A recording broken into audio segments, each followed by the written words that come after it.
No. Go to the front of the camera. That's just because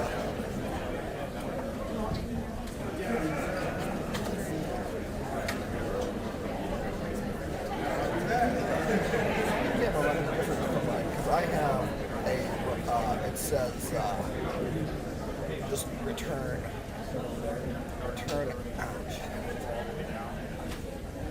out. It's right next to another non-BNC thing called that says remote.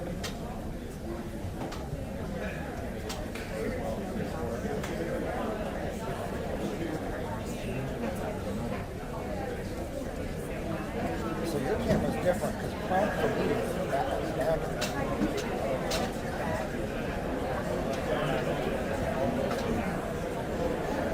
HDS got 2 out, put it back in the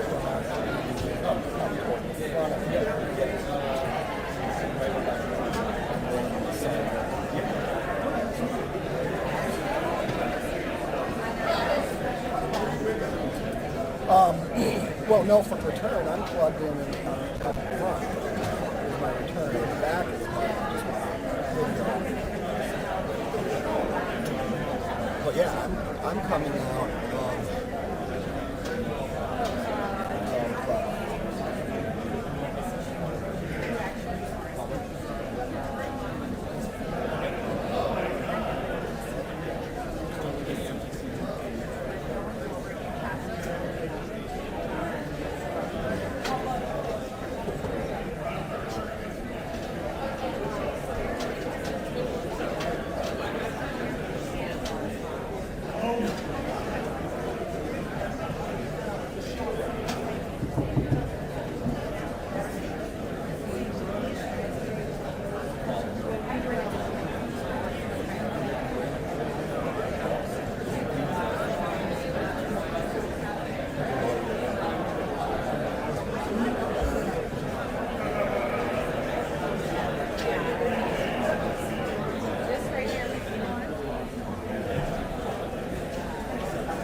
Good morning, everybody. I welcome all of you to this very important hearing to consider the nomination of former Florida Attorney General Pam Bondi. She's serving as the 87th Attorney General of the United States after her approval. Congratulations to your nomination, Ms. Bondi, and thank you for your willingness to serve. I thank Senator Durbin for his leadership as chairman of the committee over the last 4 years. Although he and I have differences of policies, I think the public could say we worked well together on many issues over the years. As he steps into his role as ranking member, I will work closely with Senator Durbin to serve the American people. I also would like to welcome three brand new members of the committee and a person that's repeating his service here after a stint off. I welcome to the committee Senator Britt, Senator Schmidt, Senator Crapel, and Senator Schiff. Welcome. Before we get started, I'd like to set out a couple ground rules. I want to handle this hearing using a similar structure to how Senator Durbin handled the nomination hearing of Attorney General Garland. I want everyone here to be able to watch the hearing without obstruction. If people stand up and block the view of those behind them or speak out of turn, it's not fair or considerate to others, so officers will immediately remove those individuals. Now, before I turn to my opening statement, let me explain how we're going to proceed today. I'll give my opening remarks, and then I'll invite Ranking Member Durbin to give his opening remarks. Then I'll call on Senator Scott and Schmidt to introduce this nominee. And following those introductions and Ms. Bondi's statement, we'll begin the first round of questioning. Each senator will have an initial 7-minute round for question. After the first round, we'll do a second 4-minute round of questioning. Members should do their very best to adhere to these time limits so that we can proceed efficiently with the hearing. We're here today to considering Pam Bondi's nomination to serve as Attorney General of the United States.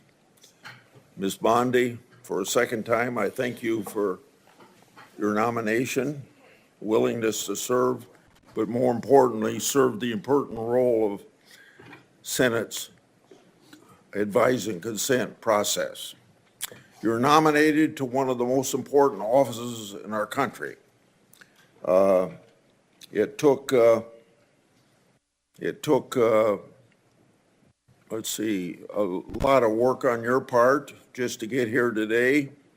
The more than 14,000 pages of records, hundreds of hours of media files, and more than 3,400 responsive entries you disclosed to this committee are a testament to your long career in public eye and your cooperation with this committee. I'd like to also thank your family for being here today. I know that many of them have traveled some distance to celebrate with you. I'd like to explain and expect that Ms. Bondi be treated fairly. During Attorney General Garland's confirmation hearing, Republicans treated him with respect. We asked tough but fair questions, and we ultimately voted him out of committee on a bipartisan basis. Although Attorney General Garland wasn't who we on this side of the aisle would have chosen to lead the Department of Justice, we recognize that President Biden won that election and that he was entitled to choose his Attorney General. We were ultimately disappointed with some of the things that General Garland and his department did, but at the time of his nomination, we gave him the benefit of the doubt. As the recent terrorist attacks in New Orleans and around the world have shown, our national security must be a high priority. The American people deserve a secure homeland and borders, safe streets, orderly markets, civil rights, and a protected environment. So, delivering on these promises required the swift confirmation of an Attorney General. This committee should give Ms. Bondi the same benefit of the doubt that this committee gave to Attorney General Garland. President Trump has selected a nominee whose qualifications speak for themselves. Ms. Bondi made history in 2010 as the first woman to be elected Florida Attorney General. She held that role for 8 years and was comfortably reelected by the people of Florida to a second term. 8 years of service as Attorney General of the third largest state in the nation is excellent preparation for the role of U.S. Attorney General. As Florida Attorney General, Ms. Bondi was a member of the Florida Cabinet, Chief Legal Officer of the state, and led a large agency that tangibly impacted people's lives. And by all accounts, Ms. Bondi handled her responsibilities well. As the Florida Attorney General, Ms. Bondi achieved numerous successes. She engaged in key initiatives to fight human trafficking, counter the opioid epidemic, and protect consumers and protect the citizens of Florida from violence. She didn't shy away from hard work or complicated problems. She engaged in an aggressive campaign to eliminate pill mills, took a leading role in securing a $3.25 billion settlement following the Deepwater Horizon oil spill, and eliminated the backlog of rape test kits that had accumulated in that state's laboratories. Ms. Bondi experience isn't limited to her service as Florida Attorney General. She also served as a prosecutor in Hillsborough County for 18 years and prosecuted terrible crimes. She sought tough penalties and justice for victims of violent criminals, domestic abusers, and sexual predators. She prosecuted drug traffickers and thus protected her community. She was also active outside of her professional role, serving in the Junior League of Tampa, on the board of Special Olympics Florida, and is well known for her animal rescue efforts. Her experience and performance as Attorney General, prosecutor, and community leader speaks volumes about her character and her dedication to the rule of law. She's received multiple letters in support of her nomination, including from the Fraternal Order of Police, the Republican State Attorneys General, more than 100 former senior DOJ officials, and a bipartisan group of former state attorneys general. In short, Ms. Bondi is highly qualified. And of course, as we all know, a change is desperately needed. When confirmed, Ms. Bondi will take the helm at a very turbulent time for this country and for that department. The Justice Department's is infected with political decision-making, while its leaders refuse to acknowledge that reality. Crossfire Hurricane was a textbook example of government weaponization. The FBI's investigation was built on the fake Steele dossier, which was funded by the Democratic National Committee and Clinton campaign, who worked with foreign operatives. My investigative work exposed that the FBI actually knew the dossier was false information and was likely a part of a Russian disinformation campaign. Even with the knowledge of such dossier defects and political infections, the Justice Department sought FISA warrant renewals and took other actions. After directing my oversight staff to investigate Justice Department's mishandlings of the matter, the Justice Department retaliated in issuing a subpoena for my own staff's phone records. That's right, challenging my constitutional rights of doing my oversight duties. Well, what's next? Then a few Democratic colleagues pressured the FBI Foreign Influence Task Force to supposedly brief me and Senator Johnson related to our Biden family investigation. On August the 20th, Senator Johnson and I had that infamous briefing from the FBI. Later, this FBI's briefing contents were leaked to the media, even though the FBI promised confidentiality. That leak falsely labeled our oversight work as, you guessed it, Russian disinformation. To this day, over 4 years later, the intelligence community and the FBI refused to provide us the intelligence basis for that briefing. The title of this Wall Street Journal's article sums it up, quote, "The FBI's dubious briefing. Did the Bureau set 2 U.S. GOP senators up at the behest of Democrats? Question mark, end of quote. So, I know, as other people on this committee and in and out of Congress know, what government weaponization is. And then we get to Special Counsel Jack Smith and his lawfare operation.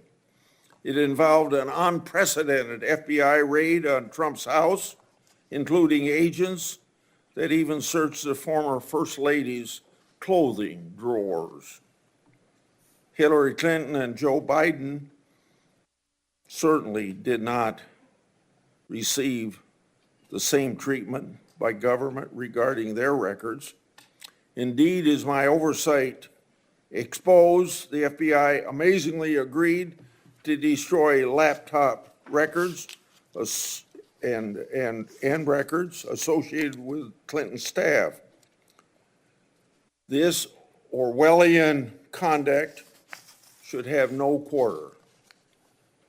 On top of it all, the FBI Special Agent Thibault, the anti-Trump agent that violated the Hatch Act for political activities on the job, started one of Jack Smith's cases. But Jack Smith wasn't the only department official who tried to influence this past election. The Washington Post reported just last August about a previously undisclosed Mueller investigation into Trump that was closed for lack of evidence, and it being, quote unquote, fishing expedition. That news reporting was based on sealed court records, government records, and potentially classified information roughly 90 days before the last presidential election.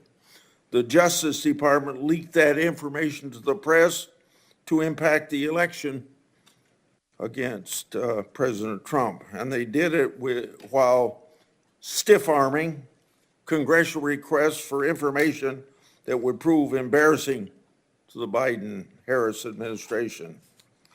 So let us not forget some of the more and other flagrant abuses of power that we've seen from the DOJ and the FBI over the last 4 years. And I don't have the time to spend on these that I spent on 2 or 3 others, but just to list them. The Department of Justice used the might of the federal government to prosecute individuals peacefully praying outside of an abortion clinic. The FBI suggested that traditional Catholics could be domestic terrorism threats, claiming that these individuals adhere to, quote, anti-Semitic, anti-immigration, anti-LGBT, and white supremacy ideology, end of quote. The FBI opened dozens of investigations into parents who voiced their concerns at school board meetings regarding curriculum choices and COVID-19 mandates. The FBI applied undue pressure to social media platforms to censor so-called misinformation, downgrading or removing flagged social media posts and removing users. These are only a few particularly egregious examples of rot infesting the Department of Justice. The impact of this political infection in our once storied law enforcement institutions is catastrophic. By every metric, the Biden-Harris Justice Department conduct has failed to live up to our country's ideals. So, Ms. Bondi, should you be confirmed, the actions you take to change the department's course must be for accountability so that the conduct I just described never happens again. The only way to accomplish this is through transparency for the Congress and the American people. Now to my friend, Ranking Member Durbin. Thank you, Senator Grassley. I appreciate your commitment to the Judiciary Committee's longstanding bipartisan practices for vetting presidential nominees. That was in doubt several weeks ago, but I spoke to Senator Grassley and he assured me that he's still personally committed, as I am, to maintaining these practices which we've established over the years. Our process is rigorous, and it shows how seriously members on both sides of the aisle take our constitutional responsibility of advice and consent. Ms. Bondi, thanks for coming to my office last week to discuss your nomination. The importance of the Attorney General to our justice system cannot be overstated. As our nation's chief law enforcement officer, the Attorney General oversees the Department of Justice, which is responsible for protecting the civil rights of Americans, economic freedom and opportunity, public safety, and of course, national security. In short, the Attorney General has real impact on America's everyday life. It is critical that any nominee for this position be committed first and foremost to the Constitution and the American people, not any president or political agenda. But President Trump claims he has, quote, an absolute right to do what he wants with the Justice Department. And that's how he conducted his first term. He interfered with the criminal cases of his friends and allies and successfully pressured DOJ to investigate his rivals. He even tried to use the Justice Department to overturn the results of the 2020 presidential election. The president-elect made it clear that he values one thing above all else, and he said it over and over again: loyalty. Speaking about Attorney General Sessions, Donald Trump said, quote, "The only reason I gave him the job is because I felt loyalty. He was an original supporter." But when then Attorney General Sessions did the right thing and recused himself from the Mueller investigation, Trump said he should never have nominated him, and he fired him. Trump then nominated Bill Barr to succeed Sessions. Barr successfully auditioned for the job in an unsolicited memo to DOJ that sharply criticized the Mueller investigation. Once confirmed, Barr misrepresented and blocked the release of the report, intervened in multiple criminal cases of Trump's political allies, and spread falsehoods about election fraud. But in December of 2020, when Bill Barr finally announced there was no evidence of widespread voter fraud that would change the outcome of the election, Trump dismissed him, fired his second attorney general. This time around, President-elect Trump has vowed not just to use the Justice Department to advance his political interests, but also to seek, quote, retribution against, quote, the enemy within. He has repeatedly threatened to arrest, prosecute, jail, and otherwise punish those he considers his enemies. This includes reporters, prosecutors, judges, poll workers, military officials, and even his own former political appointees. Even before taking office, Trump has forced out his own FBI director that he appointed, Chris Wray. and he's trying to replace Wray with Kash Patel, whose main qualification to be FBI director seems to be his loyalty to Donald Trump. Patel has even compiled an enemies list of, quote, government gangsters to target that even includes former Trump appointees like Director Wray, Attorney General Barr, and Defense Secretary Esper. Trump's approach is a stark contrast with the bipartisan view born out of the post-Nixon era that the Justice Department should serve the interest of the American people, not any one president. For those who need a reminder, Richard Nixon ordered department officials to fire Archibald Cox, the special prosecutor investigating Watergate. Two of those officials, Elliot Richardson and William Ruckelshaus, resigned rather than carry out Richard Nixon's orders. When this committee considered the appointment of Loretta Lynch to be President Obama's Attorney General, a Republican member of the committee emphasized, and I quote, "What we need from our next Attorney General more than anything else is independence." That same member, who now still serves on the committee, said, and I quote, "The job is not to be the president's wingman. The job is to represent all Americans. The Attorney General must be willing to stand up to the president and say no when the office demands it." When Attorney General nominee Merrick Garland came before this committee, another one of my Republican colleagues still serving told Garland, and I quote, "My sole criterion for voting for your confirmation is your pledge to make sure that politics does not affect your job as Attorney General." So the view that the Justice Department must be insulated from political influence should not be weaponized against political rivals has historically been bipartisan, certainly on this committee. At this crucial moment in history, that view, not Mr. Trump's view, must prevail. Ms. Bondi, you have many years of experience in law enforcement, including nearly a decade of service as Attorney General in one of the largest states of the nation. But I need to know that you would tell the president no if you're asked to do something that is wrong, illegal, or unconstitutional. Ms. Bondi, you are one of 4 Trump personal lawyers that he has already selected for top positions in the Department of Justice. You joined Mr. Trump in working to overturn the 2020 election. You've repeatedly described investigations and prosecutions of Mr. Trump as witch hunts, and you have echoed his calls for investigating and prosecuting his political opponents. This flies in the face of evidence, like Mr. Trump's call to Georgia Secretary of State Brad Raffensperger. We've all heard that audio recording. These are the kinds of anti-democratic efforts that in the past you have defended, and it's critical that we understand whether you remain supportive of Mr. Trump's actions. I also have questions whether you will focus on the needs of the American people rather than wealthy special interests. I'm concerned that you failed to identify your extensive lobbying for foreign governments and big corporations as potential conflicts of interest. There will be questions in this hearing on that issue. That's why I've asked the Justice Department and the National Archives for information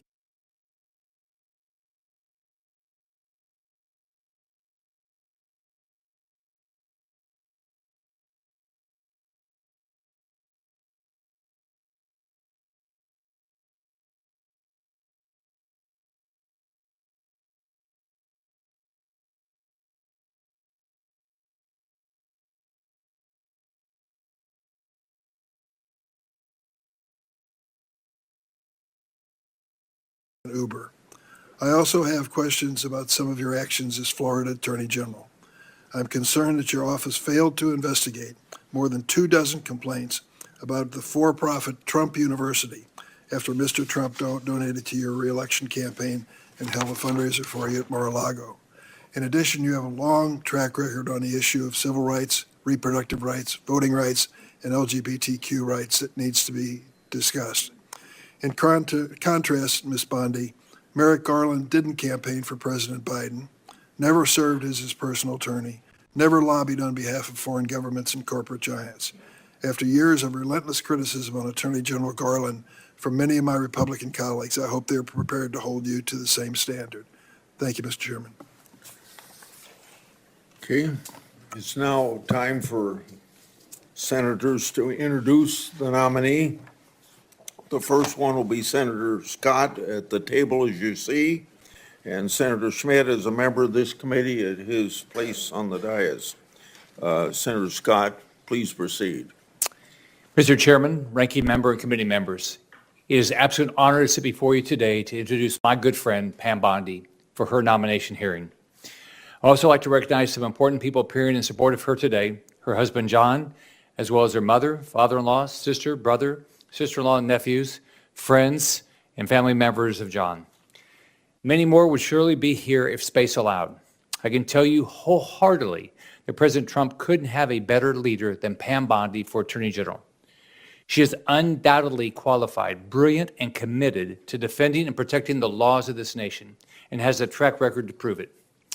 It is no secret that the DOJ is facing a public trust crisis after Democrats spent years weaponizing the justice system and the entire federal government. They become an agency that attacks the American people instead of defending and protecting them. That will change under Pam Bondi.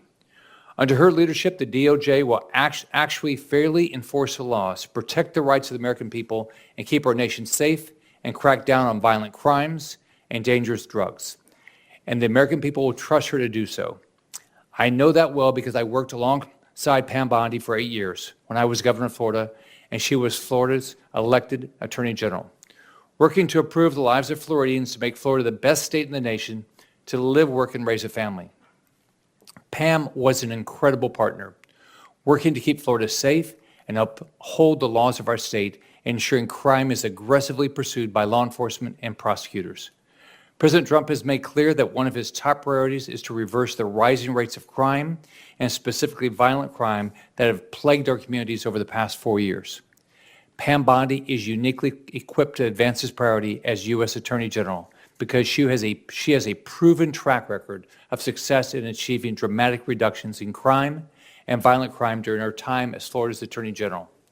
From 2010, the year before she took office, to 2018, the last year she was in office, together, Florida experienced a remarkable 26% drop in overall crime, including a 19.6% drop in violent crime and a 27.4% drop in property crime.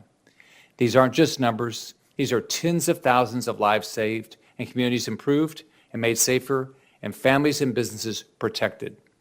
As Florida's Attorney General, Pam Bondi also spearheaded other life-saving initiatives like tackling the opioid epidemic and fighting human trafficking. Her achievements are too many for me to list in this short introduction. As U.S. Attorney General, Pam Bondi will restore law and order to the nation. She'll put Americans' interests first and make the nation a better and safer place. I urge every single member of this committee to support my friend Pam Bondi, and I look forward to voting for her confirmation soon on the Senate floor and help her get to work for the American people. Thank you, Chairman.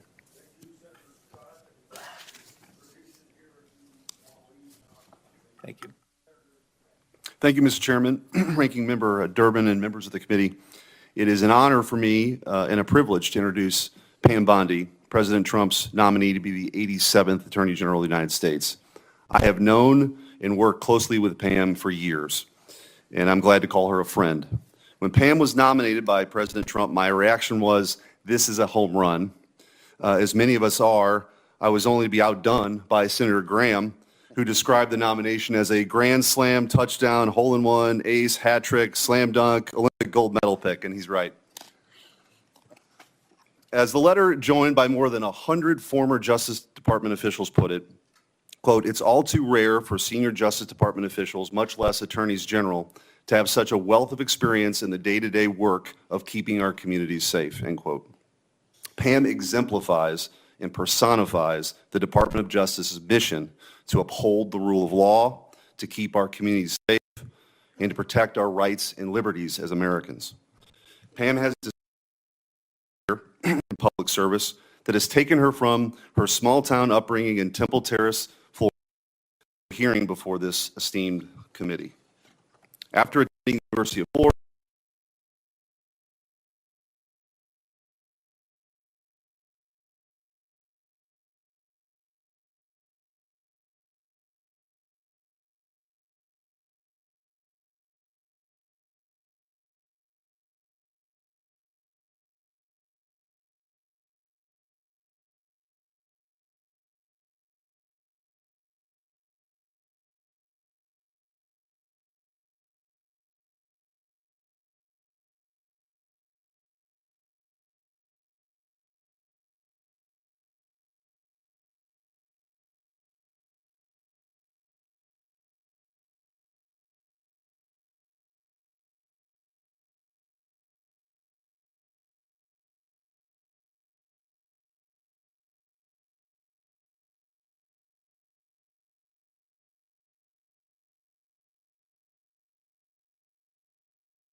will be very happy to know Finley is in cybersecurity. There's a third who is traveling abroad. I wish she could be here. My amazing father-in-law, David, my sister, Beth, my brother-in-law is home with my niece, my nephews, if you could just raise your hand, Evan, Jake, and soon-to-be niece Savannah, my brother, Brad, a brilliant lawyer, my sister-in-law, Tandy, and my nephews, Justin, who just got a 4.0 at UVA, Rex, great college tennis player, Brad, great tennis player. Is Rhea here? And my niece, my beautiful niece, Rhea, and the little guy is in school because he's 10. My friends, Leslie, Kathy, Dina, Tiffany, Kim, Paula, and so many of my former coworkers, and Ranking Member Durbin, if you want to get dirt on me, these women have known me since I was a child. Seriously, most of them. So thank you for indulging me in that. They've all made a very long trip to be here, and thank you for holding my hearing as well and not postponing it. I appreciate that. Thank you all. From the moment I interned at the state attorney's office in Tampa, Florida, all I wanted to do was be a prosecutor. The Supreme Court certified me, and I had 4 jury trials while still in law school. Lost most of them, but had 4 jury trials and never wanted to do anything else. I continued my career there, trying everything from DUIs, domestic violence cases, capital murder cases, the whole gamut. I became a lead trial attorney in courtroom every day, trying career criminals, was deputy chief of a division, and then ultimately was felony bureau chief, and eventually left to become Florida's 37th Attorney General for the state of Florida. Nothing has impacted my career more than my experience as a state prosecutor, because I got to know and still keep in touch with many victims and their families from when I was a prosecutor. Upon becoming Attorney General in 2011, I proudly served for 2 terms. I was term limited. I would probably still be there right now had I not been kicked out of office by term limits. I loved being Attorney General. I did my best to keep Florida safe, to continue to stand up for victims of crime, and to fight the opioid crisis and the drug crisis that was not only facing Florida, but this entire country. Out of the top 100, this is one of the things I'm the most proud of, oxycodone dispensers in the entire country, I believe it was 98 of them, 90 or 98 of them, lived in Florida. We fought for tough legislation.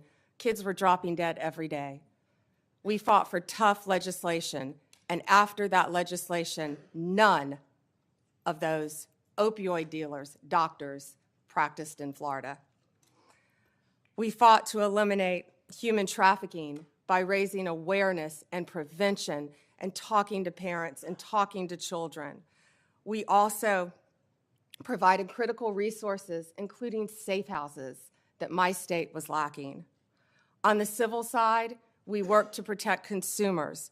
We tackled everything, including off-label prescription marketing, which affects, as you know, many, many people who can't afford prescriptions as well.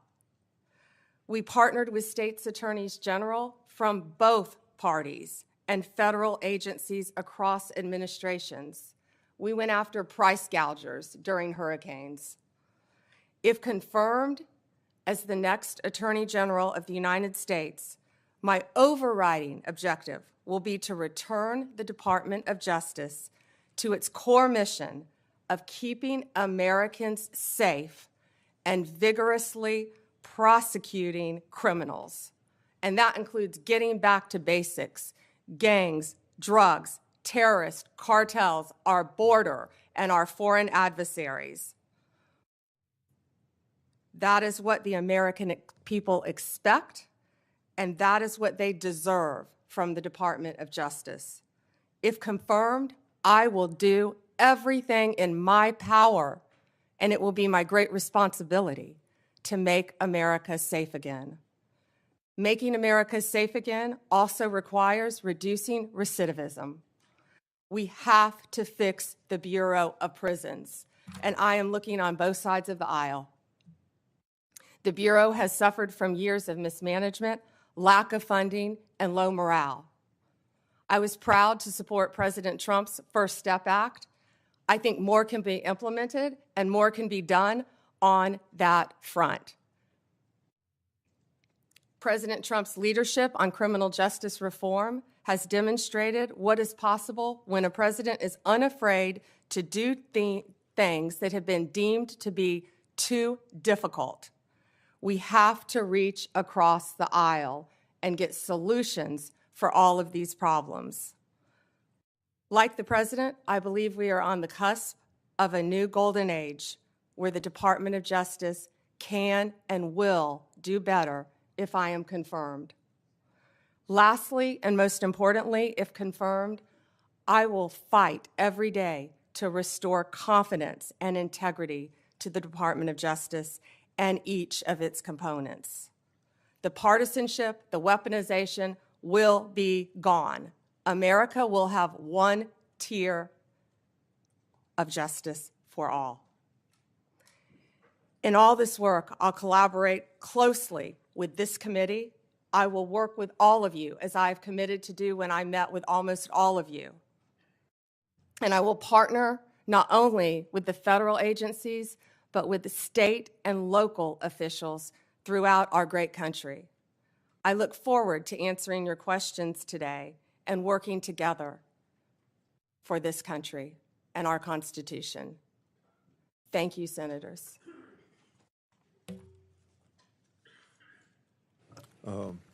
I will ask first questions, and Senator Durbin, and then I'll call on the Democrat people the way that Senator Durbin would say so on their arrival or here by seniority, in the same way that on the House side.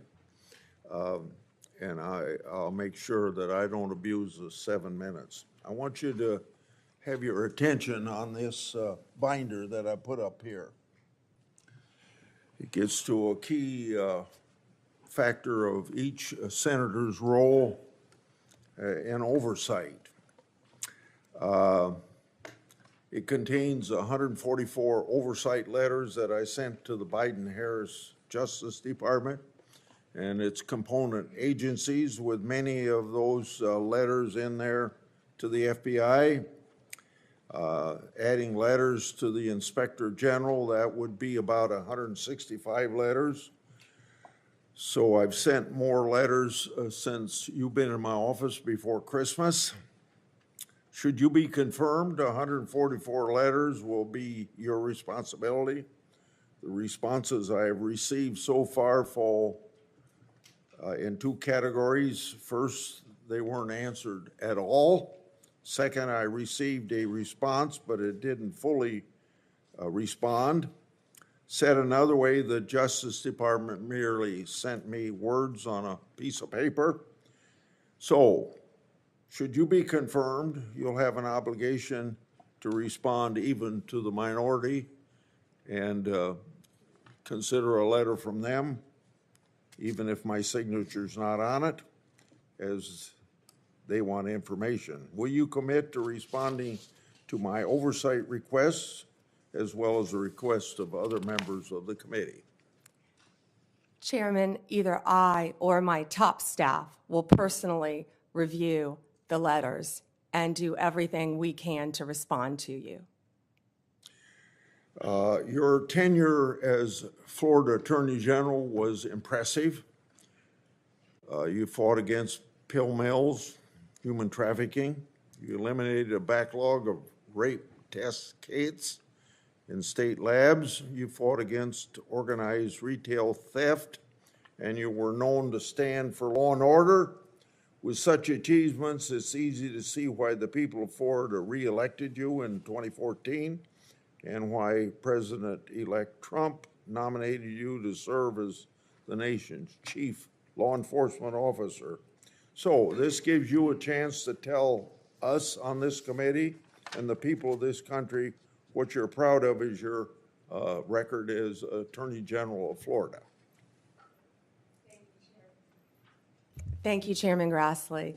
I was truly honored to serve the people of the state of Florida for 8 years, but it was a team effort. I had great people around me, many of whom are in this room today.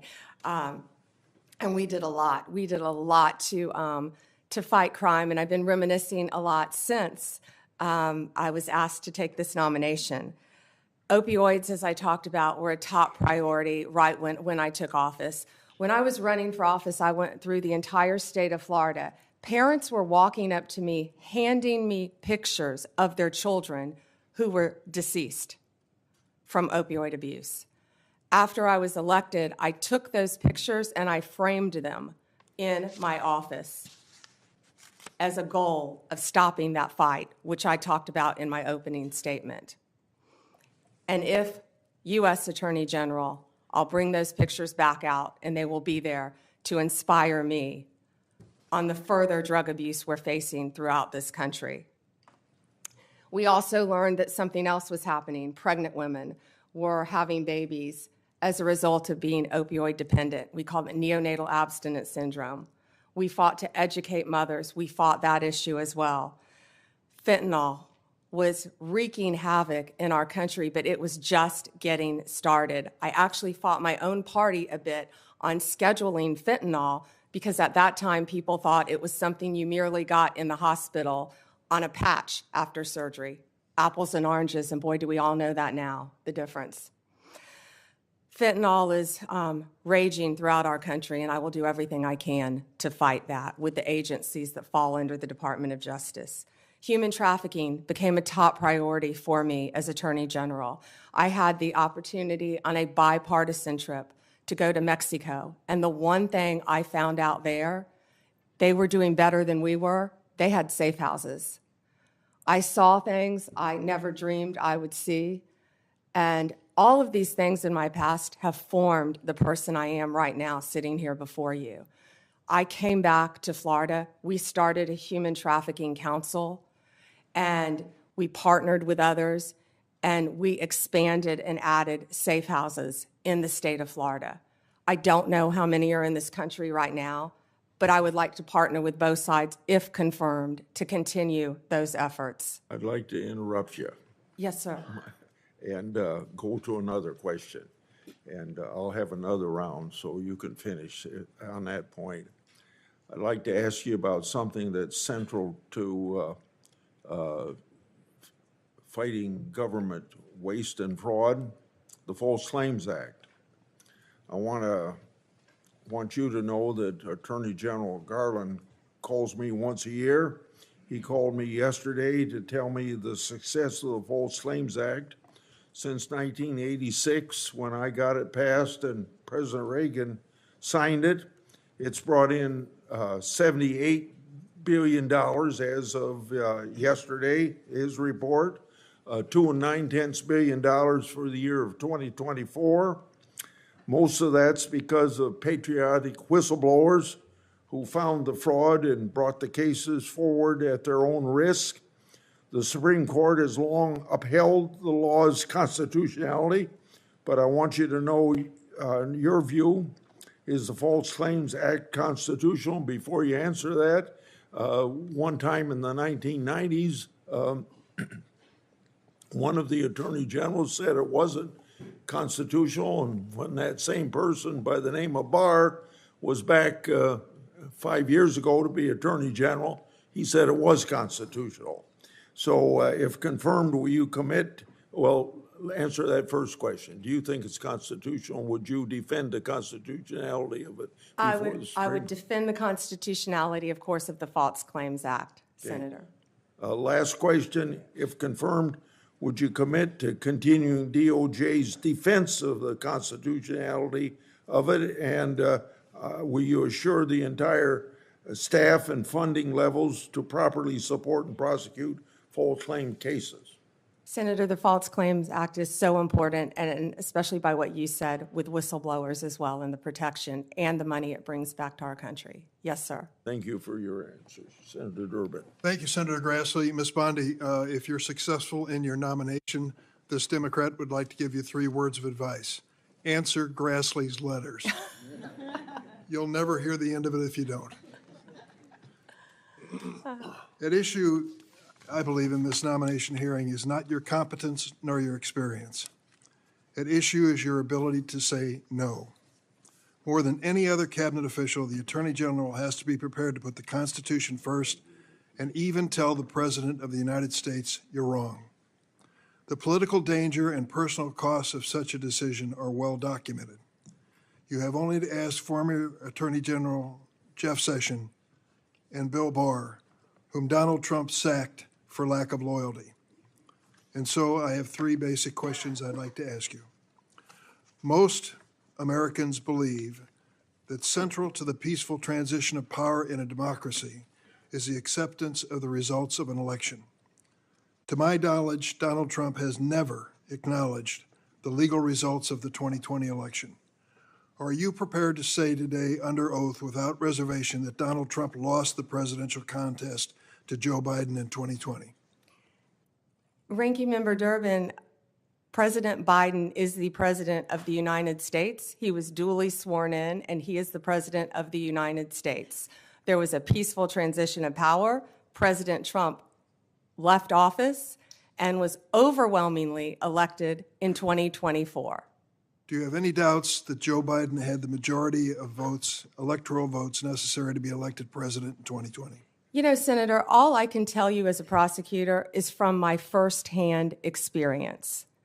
And I accept the results. I accept, of course, that Joe Biden is president of the United States. But what I can tell you is what I saw firsthand when I went to Pennsylvania as an advocate for the campaign. I was an advocate for the campaign, and I was on the ground in Pennsylvania, and I saw many things there. But do I accept the results? Of course I do. Do I agree with what happened? And I saw so much. You know, no one from either side of the aisle should want there to be any issues with election integrity in our country. We should all want our elections to be free and fair, and the rules and the laws to be followed. I think that question deserved a yes or no, and I think the length of your answer is an indication that you weren't prepared to answer yes. Have you heard the recording of President Trump on January 2nd, 2021, when he urged the Secretary of State of Georgia to, quote, find 11,780 votes and declare him the winner of that state? No, I've heard about it through clips, but no, Senator, I've not heard it. What was your reaction to President Trump making that call? I would have to listen to the tape, Senator. Well, the quote that I give you is exact. He said to the Georgia Secretary of State, find 11,780 votes. Do you have the entire context of that call? I feel like it was much longer than that and may have been taken out of context. It was an hour long. Right. And you can certainly listen to it. I hope you will. Every American should. As a former prosecutor, are you not concerned that the President of the United States called a state election official and asked him to find enough votes to change the results of the election? Senator, I have not listened to the hour-long conversation, but it's my understanding that is not what he asked him to do. You need to listen to it. Let me ask a third question. Do you believe that the January 6 rioters who've been convicted of violent assaults on police officers should be pardoned? Senator, if confirmed as Attorney General of the United States, the pardons, of course, fall under the president. But if asked to look at those cases, I will look at each case and advise on a case-by-case basis, just as I did my entire career as a prosecutor. You also advise the president on pardons. That's part of your responsibility as Attorney General. And so I'm asking you, do you believe that those who've been convicted of the January 6 riot, violent assaults on our police officers, should be pardoned? That's a simple question. So, Senator, I have not seen any of those files, of course. If confirmed and if asked to advise the president, I will look at each and every file. But let me be very clear in speaking to you. I condemn any violence on a law enforcement officer in this country. Let me ask you about your work as a lobbyist for Ballard Partners. You did not list your current position as a partner at the lobbying firm, nor the work you've done for your Ballard Partner clients, such as lobbying for the country of Qatar for $115,000 a month, and for corporate giants Amazon and Uber when you were asked about conflicts of interest. Why do you believe your work as a lobbyist does not constitute potential conflicts of interest? Well, Senator, first, that was the amount my firm received. I believe multiple people represented the country of Qatar within my firm. My role, and I am very proud of the work that I did, it was a short time and I wish it had been longer for Qatar, was anti-human trafficking efforts leading into the World Cup, which is something I'd like to talk about later too. I was registered as FARA. along with many members of my firm. That was the sole portion of my representation for Qatar. Now, if there are any conflicts with anyone I represented in private practice, I would consult with the career ethics officials within the department and make the appropriate decision. I would also like to point out to you, I don't believe that I would be the first Attorney General who has represented and advocated for businesses in their past. Of course not. The question is whether you will recuse yourself from any case involving your Ballard clients. One of those clients was the GEO Group, was it not? Geo, yes. A private prison company you lobbied for. It manages correctional institutions and detention facilities. The GEO Group has faced criticism for safety violations, inadequate health care, and poor management. The U.S. Immigration and Customs Enforcement is GEO's largest source of revenue. Under the Trump administration, GEO stands to earn hundreds of millions of dollars by detaining immigrants if there is this mass deportation. Would you sense any conflict of interest if you're asked to judge the performance of this government contractor? Senator, I will consult with the career ethics officials within the Department of Justice and make the appropriate decision. Thank you, Mr. Chairman. Senator Graham. Thank you. Congratulations. Thank you. You forgot to say that John's family was from South Carolina. The upstate, I'm sorry. Yeah. I'll give you a pass on that. From Anderson, by the way. So, listen, President Trump asked a bunch of us, who would you pick for Attorney General? How many of you got to ask that on our side? Probably didn't ask Dick, but he asked me. I said Pam Bondi. That's like an easy decision. I couldn't think of anybody more qualified, that he knew, that he trusted. And it's okay to have, you were his lawyer, right? Yes, sir. I represented him when they tried to impeach him the first time as part of Whitehouse Counsel, Office of Special Counsel. Being Trump's lawyer prepares you for many things. So, yeah, you have a longstanding relationship with the president. He trusts you. That's a good thing. That's probably why President Kennedy picked his brother, Bobby Kennedy.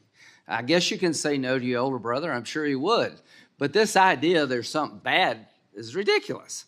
Who do you pick? You pick people you know. You pick people you trust, people that you're qualified. I'm glad he picked you. He knows you, he trusts you, and you're highly qualified. So the idea that there's something wrong with that is just absolutely ridiculous. So let's talk about the job you're about to have here. Do you support making certain drug cartels in Mexico foreign terrorist organization?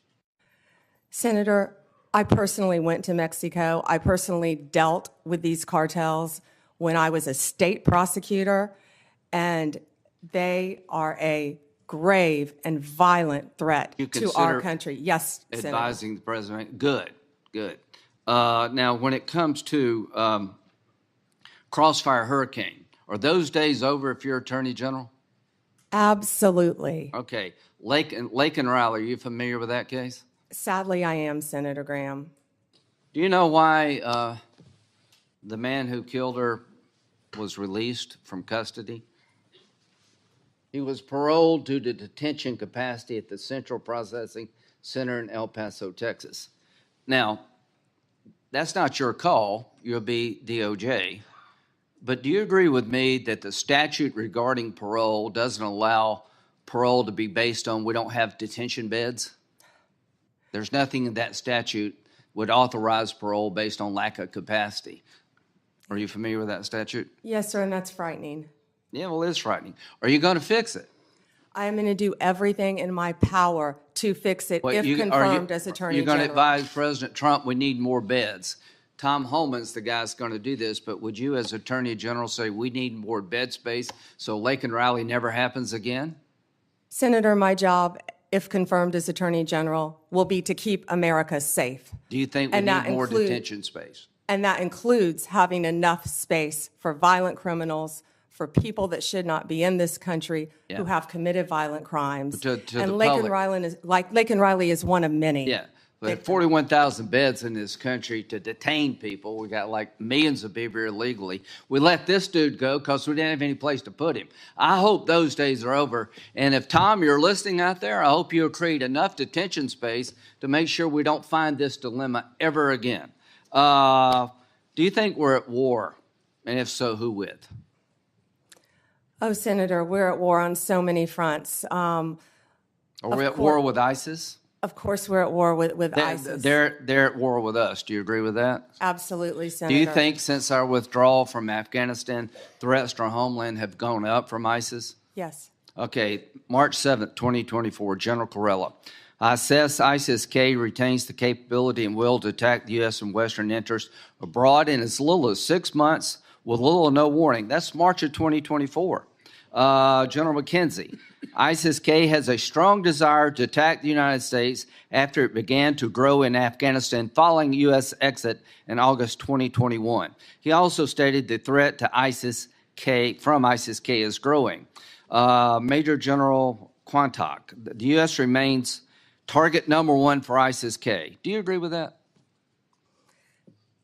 Senator, I don't have my security clearance, but from everything I've read and heard, ISIS is one of the greatest threats. Okay, well, when you get your security clearance, you're going to find out these people are coming after us and they want to kill us. So I would like to have a strategy to deal with the ISIS threat that's beyond just the law enforcement model. Does that make sense to you, that we should use every tool in the toolbox? Senator, that includes wrapping in our state and local officials too, and better cooperation throughout our country and our world. I totally agree. Do you support reauthorizing FISA in 2025?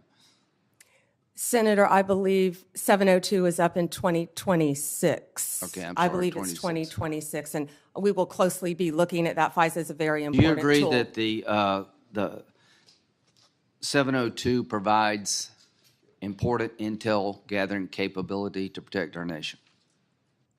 Extremely important. Okay. So, Pam, you're about to step into a job that's one of the most important jobs in any democracy. Let's go back to pardons. If I'm a lawyer for somebody in jail, would you promise to listen to the application and read it before you made a decision? Yes. Okay. No matter who you are. Good. That's the way it works. People want to bargain with you up here. Will you do this? Will you do that? All I ask you to do is call it as you see it, hire good, competent people, and give the president the best legal advice you can, run the Department of Justice in a manner that other people would want to join it one day. Growing up, I had a fondness for the FBI. I watched the show, I think it's every Sunday, wanted to be an FBI agent. Right now, the FBI needs an image overhaul.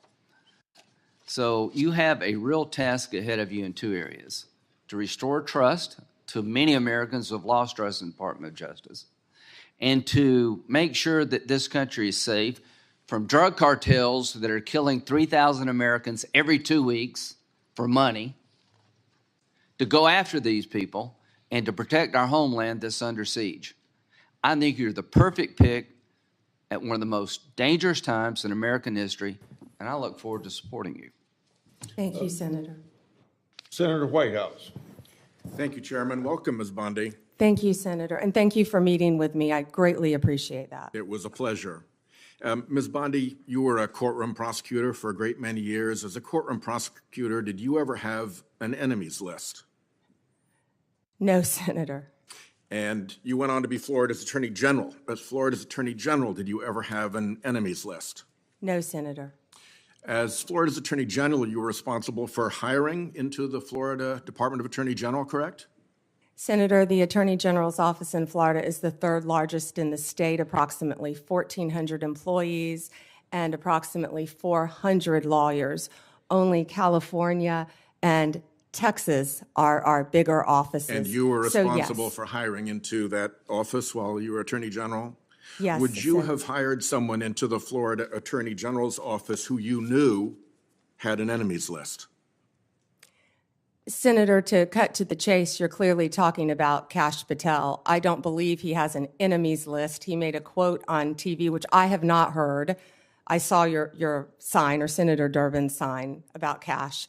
But I know that Kash Patel has had 60 jury trials as a public defender, as a prosecutor. He has great experience in the intel department. Department of Defense. I have known Cash, and I believe that Cash is the right person at this time for this job. You'll have the ability to question Mr. Patel. And I'm when- questioning you when right you now do. about whether you will enforce an enemies list that he announced publicly on television. Oh, Senator, I'm sorry. There will never be an enemies list within the Department of Justice. Thank you. The FBI's, what is the FBI's role in national security and counterterrorism, and how important is that role? You know, Senator, I believe now more than ever, counterterrorism is so important and vital in our country. We are facing such incredible threats here and abroad. If I'm sure many of you saw former FBI Director Wray's interview on 60 Minutes, he talked about the threats that, frankly, again, I don't have my security clearance, Yeah, but the but threats given that- facing us, Senator, from China right now that are so great. Given the that- sleeper cells within our country. Given that importance, is it responsible to call for shutting down the FBI's counterterrorism and national security work? And will you, as Attorney General, impede or shut down the FBI's counterterrorism and national security work? Senator, questions. Senator, I believe that national security is vital right now for our country on so many fronts. I could continue to discuss And the many FBI's others. role in that? And the FBI plays a vital role in counterterrorism Which you throughout will our or will world. not shut down? I will look at each agency. I have no intention of shutting anything down right now, Senator. I am not in that office yet, and if confirmed, I will look at each individual agency and how it should be managed, but counterterrorism right now in our world is vital. You have said that Department of Justice prosecutors will be prosecuted in the Trump administration. What Department of Justice prosecutors will be prosecuted and why? I said that on TV. I said prosecutors will be prosecuted to finish the quote, if bad.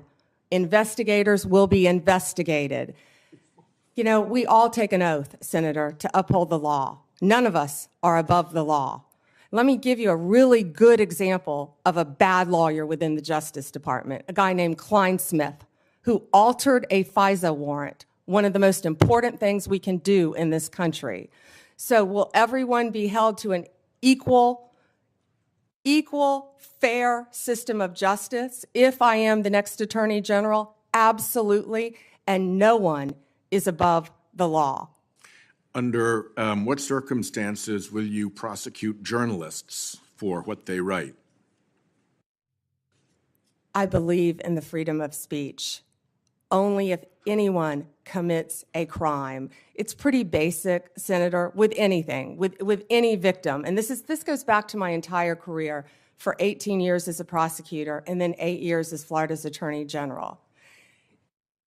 You find the facts of the case, you apply the law in good faith, and you treat everyone fairly. And it would not be appropriate for a prosecutor to start with a name and look for a crime. It's a prosecutor's job to start with a crime and look for a name, correct? Senator, I think that is the whole problem with the weaponization that we have seen the last 4 years and what's been happening to Donald Trump. They targeted Donald Trump. They went after him, actually starting back in 2016. They targeted his campaign. They have launched countless investigations against him. That will not be the case if I am Attorney General. I will not politicize that office.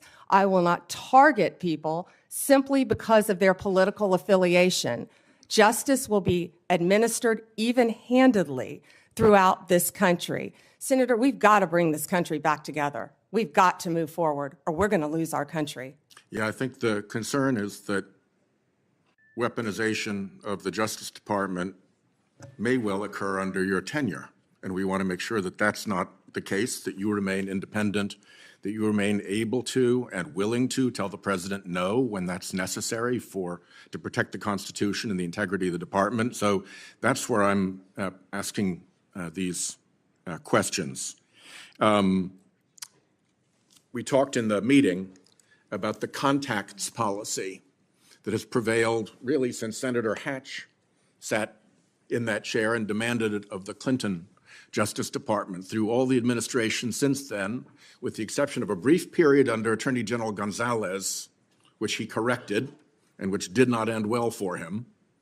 There has been a contacts policy that limits contacts between the White House and the Department of Justice to a very few senior officials on each side. In your role as Attorney General, if you are confirmed, will you maintain, defend, and enforce that longstanding contacts policy? Senator, yes, I will meet with White House counsel, and I will meet with the appropriate officials and follow the contacts policy. My time has expired. Thank you, Ms. Bondi. Senator Cornyn. Ms. Bondi, your testimony is music to my ears.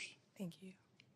One of the things that I have been most concerned about over certainly the last 4 years and extending back during President Trump's administration is the weaponization and politicalization of the Department of Justice, which together with the FBI is one of the most important institutions in this country.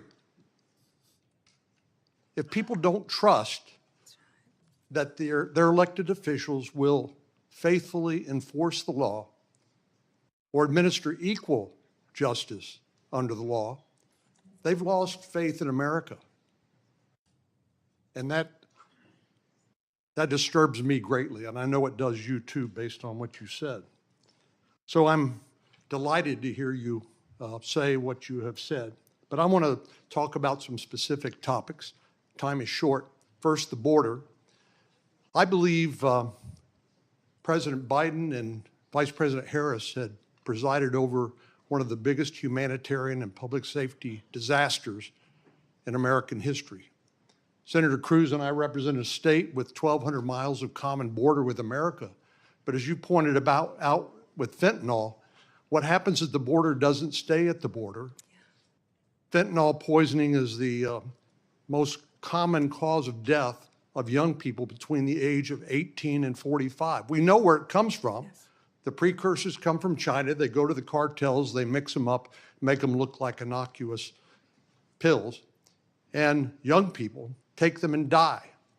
It's just that simple and that tragic. So there's just so much that we could talk about with regard to the border, but you know, I know people voted for President Trump in large part because of his promise to restore security at the border.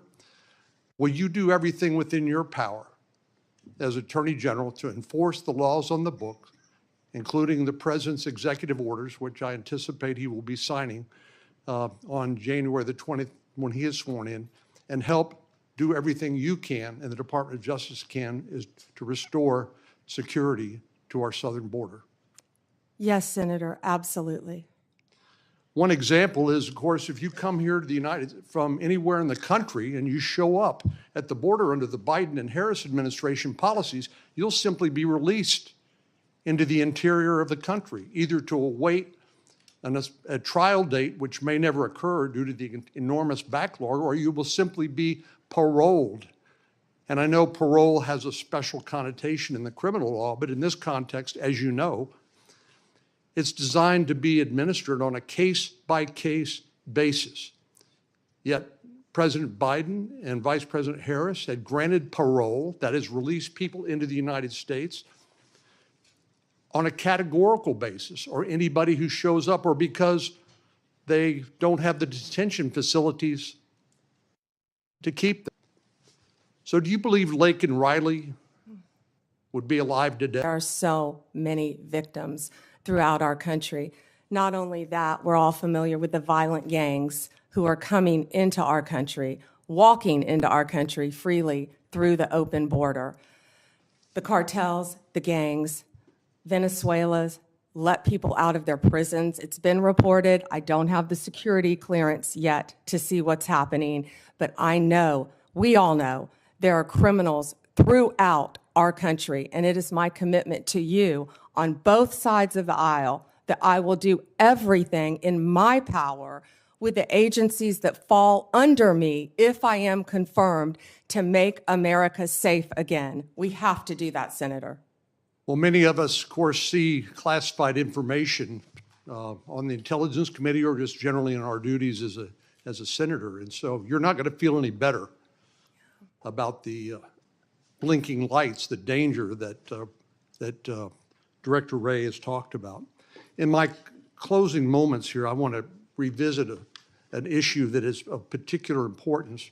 60% of the President's daily brief, which is the intelligence brief that the Director of National Intelligence and the CIA Director delivered to the President, comes from Section 702 of the Foreign Intelligence Surveillance Act.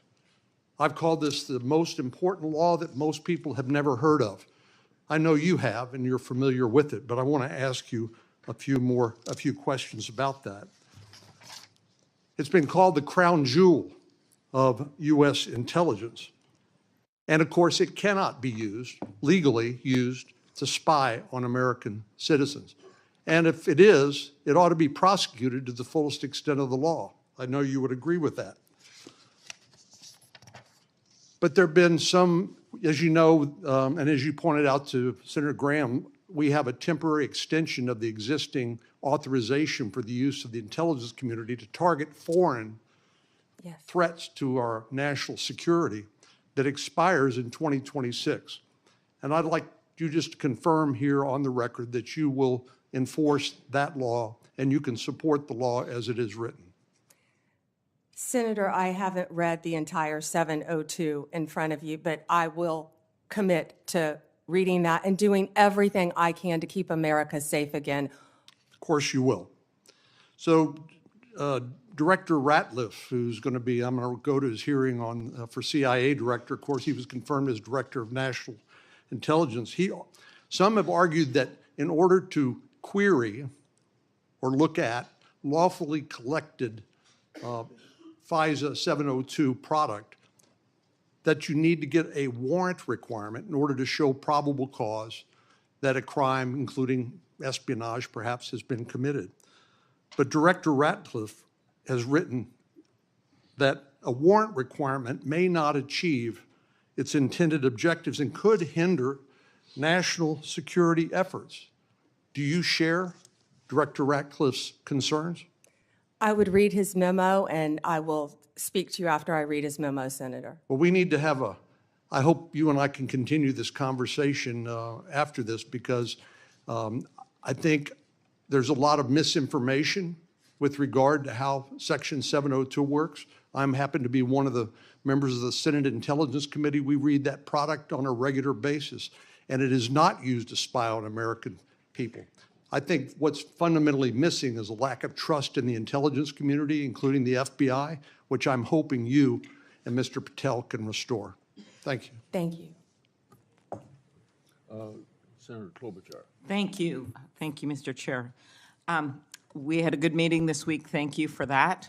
And I appreciated your priorities on human trafficking that you mentioned today, that work, as well as fentanyl and some of your other prosecution experience. We had some similar backgrounds in doing that.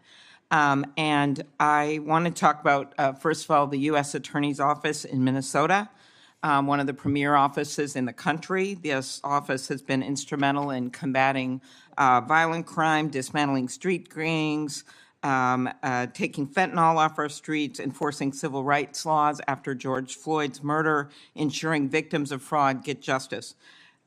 Do you agree that it should be a priority to support U.S. attorneys, frontline prosecutors, and case agents who work hard every single day on our streets? Senator, I think that is one of the most important things in our country right now. And there are so many good men and women within the Justice Department throughout our country, as well as all the law enforcement agencies. Yes, they work very hard and they will be supported. I'm concerned about some of the proposals that could put cuts in the COPS program, burn JAG programs. I know you're familiar with those. Senator Murkowski and I lead the COPS reauthorization bill. Will you commit to continue to support those programs? Senator, I will read everything about those programs because that is a top priority of mine, and I would love to meet with you on that and Senator Murkowski to support law enforcement and those programs. Thank you. Independence from political interference is vital to the legitimacy and success of the Department of Justice. I was honestly troubled by some of the answers to Senator Durbin's questions. We will continue that discussion, I'm sure, on the committee about the election. But I want to focus on the investigation, charging decisions. As a prosecutor, I'm sure you had this experience. I would get calls from people, hey, that's just a kid, give him a break. And I remember one answer I gave was, he's 40 years old, he's not a kid. But that kind of interference is attempted all the time. And one of my concerns here, whether it's a call from a friend, a corporate lobbyist, a Whitehouse, it has been very clear that the attorney generals of both parties have established clear policies to ensure the White House doesn't tamper with criminal investigations and prosecutions. At Attorney General Mike McCasey's hearing, he made clear that any attempt by the White House, and these are the words, to interfere with a case is not to be countenanced. Any call to a line assistant or to a United States attorney from a political person relating to a case is to be cut and curtailed. Do you agree with this statement? Senator, yes, I believe that the Justice Department must be independent and must act independently. The number one job is to enforce the law fairly and even-handedly, and that's what will be done if I am confirmed as the Attorney General. So you will provide an assurance to every member of this committee that the Justice Department will only follow the facts and the law, and the White House will play no role in cases investigated or brought? Senator, it will be my job, if confirmed as Attorney General, to make those decisions. Politics will not play a part. I've demonstrated that my entire career as a prosecutor, as Attorney General, and I will continue to do that if you confirm me as the 87th Attorney General of the United States of America.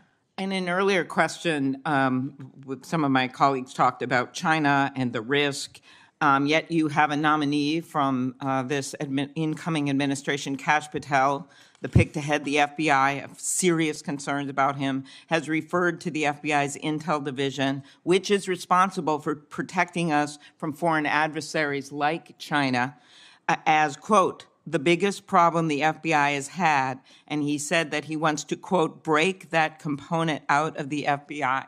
Do you agree? I have not seen those comments from Mr. Patel. I would review them, but we have to do everything we can to protect our country. Again, Mr. Patel would fall under me and the Department of Justice, and I will ensure that all laws are followed, and so will he. Okay. There are many decisions made by the FBI director, having seen a number of them do their work, that can be made. While I agree you would be the boss of Kash Patel, I'm not sure that you would be able to intervene with every decision or position that he had or know what he's doing. So let's continue. Do you agree it is a duty of the Justice Department to defend the laws Congress passes? And will you commit to do even when the president may disagree with an act campaigned against its passage or called for its repeal?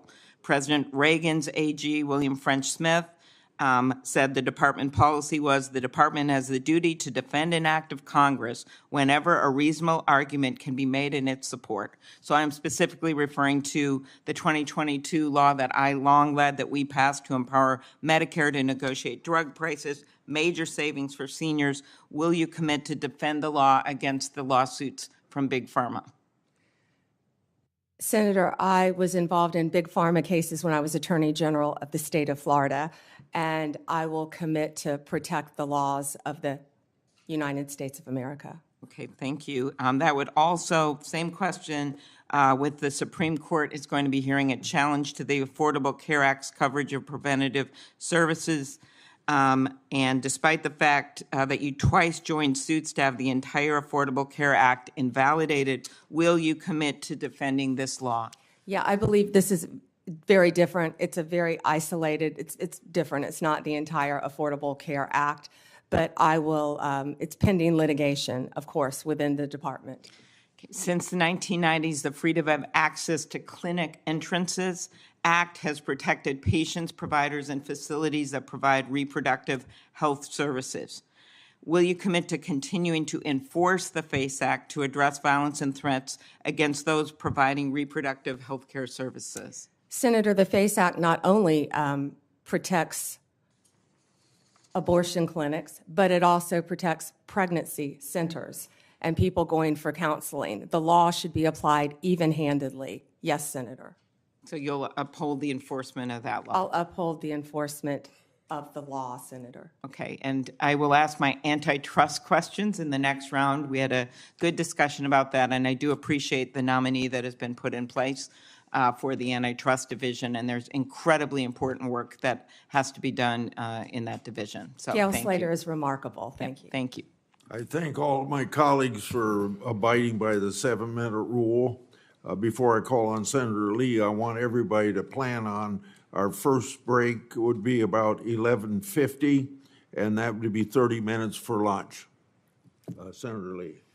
Thank you, Mr. Chairman. Thank you, Ms. Bondi, for being here today. I, too, share the assessment that Gail Slater is great. Had a great meeting with her yesterday. Just thrilled that you're here and that you're willing to serve. I'd like to talk to you as a longtime lawyer and one who has handled a variety of criminal matters about the Fourth Amendment. What can you tell us about the Fourth Amendment's warrant requirement and why it's so important?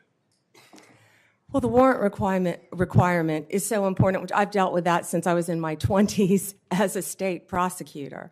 A warrant is so important because it protects citizens' rights, and that's why it's so important.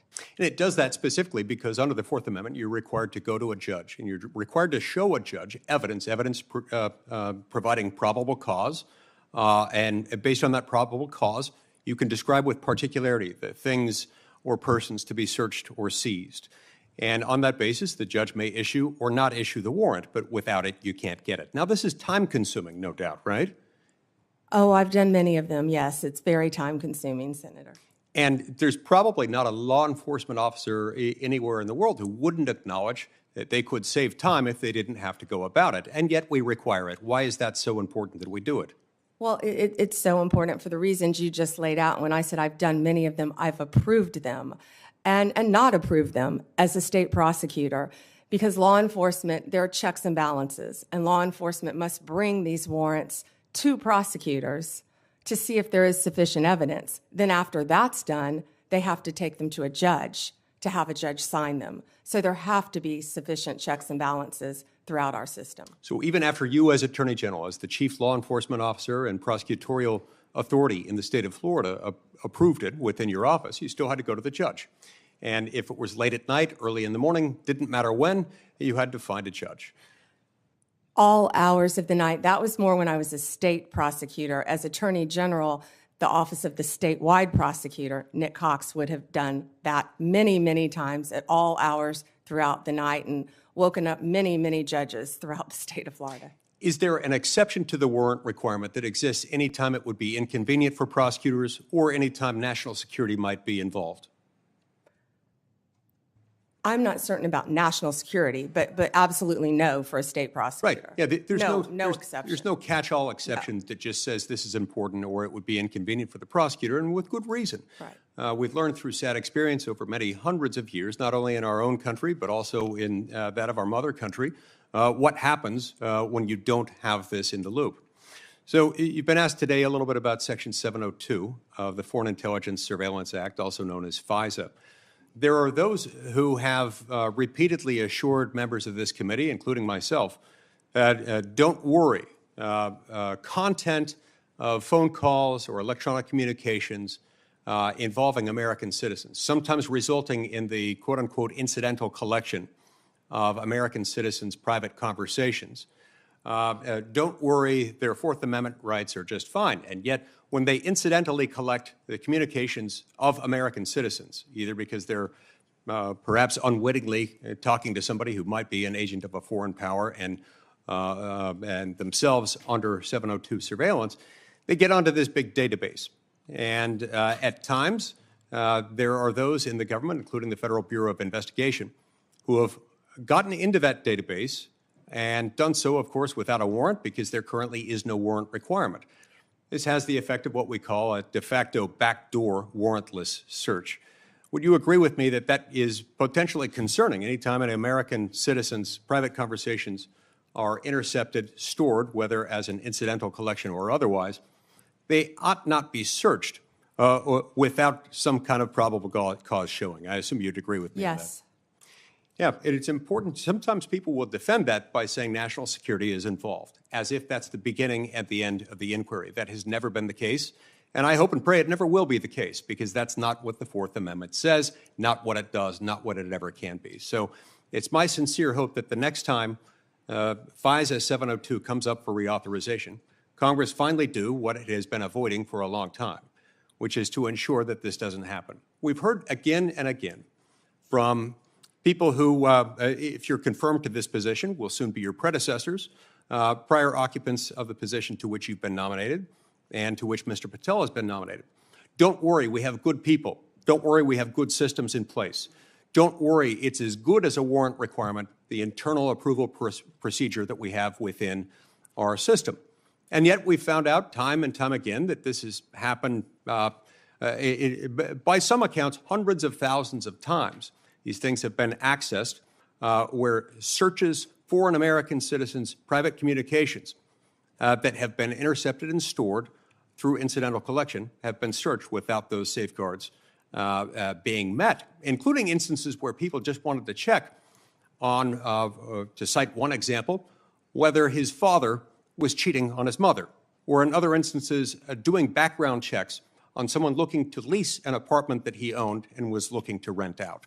This is unacceptable, and we've got to fix it.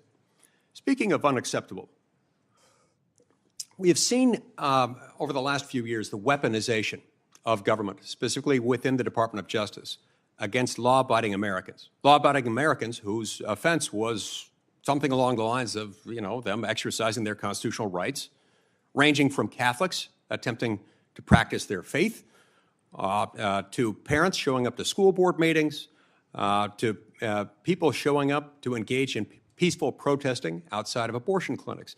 As Attorney General, how will you prevent the weaponization of the Department of Justice against Americans? And Senator, you just gave the classic example of what's been happening regarding the weaponization. Going after parents at a school board meeting has got to stop. For practicing your religion, sending informants into Catholic churches must stop. What about branding parents as domestic terrorists or trying to incarcerate one's political opponent as a sitting president of the United States? Will stop, must stop. Your Senator. It is exactly the sort of answer I was hoping and expecting to receive from you, and I look forward to doing everything I can to help get you confirmed. I've been pleased with your answers thus far. I've enjoyed knowing you, considering you a friend for many years, and look forward to the great things you will do as Attorney General of the United States. You have my emphatic support and my vote. Thank you, Senator. Senator Coons. Thank you, Mr. Chairman. Welcome, Attorney General Bondi, and to your family Thank and you. supporters. Thank you for your service, and I look forward to our conversation today. I have a simple three-factor test when considering the executive branch nominees before us. Do you have the qualifications and experience to do the job, policy views to do the job in the best interest of the American people, and the character and integrity to conduct your job, and yours in particular, with the independence that the role requires? You demonstrably have the relevant experience.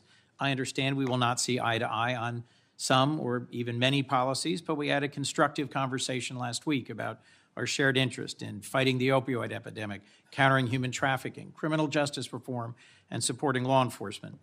But I need to know that you share a core value, ensuring the Department of Justice remains free from partisan or political influence, in particular by the White House. So I look forward to our discussion about that today. As Attorney General, if confirmed, who would be your client? My oath would be to support and defend the Constitution of the United States of America. The people of America would be my client. And it is also my job to advise the president. My client are the people of America. A simple question of constitutional interpretation. Is President-elect Trump eligible to run for another term as president in 2028? No, Senator, not unless they change the Constitution. Thank you. One of the concerns I've raised with you is safeguarding the Department of Justice's independence in the face of some promises on the campaign trail by then candidate Trump that he would use the department to target his political adversaries, or that he might interfere with prosecution. What would you do if your career DOJ prosecutors came to you with a case to prosecute, grounded in the facts and law, but the White House directs you to drop the case? Senator, if I thought that would happen, I would not be sitting here today. That will not happen, will not happen. Every case will be prosecuted based on the facts and the law that is applied in good faith, period. Politics have got to be taken out of the system. I This agree with department you. has been weaponized for years and years and years, But let and me, it has if to I might, stop. thank you. Let me, if I might, Madam Attorney General, refer you back to Senator Durbin's opening comments about previous attorneys general, our former colleague Jeff Sessions, Bill Barr. I don't think it's credible to say that it may never happen that the president-elect would direct an unethical or illegal act. I think both of those attorneys general found themselves crosswise with the then president by doing things he didn't welcome or approve of. Just answer the question for me, if you would. I know you may not expect it. I know you wouldn't have accepted this nomination if you thought it possible. But let's imagine that once again, President-elect Trump issues a directive or order to you or to the FBI director that is outside the boundaries of ethics or law. What will you do?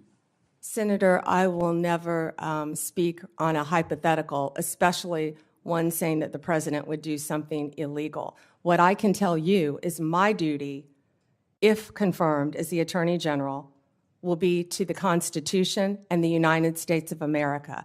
And the most important oath, part of that oath that I will take, are the last four words, "So help me God."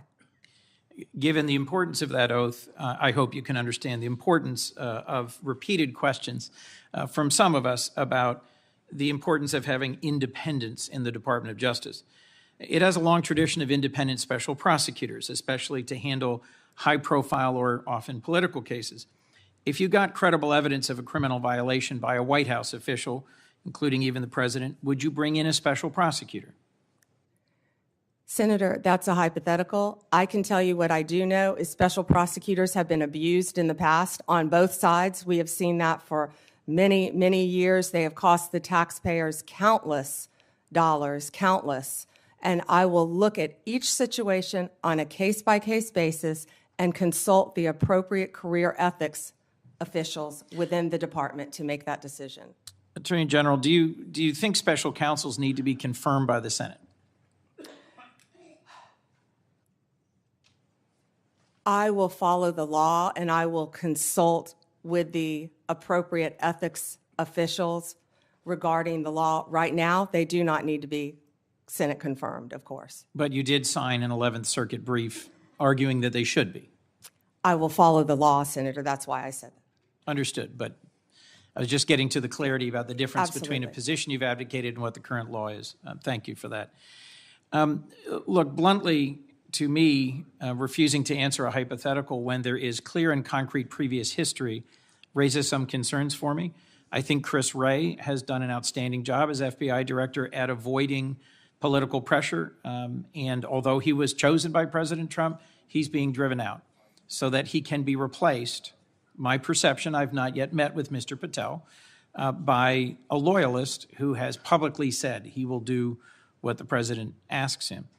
Given that Attorney General Barr was asked to go find evidence of election interference and improprieties, went and looked for the evidence and said, I can't find any, and was then dismissed, I'm just going to ask you one last time. Can you clarify for me that in following ethics and the law, you'd be willing to resign if ordered to do something improper? Senator, I wouldn't work at a law firm. I wouldn't be a prosecutor. I wouldn't be attorney general. If anyone asked me to do something improper and I felt I had to carry that out. Of course, I would not do that. That's one of the main things you learn when you're a young prosecutor, is to do the right thing, and I believe that has continued with me throughout my very long career. As we discussed, protecting American invention and innovation, American intellectual property, is a real concern of mine and of several others on this committee. I look forward to talking with you about that pressing concern.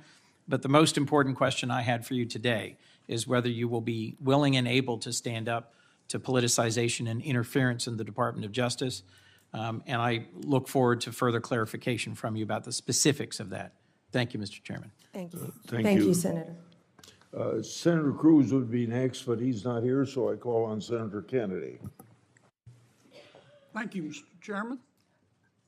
Ms. Bondi, welcome. Congratulations. Can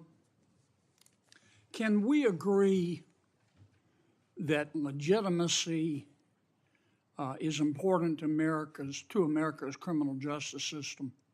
Yes, Senator. Can we agree that legitimacy is important to the Department of Justice, which in part administers our criminal justice system? Yes, Senator. And if Americans come to believe that our criminal justice system or our Department of Justice is acting illegitimately, that makes Americans less likely to accept the results of that system, does it not? Yes, Senator.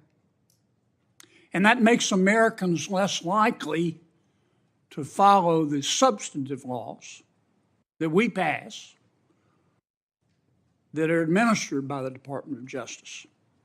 Isn't that true? Yes, Senator. And if that happens, we have chaos, don't we? Chaos. And the social contract is breached, isn't it? Yes. Do you remember a person by the name of Michael Avenatti? Yes. Several years ago, he was a media star here in Washington. An attorney, correct? Yes. He was a media star. And many members of our media loved him because he persistently bashed Donald Trump. And he was on TV every day. He was on CNN more than Wolf Blitzer. Do you know where Mr. Avenatti is today? I believe he's sitting in prison, Senator. He's in jail because he was a crook. And the Department of Justice helped put him there, didn't it? Yes, Senator.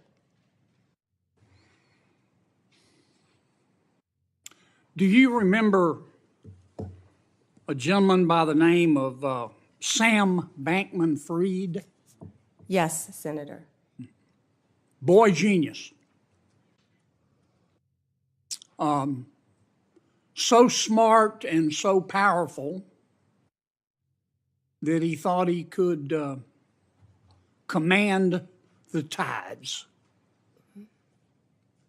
So smart and so powerful and so rich that he would go to meetings with serious people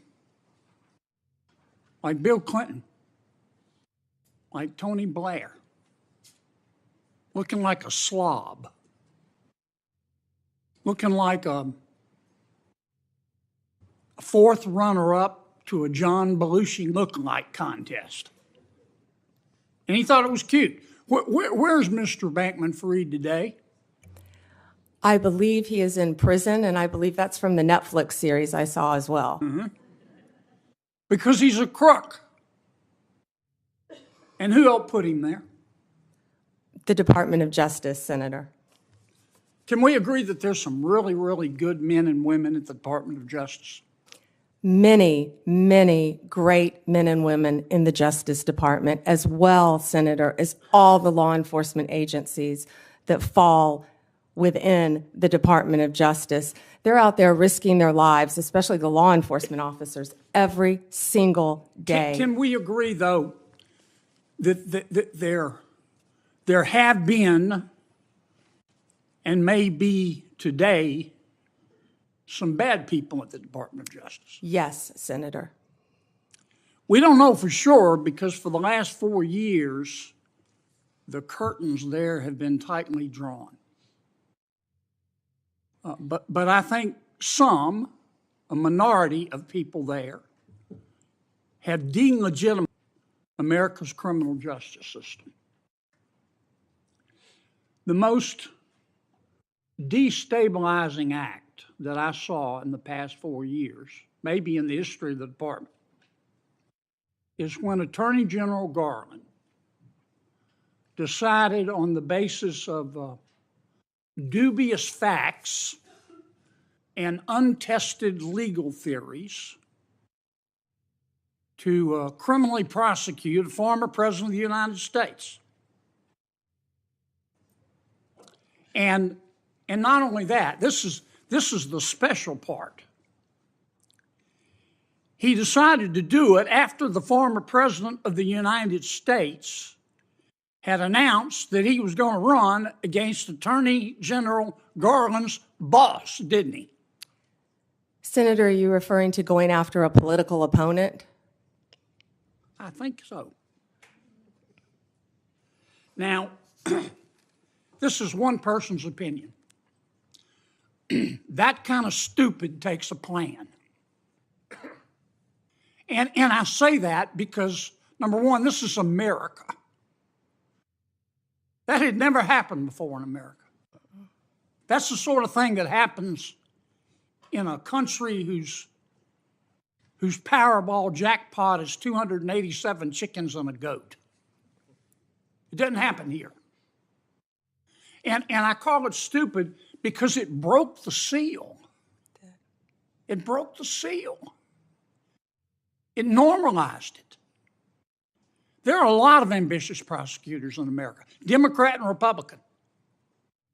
And I'll bet you right now there's some prosecutor in a particular state thinking about, well, maybe I ought to file criminal charges against President Biden's inner circle for conspiring to conceal his mental decline.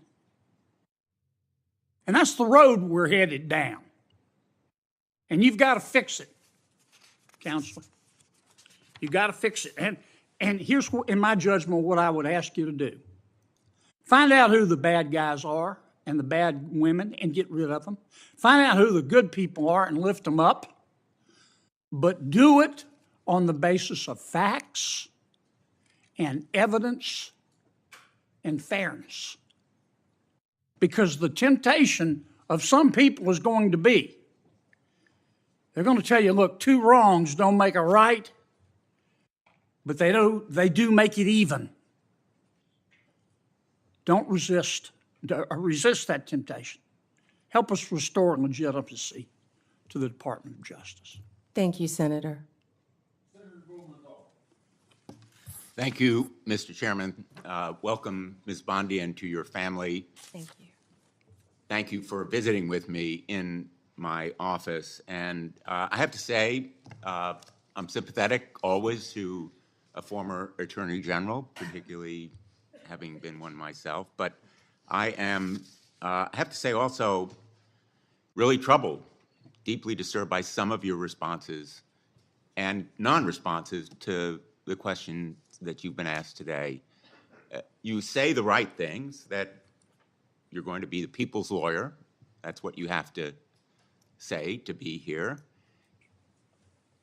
But I believe being the people's lawyer means you have to be able to say no to the President of the United States. You have to speak truth to power. You have to be able to say that Donald Trump lost the 2020 election. You dodged that question when you were asked directly by Senator Durbin. You have to be able to say that January 6th insurrectionists who committed violence shouldn't be pardoned. You have to be able to say that a nominee for the FBI director who says he has an enemy list, and that's just the beginning of what he has said in terms of politicizing, deeply weaponizing the FBI against political opponents, that he shouldn't be the FBI director. You know, we have some history here with your predecessors, Barr, Sessions, and others, who perhaps sincerely, when they sat where you are now, said that they would say no, but they were working with a president that expected them to be his Roy Cohn, his personal attorney. Do you really think that you can avoid the disgrace that they encountered or the repercussions from the White House if you say no to the president? And so my question to you is, can you say no to the president of the United States when he asks you to do something unethical or illegal? Senator, first, I need to clarify something that you said, that I have to sit up here and say these things. No, I don't. I sit up here and speak the truth.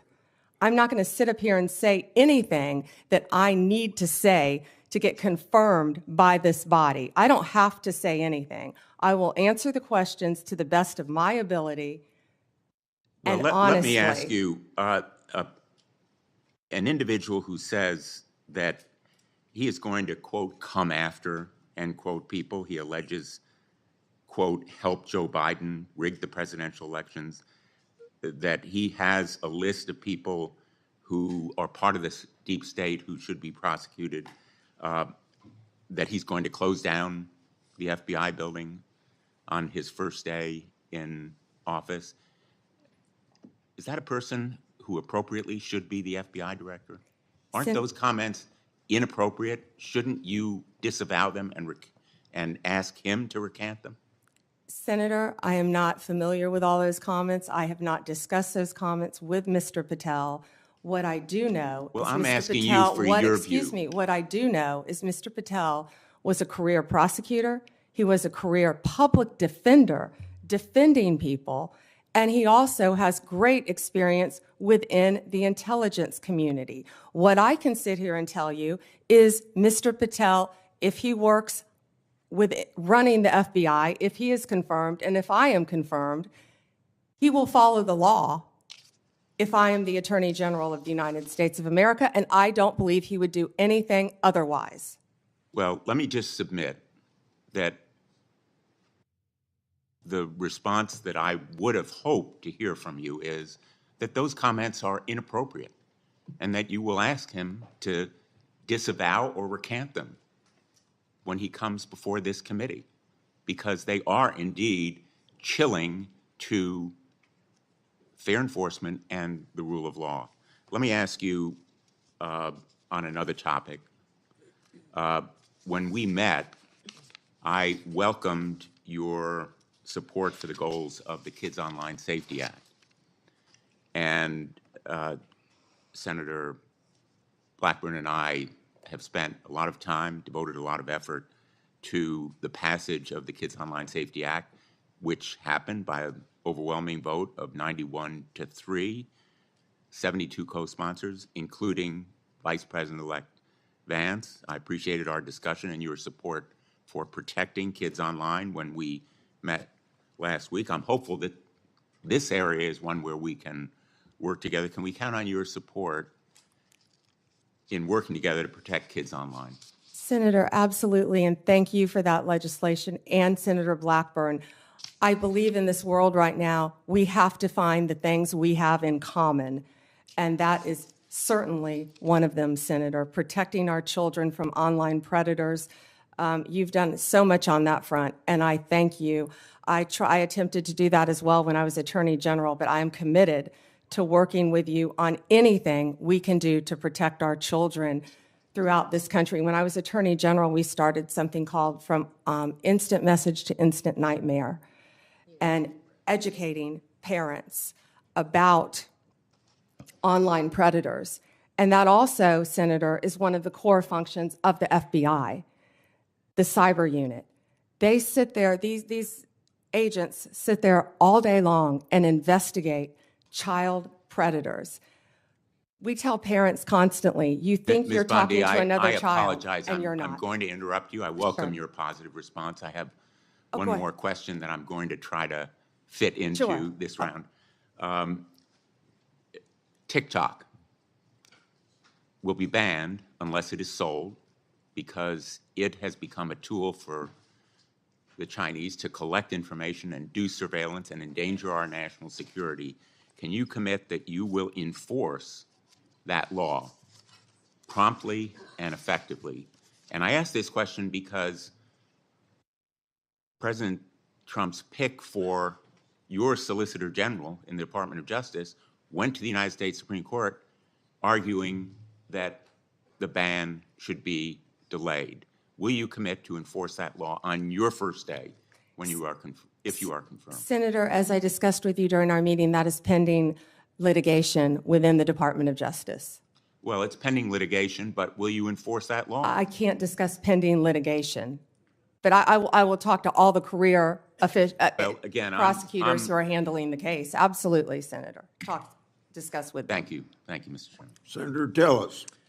Ms. Bondi, thank you for being here. I think I told you when we met, thank you for the time we met. I was born in Florida, have a lot of friends and family, and follow Florida politics pretty closely, and you've had a very impressive career there, though I do also have to admit I'm a Gator hater, so for the Florida alum, I'm University of Tennessee. But anyway, I actually, in some of these hearings, I created a bingo card to see what some of my colleagues on the other side of the aisle were going to hit. I want to go back to a few of them really quickly. One was about you being a lobbyist paid for and on the payroll of Qatar. Would you mind going back and repeating what you said in case people did not hear the involvement of your law firm and precisely what you were doing for the government of Qatar? Yes, Senator, I was very proud of that work. It was anti-human trafficking in advance of the World Cup, and human trafficking has been something that's been very important to me my entire career, especially when I was Attorney General of the And you also state of made Florida. it clear that you had a number of practitioners within the firm working on it, so this narrative that you were getting $115,000 a month from Qatar is correct or not? Not correct. Okay, thank you. I want to talk a little bit about, well, first off, I want to go back. You should be happy that so many comments have been directed towards Kash Patel, whose confirmation I am supporting. In fact, I'm meeting with him today, because that means they're out of stuff for you. So if it comes up again, you will once again know that you've got a great reputation and a great resume, and they are just trying to find things to put your integrity into question. You have answered the question repeatedly that that you will be loyal to the Constitution and you will live up to the oath to the Constitution and to protecting the American people. And I think Mr. Patel, when he becomes here, he'll be able to get rid of the myth in the same way that you did as a lobbyist for Qatar. He'll be able to get rid of that list of the enemies, be able to deal with the enemies list, and the marketing department for your opposition is going to have to come up with new material because that stuff is getting old. Section 702. You heard Senator Lee talk about some concerns that he has with 702. I believe it's one of the most important things that you can do early into your confirmation. You will be confirmed, and hopefully with some Democrat support. There have been dramatic reforms to 702. I've sat through an extensive presentation to try and make sure that the abuses never occur again and that you have a throat to choke if somebody abuses the protocol that's in place. I believe that we need to codify a lot of that. As a matter of fact, when I went through it, I felt like there were so many blinding flashes of the obvious. How could this not have already been a part of the approval matrix? So can you, after you're confirmed, commit that you or a designate will come back and provide for this committee an update on all of the the protocols that have changed and recommended legislation for codifying so that when we do go to reauthorization, we'll have what we need to make sure that that program stays in place? Senator, I or a designee will review all of 702 before it terms, of course, in 2026 and come back and report to you on both sides of the aisle. Thank you. You have a great perspective with your time in the state and working with the Department of Justice. Give me an idea of things that we need to do better in terms of, and I'm talking primarily in the law enforcement role. I think many people don't understand the joint task forces, the law enforcement efforts that are going every single day in every one of our states. What an incredible job they do. So can you give me some sense of things that you would look at to say maybe we could do it better from your perspective of having been a prosecutor in Florida? Yes, thank you. Thank you, Senator. Yeah, having been a career prosecutor, I think I have a unique perspective because I was a state prosecutor, of course, prior to becoming Attorney General. So I worked on a daily basis with local law enforcement and state and federal, not daily with federal, but I worked consistently with state, local, and federal. Then when I was Attorney General, I worked with all three as well. I feel like we have to have better coordination among all our agencies, especially given all the terrorism issues that we've discussed earlier in this hearing. We have to wrap in and communicate better with our local and state law enforcement officers throughout this country. There are so many great men and women in law enforcement, and we have to, I don't know exactly how yet, but we have to figure out a better way to work together with the federal authorities. Thank you. And I'm going to do a second round as well, but I think I also checked the bingo card for election denier. There were some people, that seemed to suggest that you were denying the election. I think that you said that President Biden is our president. President Biden is the president of the United States of America, and President Trump will be the 47th president. But I think you made a point that or at least I inferred from a comment that you made, a very important point. Folks, there are election improprieties in every election. The question is a matter of scale and whether or not you can prove it. We've seen it in North Carolina and seen it in other places. It's one of the reasons why I support voter ID, because we want to make elections easy to vote and hard to cheat. But the fact of the matter is people are cheating. So if anybody on this dais suggests that there aren't irregularities in every election, then they need to spend more time at home and really studying the facts. I don't think, though, that you've said that Biden is an illegitimate president. In fact, I think you said just the opposite. He is the president of the United States, and President Trump will be the next president, right? Yes. Okay. Last thing before the second round, January 6th. A lot of people are going to say you're going to have a rubber stamp for letting people have pardons or recommending a pardon for people who did violence to law enforcement. I'm not going to ask you a hypothetical because I want you to be consistent in not answering them. But I have to believe, as a member, I was the last member out of the Senate on January the 6th. I walked past a lot of law enforcement officers, who were injured. I find it hard to believe that the President of the United States or you would look at facts that were used to convict the violent people on January the 6th and say it was just an intemperate moment. I don't even expect you to respond to that, but I think it's an absurd and unfair hypothetical here, and you probably haven't heard the last of it. Thank you, Mr. Chair.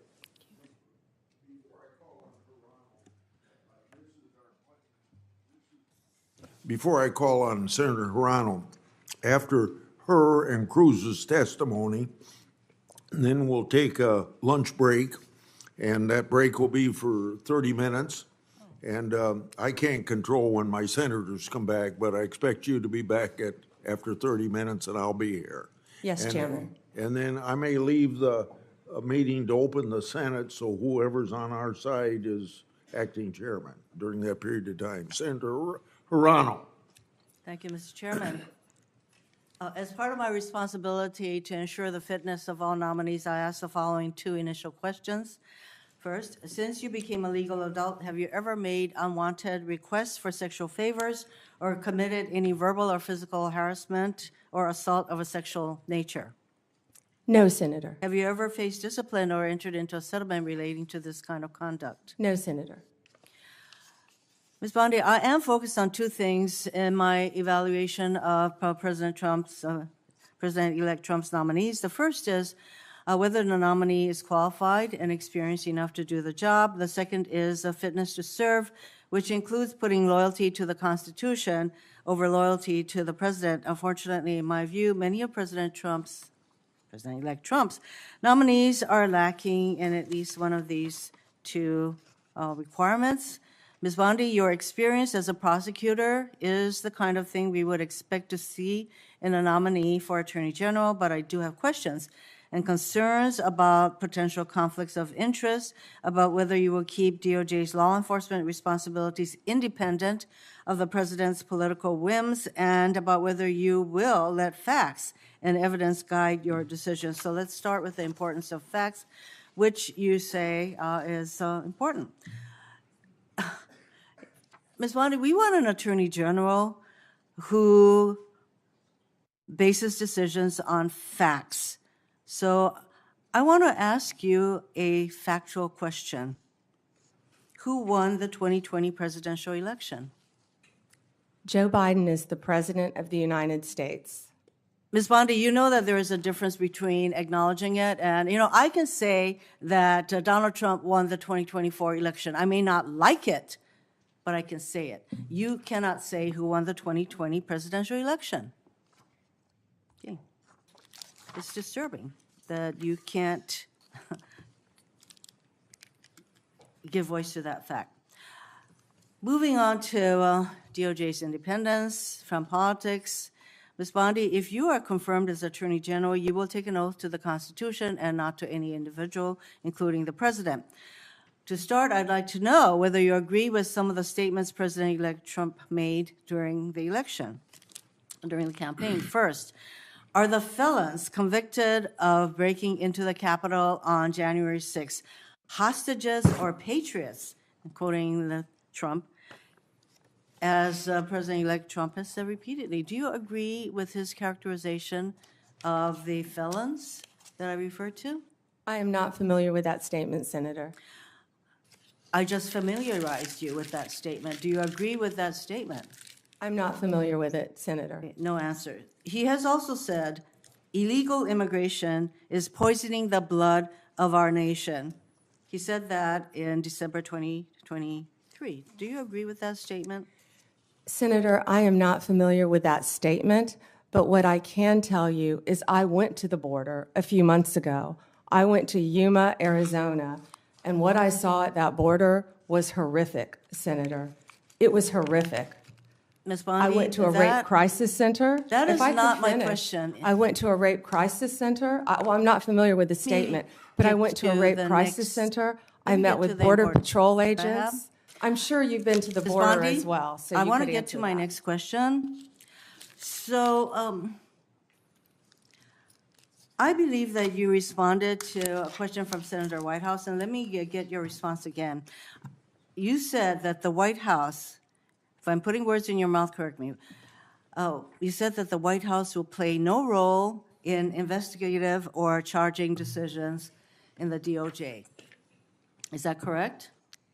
Senator, what I said is that it is the Department of Justice's decision to determine what cases will be prosecuted. What role will the White House have in investigative or prosecutorial decisions of the DOJ? It is the Department of Justice's decision, Senator. So that sounds to me that you're saying that the White House will not have any kind of role. Meanwhile, though, you have an incoming president who said, I have the absolute right to do what I want to do with the Justice Department. And in fact, President-elect Trump considers the DOJ to be his law firm.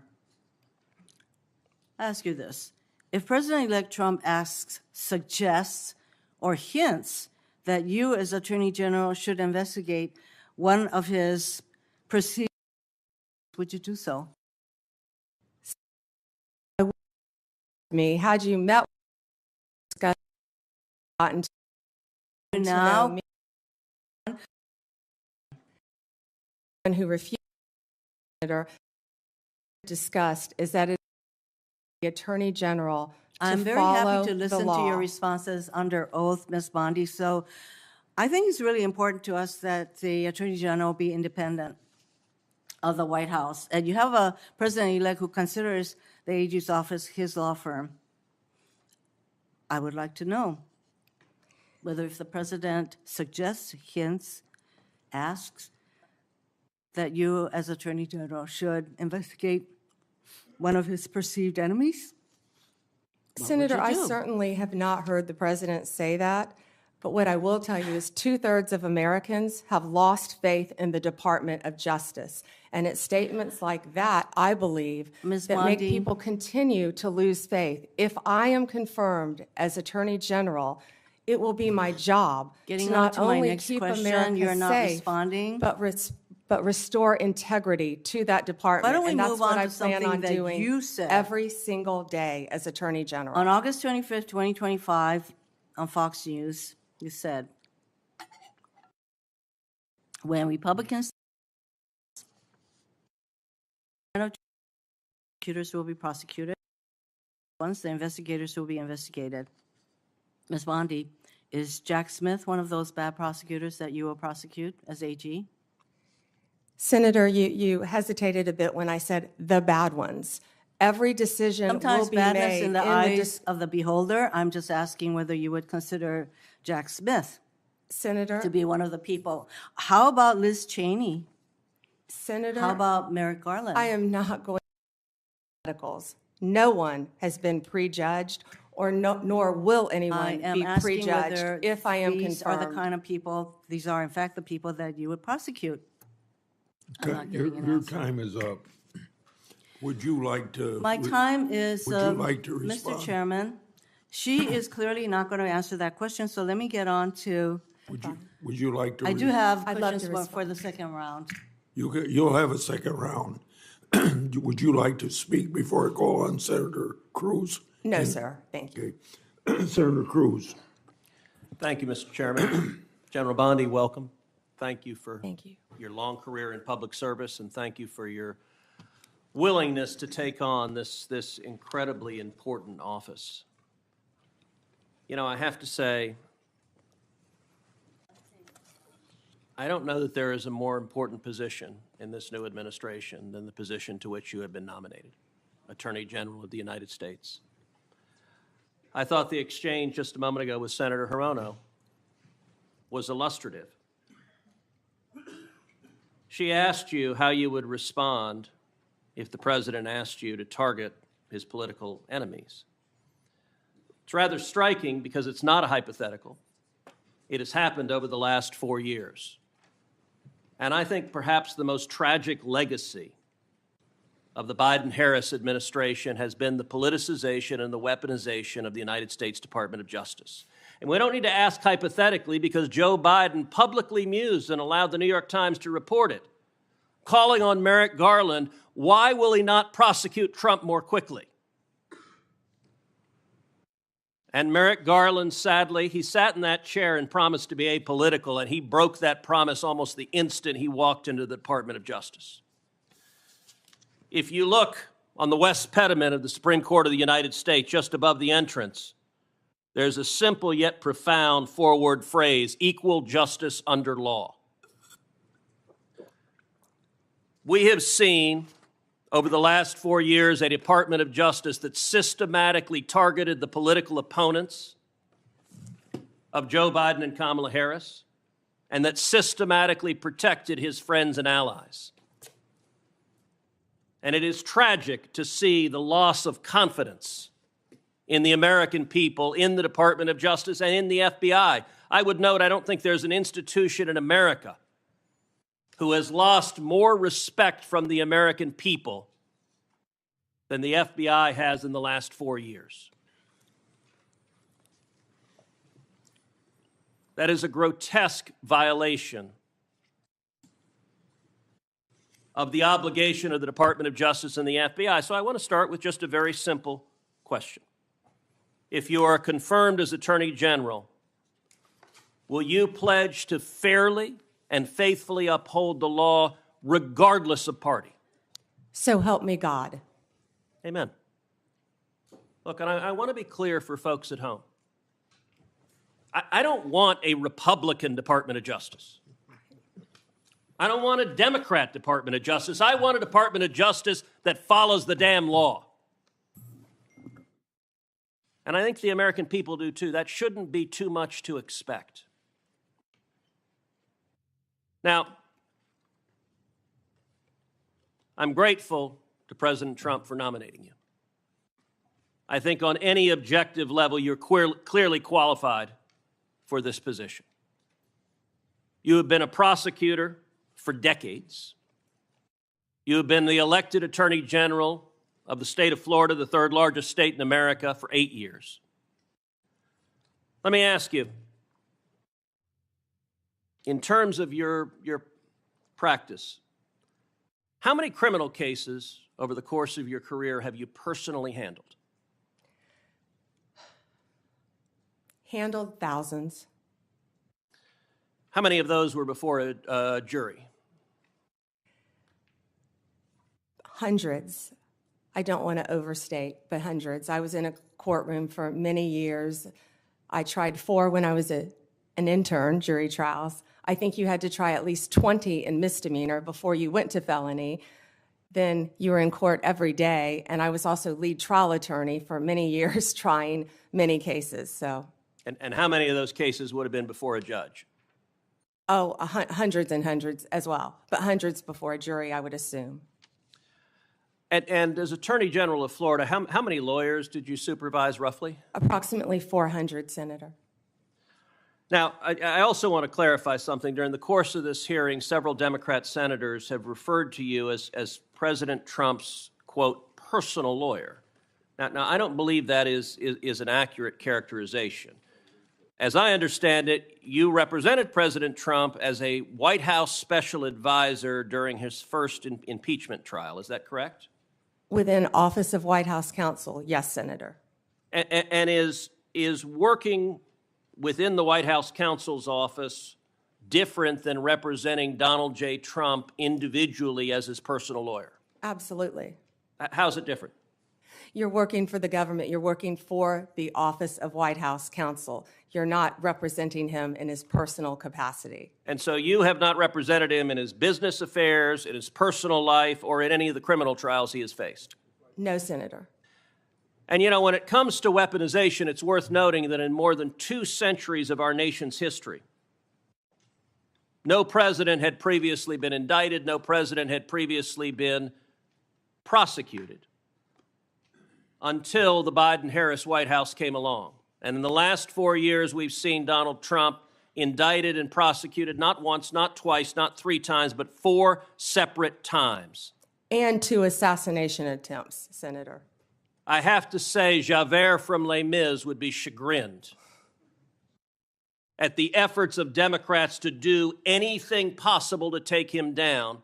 And I believe the real target in this was not President Trump, but it was the American people, that these prosecutions were brought because partisan prosecutors were terrified that the American people would do exactly what they did in November of 2024 and vote to reelect Donald J. Trump. By 77.3%. Million Americans, 77.3 million Americans. Will you commit every day as Attorney General to follow the law, to follow the Constitution, to uphold the rule of law without favor and without regard to the partisan position of any criminal defendant?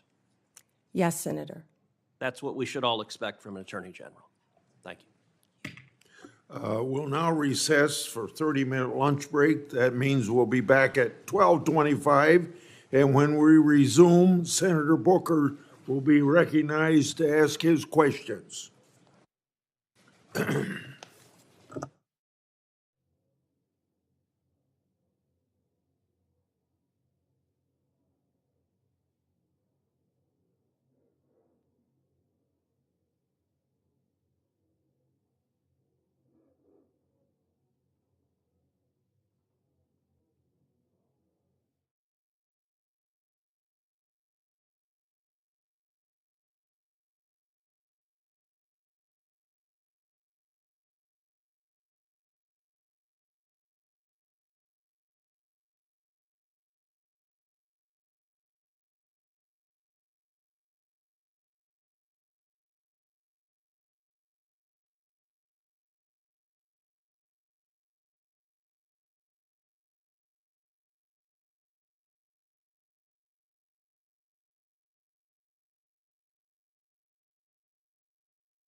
Mr. Chairman.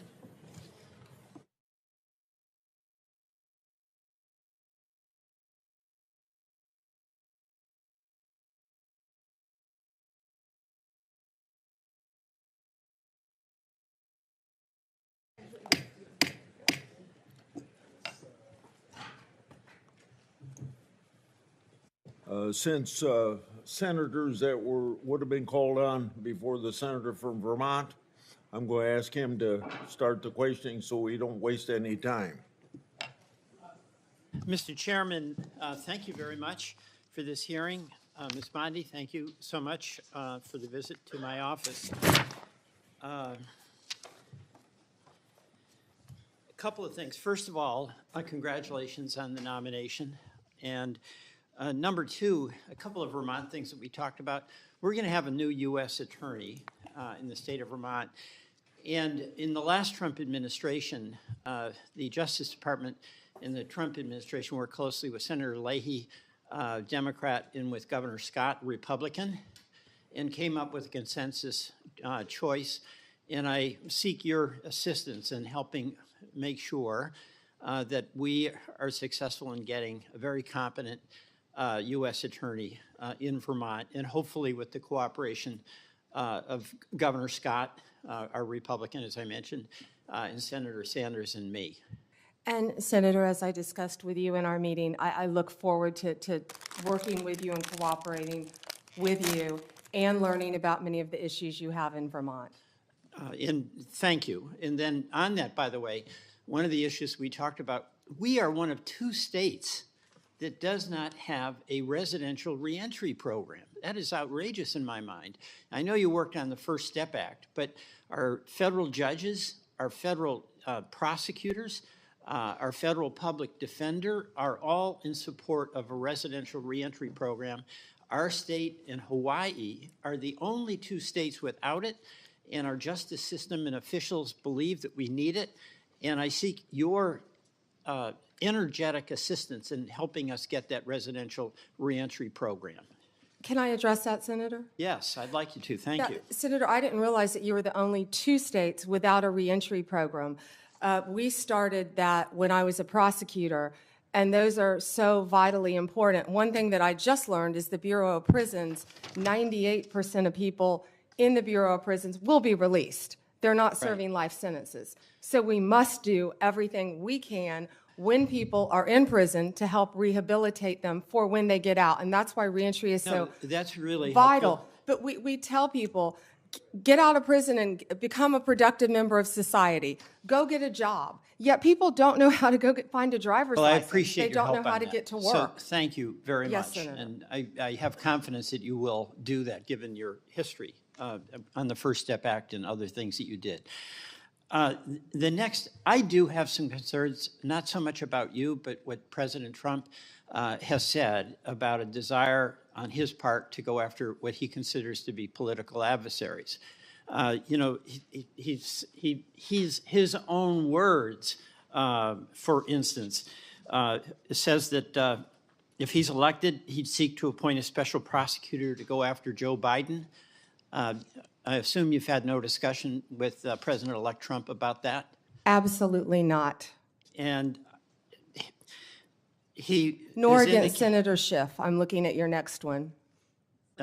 Well, my colleague, Senator Schiff, who I think did an incredibly good job, President Biden had different points, or pardon me, President Trump had different views about that, where he said on a number of occasions that he should be prosecuted, that everybody on the January 6th committee should be prosecuted for their lies and treason.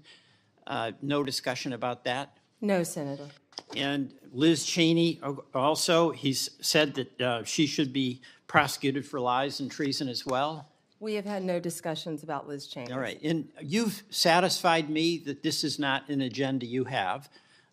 President Trump has satisfied me that when he says things that are pretty provocative, he's often serious. And as Senator Cruz wants, I want, and that is to have a Justice Department that is not going after people on the basis of them being political opponents. And my understanding, in listening to your answers to the questions along this line, is that you have no intention of pursuing people on the basis of them being a political opponent.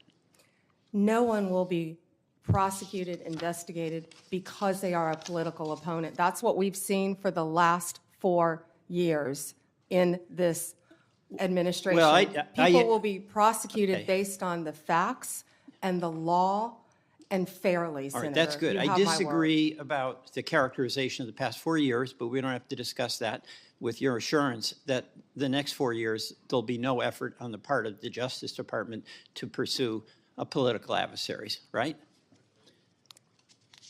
Every case will be done on a case-by-case basis. No one should be prosecuted All right, for just political purposes. Thank you. Absolutely I not. just have a couple of other things. One is the False Claims Act. Senator Grassley, thank you for that False Claims Act. In Vermont, there are incredible challenges for folks trying to get health care. It's really expensive. And there was a shocking report in the Wall Street Journal about a major insurer that is ripping off taxpayers by overbilling, overprescribing on Medicare Advantage, billions of dollars. And the report indicated that insurers are adding diagnosis basically to make money, not to help the patient, that insurers sent nurses to find diagnoses that doctors didn't find, that insurers got paid to cover patients who were already getting your coverage through the VA, and it adds up to billions of dollars, and Vermonters are struggling under the weight of incredibly expensive health care. The False Claims Act, Senator Grassley authored, is an area where the Attorney General can protect consumers against ripoffs. And I'm not asking you to comment on this particular Wall Street report, but I want your assurance that in addition to fighting crime, and we're all for you doing that, you're going to be there protecting consumers and taxpayers from ripoffs. Absolutely, Senator. When I was Attorney General, we went after a pharmaceutical company. It was Medicaid fraud. I can't remember the settlement value. It may even be ongoing, but it was a large number. And that, you know, people don't understand that's hurting the taxpayers of Florida, of Vermont. So use that False Claims Act that we can thank Senator Grassley for. It's cold out there in Vermont. We need vigorous enforcement to protect taxpayers and Vermonters from ripoff charges. Thank you. I yield. Senator Schmidt. Thank you, Mr. Chairman. And it's good to see you. Thank you. And I meant every word of those introductory remarks. I have the greatest deal of respect for you personally and professionally. This is a great pick by President Trump. You're going to do a great job. Thank you. Thank you. I do want to say, though, that it appears as though Trump derangement syndrome is alive and well. The focus of these questions today are disturbing. I don't think my Democrat colleagues learned very much from the November 5th election. The American people rejected all this. Their obsession with President Trump didn't bode well for them electorally, and I think if they stay on this path, they'll be in a permanent minority. But that's up to 112 electoral votes, Senator. the landslide. But that's up for them. That's up to them to decide. I do want to comment a little bit, I guess, on this newfound religion on independence from the Attorney General.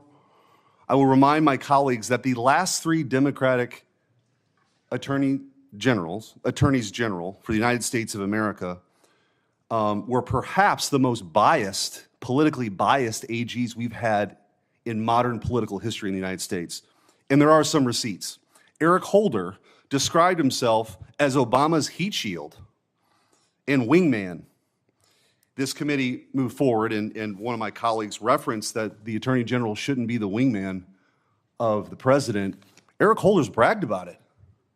He bragged about it. Loretta Lynch met with Bill Clinton on the tarmac in a private meeting while she was investigating Hillary Clinton.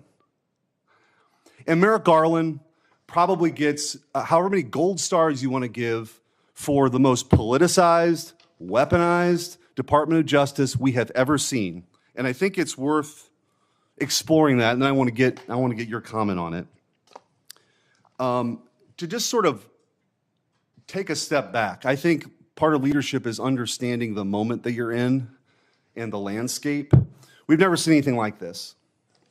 And there is a story to be told. The arc of this story begins when Joe Biden gave a speech demonizing half the country, calling them threats to the republic, threats to democracy, these MAGA Republicans, and I'm going to do everything I can to make sure President Trump ever gets back into the White House. Miraculously, these zombie cases are resurrected.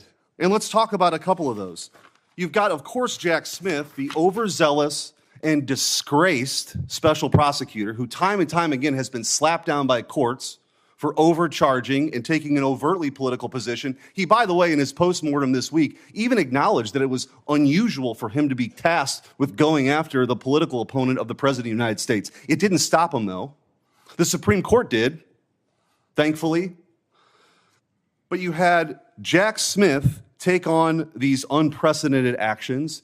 You had a raid at Mar-a-Lago, staged photos at Mar-a-Lago for boxes of documents, which, by the way, boxes of documents were in Joe Biden's garage from his Senate days. And by the way, somebody who didn't register like you did under FARA, Hunter Biden was staying in.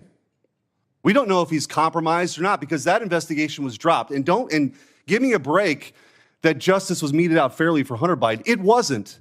The Department of Justice went out of its way in documents to try to get him absolved of all potential crimes in the plea deal. It was only when the judge asked questions that unwound that. And they got back to the gun charge, but then President Biden did the dirty work himself. It was always going to be Plan B. You had Jonathan Sue, Biden's deputy White House counsel, coordinated with the DOJ and Jay Bratt on those classified document cases. Matthew Colangelo, who's that? The number 3 guy at DOJ goes to where? Alvin Bragg's office. Alvin Bragg then resurrects a zombie case in lawfare at a local level. Why would the number 3 person go do that? Maybe there was coordination. Maybe there was coordination, by the way, with the number 2 assistant DA in Atlanta in the Fani Willis case, who was meeting with the White House. Why would the White House care about a case in Atlanta? Well, the truth is everybody knows, it was on full display, this was the worst case of lawfare we've ever seen. If this was happening in another country, our State Department would be warning us about it. It's banana republic stuff. And one of the reasons why I'm so glad that you have been put up and nominated for this position is that I think you have the ability to level set. So when the Democrats ask you questions about your independence, it is beyond ironic that we're sitting here today because of the lack of independence from Merrick Garland and Eric Holder bragging about being Obama's wingman.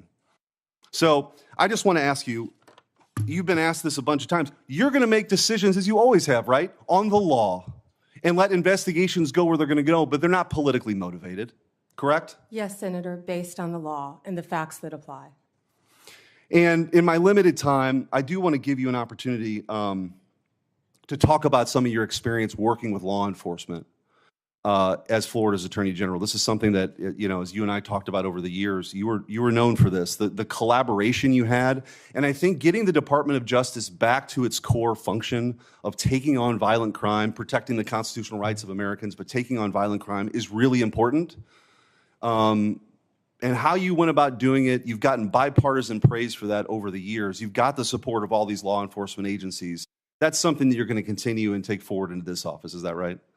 Yes, Senator. Thank you so much. And I feel like my experience with that goes back to when I was a state prosecutor with state and local, our sheriffs, our police departments, our police chiefs, and then as Attorney General on a statewide basis. And now, if I'm confirmed, all of our federal law enforcement agencies, I would be very proud to supervise those. I'll just close with this, Mr. Chairman.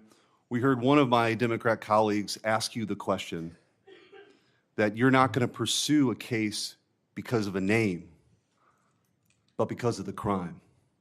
I would argue that the current Department of Justice adopted Lenin's claim, which was, show me the man and I'll show you the crime. and they did everything they could to throw President Trump in jail for the rest of his life because they didn't want to lose the ballot box. That is not what this country's about. That is not what this republic is about. But they did it, and it's up to you now to restore the integrity, and I have of that agency, of the Department of Justice, and I have full confidence that you will. Thank you, Senator. Thank you. Thank you, Mr. Chair. Before I begin, I just want to remind us all for the record that the 34 convictions, not indictments, convictions of former President, incoming President Trump were by a jury of his peers. Thank you, Ms. Bondi, for being here today, and I too would like to welcome your family and friends who are here. Thank you. Appreciated the opportunity to meet yesterday to learn about your priorities and discuss a number of issues that are important to me. But I got to tell you, as I reflected on our conversation yesterday and as I've observed the hearing today, I continue to have significant reservations on your ability to function as a truly independent Attorney General for your friend. Let's say you keep referring to him, your friend, President-elect Trump. So I hope you can address some of these concerns through your responses to my questions here. Now, the first issue area is something that we didn't get a chance to touch on yesterday. So I actually want to follow up on some of Senator Durbin's questions from earlier about the 2020 election. And to be specific, on the day after the 2020 presidential general election, you traveled to Philadelphia to appear alongside President Trump's then attorney, Rudy Giuliani. And together, you falsely asserted that President Trump had, quote, won Pennsylvania in that election. Now, I want to be clear. At that moment, there were still at least 1 million ballots left to be counted in Pennsylvania. Of course, President Biden went on to win the state by more than 80,000 votes. But in the following days, even after the results were clear, you continued to double down on the big lie, promoting falsehoods about election fraud and cheating without offering any actual evidence. And I remember it clearly because I served as California Secretary of State at the time, and I invited anybody associated with the Trump campaign who was making these claims to come forward with evidence of irregularities in the election or massive voter fraud. 4 years later, I still have seen none. So I ask you today, do you have any evidence of election fraud or irregularities in the 2020 election? So, first, Senator. Yes or no? It's a yes or no question. First, Senator. Do you have evidence, yes or no? First, Senator. I'm so sorry about the fires to you and Senator Schiff and what you're going through in your states. I have to say that. I And appreciate think that, all but of my our clock is I'll ticking, answer and I your want to question. All hear of our your answer. hearts go out to everyone in California for what you're facing right now. I'm glad you asked the question about Pennsylvania. It's a yes or no question. I was Do hoping you have evidence, someone yes or would. no? Senator, I was hoping you'd ask the question. Do you have evidence, yes or no? I traveled to Pennsylvania. Do you have the evidence, I yes traveled, or no? Senator, to Pennsylvania. Okay. You're not answering my question. If you have no evidence to offer, let me ask you this. Will you now retract your previous statements that Trump won Pennsylvania in the 2020 election, yes or no? Oh, Senator, I traveled to Pennsylvania, and let me tell you what I saw firsthand. Yes or no? no? I didn't talk about California because I was not in California. I talked about Yes or no? Last time I'm going to ask. I talked about Pennsylvania because Mr. I Chair, was there. I'm going to move on because You she's got a clearly not court answering my order questions. And to I want to know, observe. colleagues, for everybody, members of the committee and everybody watching, that the attorney who stood beside Mr. Giuliani was making very similar statements. And he has since been disbarred from multiple jurisdictions for making these false claims about the 2020 election in court. And like Mr. Giuliani, as you've noted today, you've taken an oath to uphold the Constitution just as an attorney. And now you're asking us to consider you to serve as the chief law enforcement officer in our country. So it's imperative, Ms. Bondi, that you subscribe to facts and evidence and not politically convenient conspiracy theories. Your job will be, your job will be to protect voters and election workers, not to undermine and dox them. Now, I know that earlier you agreed that Joe Biden is in fact president, but many of the president-elect's inner circle continue to spread the big lie about the 2020 election. Then we'll move on to a different topic. 'cause I know that's Senator, one you were that you're obviously speaking. not May comfortable with. I speak? You When cut me I ask off you the when I next was question, speaking. you can speak, and I hope you answer, Ms. Bondi. Well, I'd now, like when to we met answer yesterday, the previous one, Senator. when we met yesterday, You pointed your finger at me and you said did not you were seem speaking. to be familiar let me answer with my question. the I'm not going to be citizenship bullied by you, clause, the Senator 14th Padilla. Amendment of the United States of America, which was deeply disappointing. I guess you And I'm didn't want to hoping you're hear more my familiar answer with it about today Pennsylvania. after I gave an opportunity to study overnight. So can you tell me and this committee what the citizenship clause of the 14th Amendment says? Senator, I'm here to answer your questions. I'm not here to do your homework and study for you. If I am confirmed No, as you're Attorney the one General, asking for a confirmation hey, vote, you ma'am. cut me off. Can I please finish? What does the 14th Amendment say? Senator, the 14th Amendment, we all know, addresses birthright citizenship. I've been a state prosecutor. I've been a state AG. I look forward to, even given your remarks today, working with you and the people of California if I am confirmed as the 87th Attorney General of the United States of America. I didn't take your homework assignment. I'm sorry. I was preparing for today. So on the 14th Amendment, now you've testified repeatedly to this committee that you will uphold the laws of this country and defend the Constitution of the United States. Do you believe birthright citizenship is the law of the land, and will you defend it regardless of a child born in the United States, regardless of their parents' immigration status? Senator, I will study birthright citizenship. I would love to meet with you regarding Ma'am, you're birthright asking us to citizenship. Can I continue answer to the serve as the question? Attorney General of the United States, and you still need to study the 14th Amendment of the Constitution?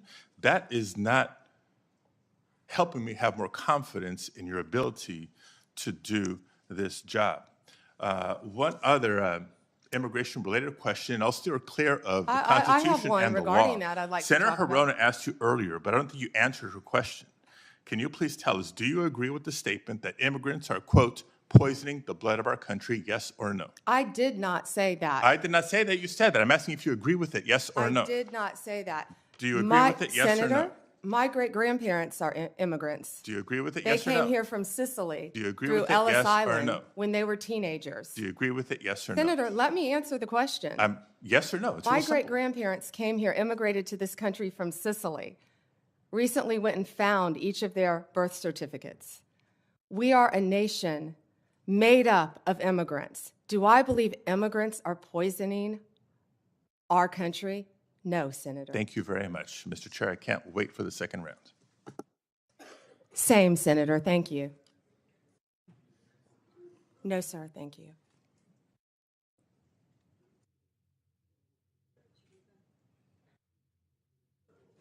Suggestions about unfair statements about the 2020 election.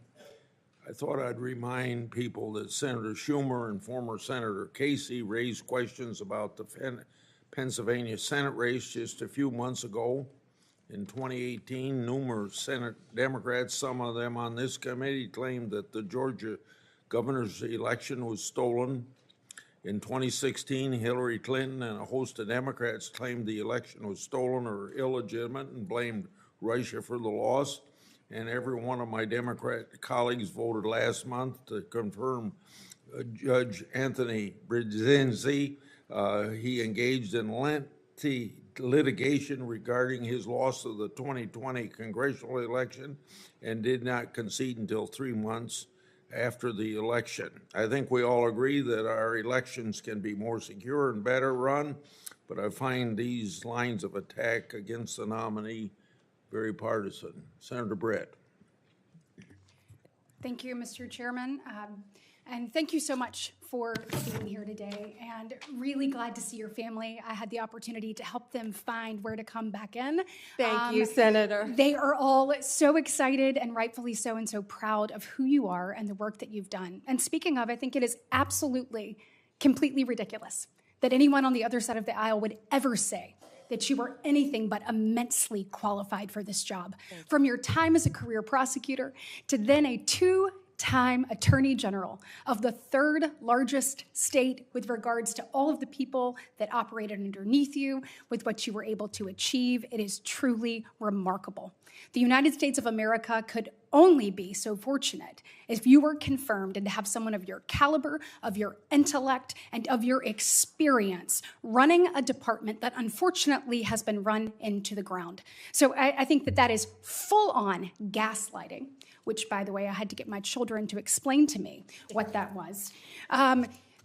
Not only that, but to act like you would be the one that would weaponize the Department of Justice. What I have heard you say time and time and time again is that you will follow the law. And this is coming from a side of the aisle that has allowed the Biden administration, by saying nothing, they've allowed them to go after parents who are at school board meetings, who want nothing more than their children to be taught and not indoctrinated. They have allowed them to go after people who are trying to practice their faith. And they have sat idly by while the weaponization of the Department of Justice has undermined the credibility and credence that Americans believe that they should have in equal justice under the law. So I know that you will, as you have said here, you will follow the law and you will return this department to where it should be in the eyes of Americans. So thank you. And I wish the gaslighting on the other side of the aisle would stop, because from my perspective, I'm over it. And I believe that's exactly what the American people have said too. And speaking of, my distinguished colleague, who I have a great deal of respect from on the other side of the aisle, just said, tried to make you answer a question about immigrants and, quote, poisoning the blood of America. When actually the previous question by our colleague from Hawaii was illegal immigration. We are a nation of immigrants, but we are also a nation of laws. And the lawlessness under the Biden-Harris administration has made every single state in this nation a border state. I am so thrilled about what you've done when it comes to opioid use and human trafficking, and I look forward to you instituting that at the Department of Justice. Your credentials speak for themselves. When opioid and fentanyl overdoses are the leading cause of death between the ages of 18 and 45 in this nation, we need someone who takes it serious.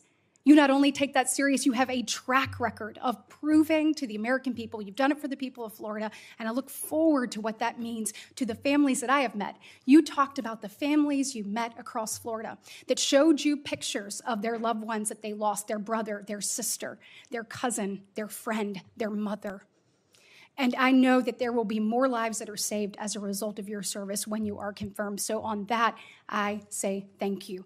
And when it comes to illegal immigration, which we need to put a stop to, I want to ask you a question that you and I had an opportunity to discuss a little bit.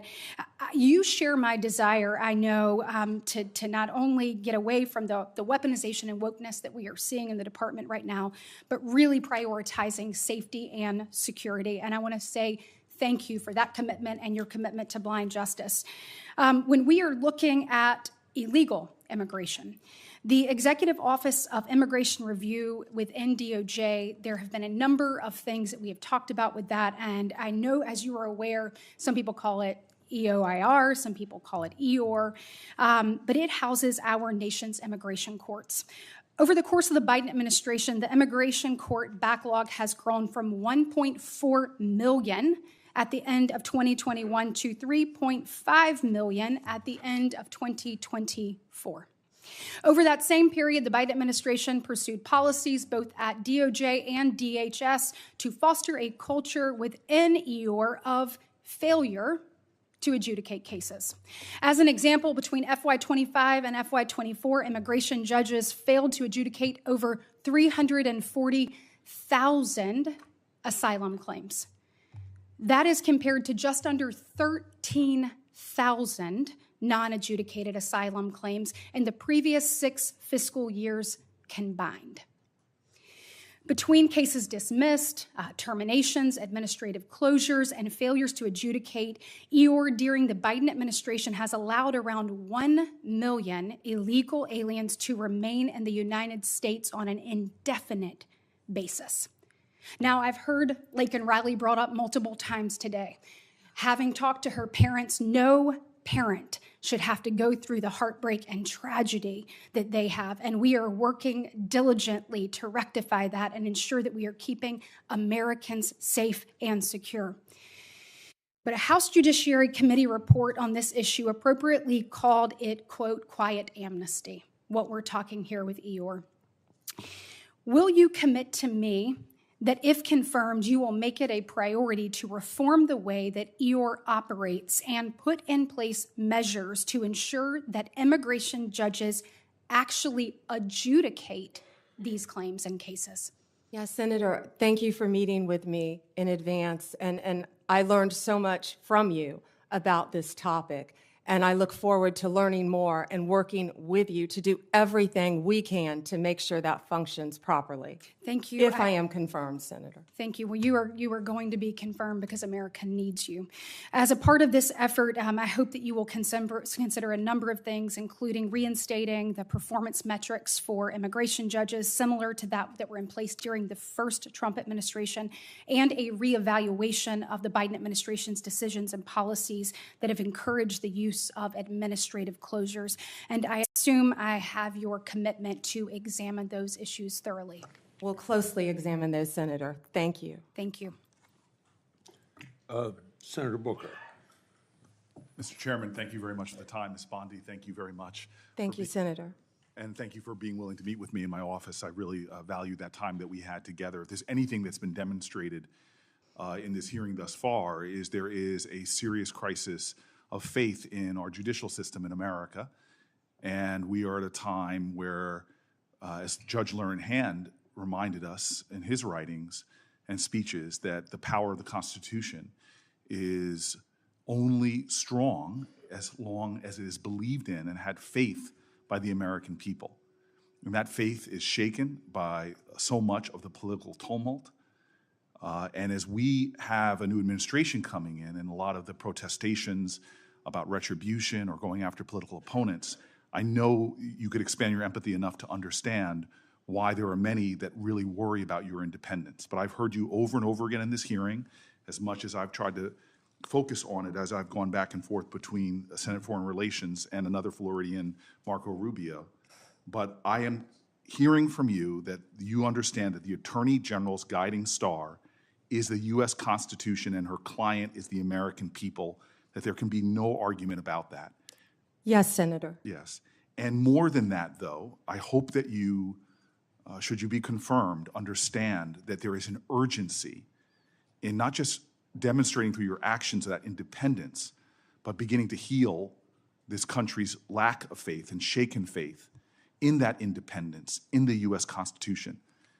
History may not long remember what any of us individually do here, but for the sake of our democracy, what you do to restore and repair the American faith, whether they be Democrats, Independents, or Republicans, is vital. I want to switch here to say publicly that when Donald Trump appointed Craig Carpenito as the U.S. Attorney in New Jersey, it was over the objections of myself and then Senator Menendez.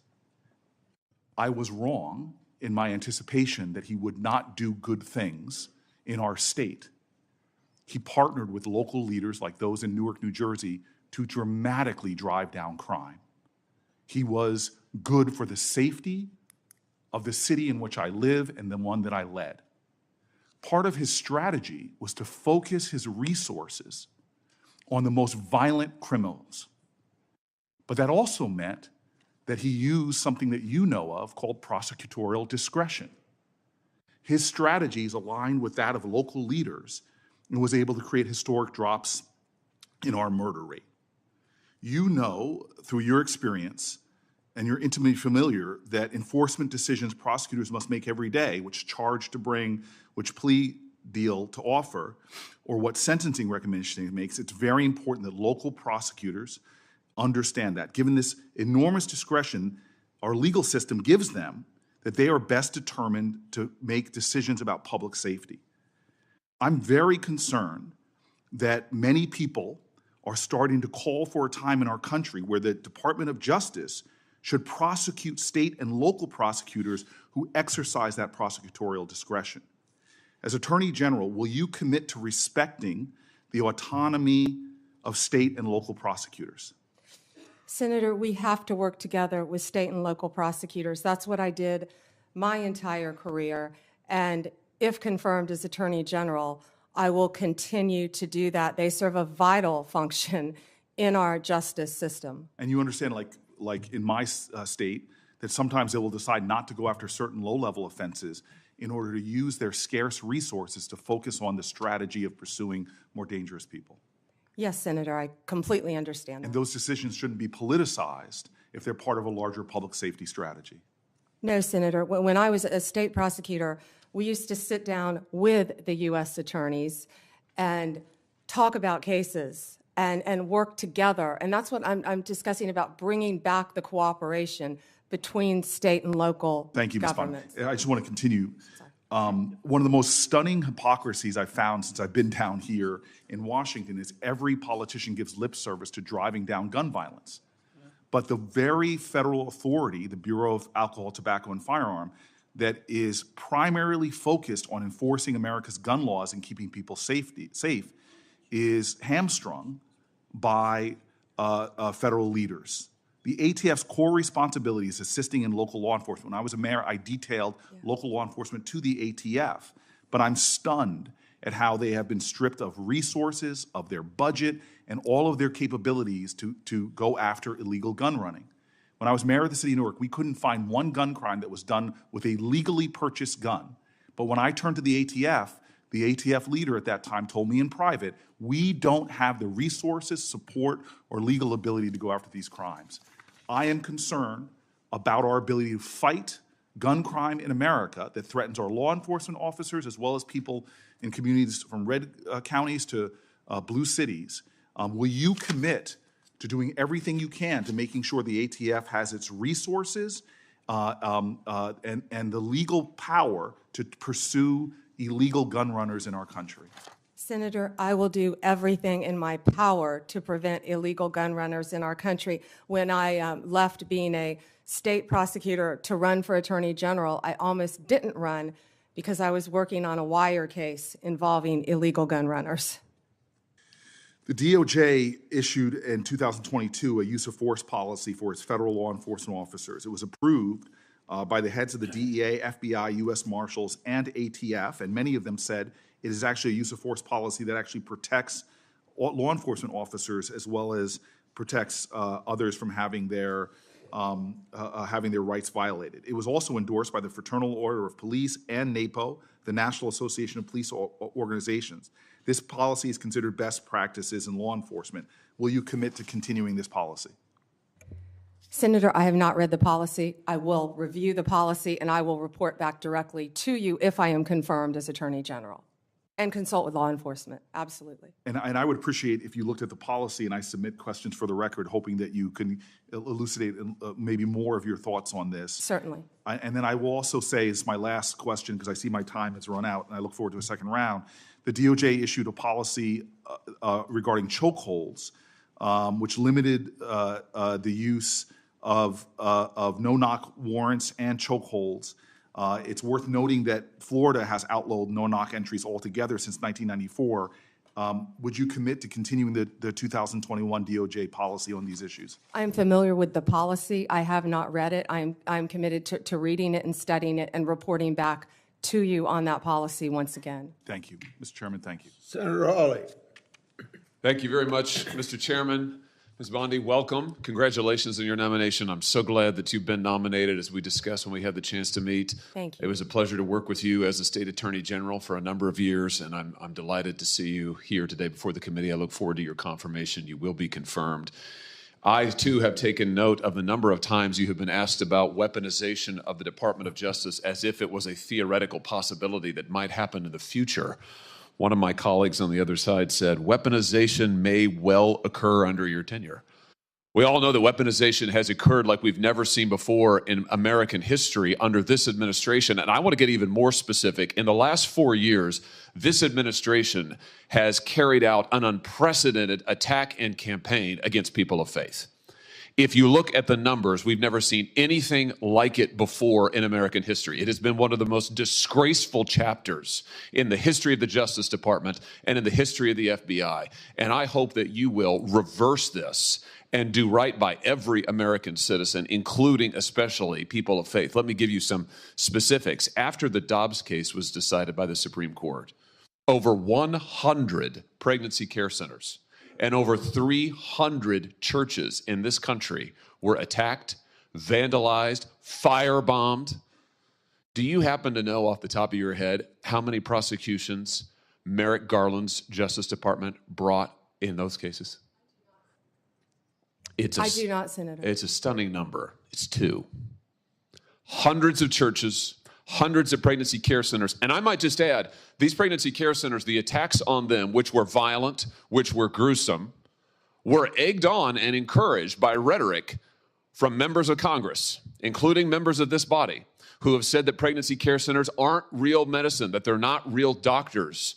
They have legitimized these attacks. And the same thing was true of churches. And this Justice Department couldn't lift a finger to defend these Americans. But at the same time, they used legislation, a law known as the FACE Act, to prosecute at least 53 different pro-life demonstrators, including people like Mark Houck from Pennsylvania, to whom this Justice Department sent a SWAT team to his door in the early morning hours. He has, I think, 7 children. In the early morning hours, an FBI SWAT team shows up at his door to take him into custody and prosecute him. By the way, he was acquitted.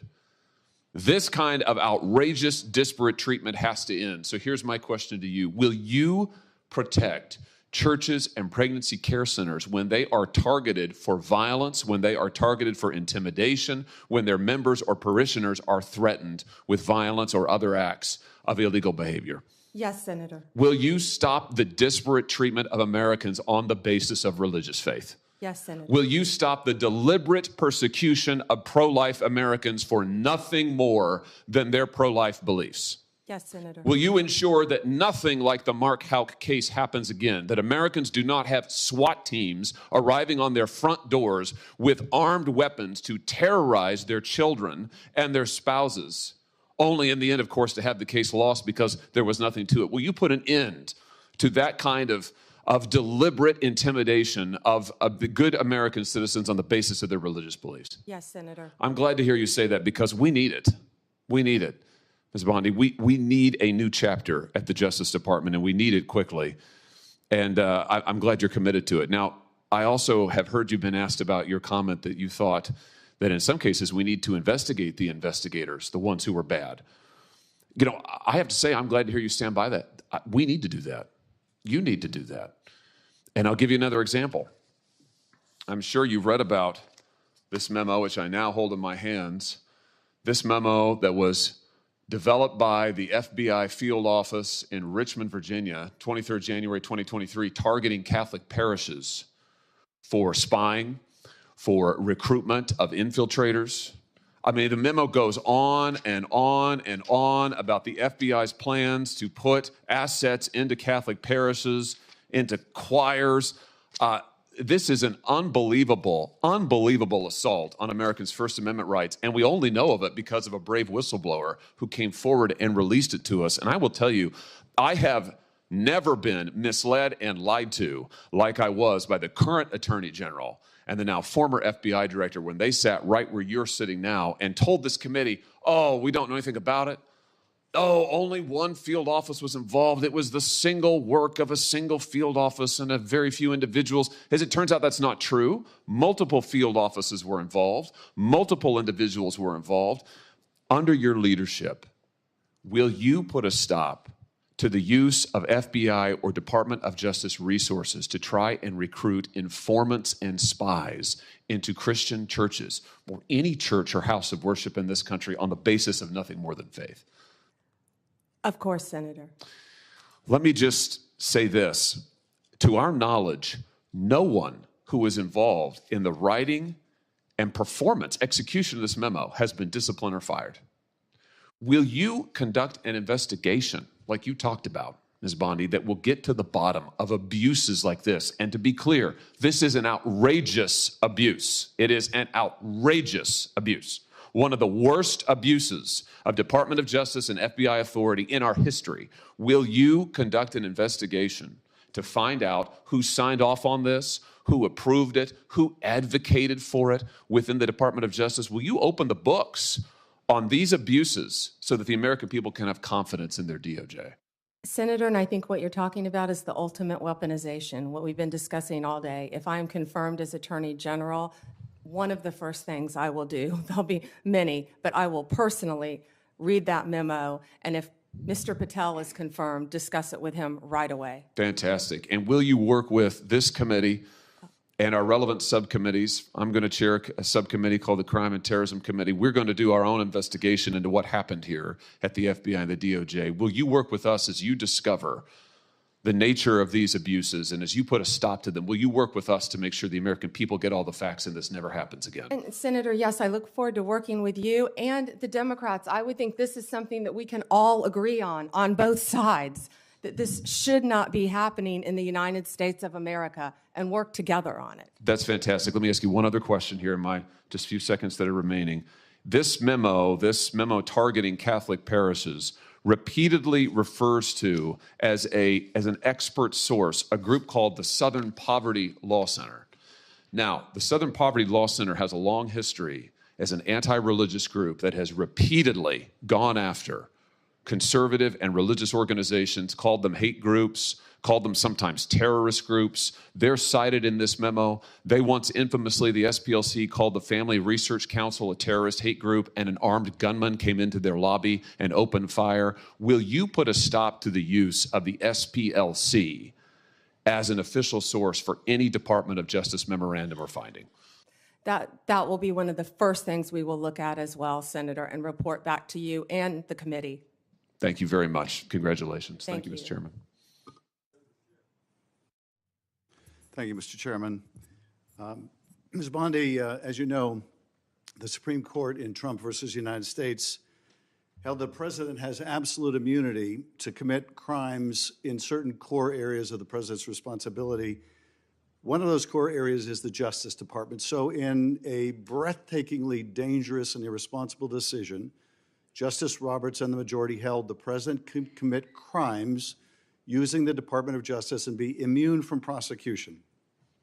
Justice Sotomayor correctly said this new immunity lies about like a loaded weapon. So the fear and the concern we have is that the incoming president will use that loaded weapon, that immunity, to commit crimes through the Department of Justice. And for that reason, it is all the more important that we have an Attorney General who has the independence, the strength, the intestinal fortitude to say no to the president when it is necessary. So my first set of questions has to do whether you have the independence to say no when you must say no. And you can say this is hypothetical, but it is not hypothetical. So let me start with one very specific non-hypothetical. The president has said Jack Smith should go to jail. Will you investigate Jack Smith? Senator, I haven't seen the file. I haven't seen the investigation. I haven't looked at anything. It would be irresponsible of me to make a commitment regarding anything without, you're a long practicing attorney, without looking at a file. So you would need a factual predicate to open an investigation of Jack Smith, is that right? Not a summary by you sitting here. Yes, sir. And not a summary by the president either, right? Absolutely. So a summary by the president or his desire to investigate Jack Smith would not be enough for you to open an investigation of Jack Smith, is that right? I will look at the facts and evidence in any case.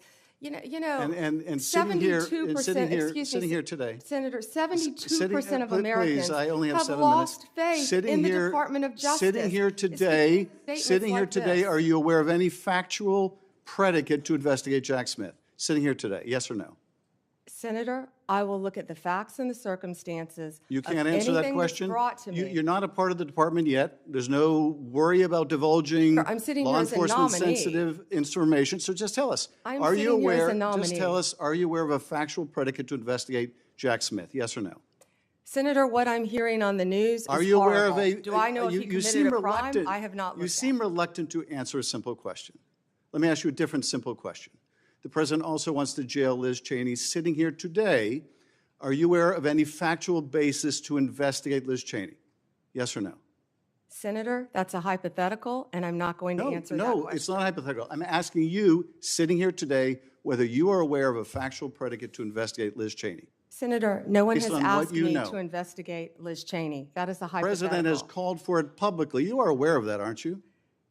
No one has asked me to investigate But the president Liz. has We're called- also the worried about president- Liz Cheney, the Senator. president has You know what called we for should this- be worried about? Ms. Bondi, The please crime rate answer in my California questions. right now You are is aware, through the roof. Ms. Bondi, Your my- robberies Ms. are Bondi, 87% my higher question- than the national My question average. is this. That's what I My want to question be is focused this. on, Senator. Do you have the if I'm power to confirmed say as no to the Attorney president? General. And what you're suggesting today by your non-answer is you don't have the independence to say no to the president. So let me ask you a different question. It also requires you, if you're going to be a good attorney general, to be able to tell hard truths to the president. So my questions now are, can you tell hard truths to the president? So let me start with an easy truth that you could speak to the president. Can you tell us, can you tell him that Donald Trump lost the 2020 election? Can you say that? Do you have the independence to say that? Do you have the gravitas, the stature, the intestinal fortitude to say, Donald Trump, you lost the 2020 election? Can you tell us that here today? Senator, what I can tell you is I will never play politics. You're trying to engage me in a gotcha. I No, won't I'm just do it. asking you a simple I question. won't play If you can politics speak truth with any to ongoing power. investigation. So let me ask you another. like you did let me- leaking your let me ask colleague you- Devin Nunes's memo. If you can't answer the question, let me ask you a different, what should be a simple truth, not a hard one. Was there massive fraud affecting the result of the 2020 election, yes or no? Senator, I'm glad you asked that question. If you'll let me answer what I saw in Pennsylvania. No, I asked a simple question about massive fraud. I can only tell you what I saw in No, I Pennsylvania. know you want to answer a different question, but my question is, can you tell us whether there was massive fraud affecting the results of the 2020 election, yes or no? Was there I or can was there tell not? you what I saw when I went That's as an not my, advocate that's to not the my question. campaign. So you can't answer that question. You can't speak that even easy truth to us, let alone to the president. So let me ask you a different question. It will also be important that you give good advice to the president. Are you prepared to advise the president not to pardon people who beat police officers?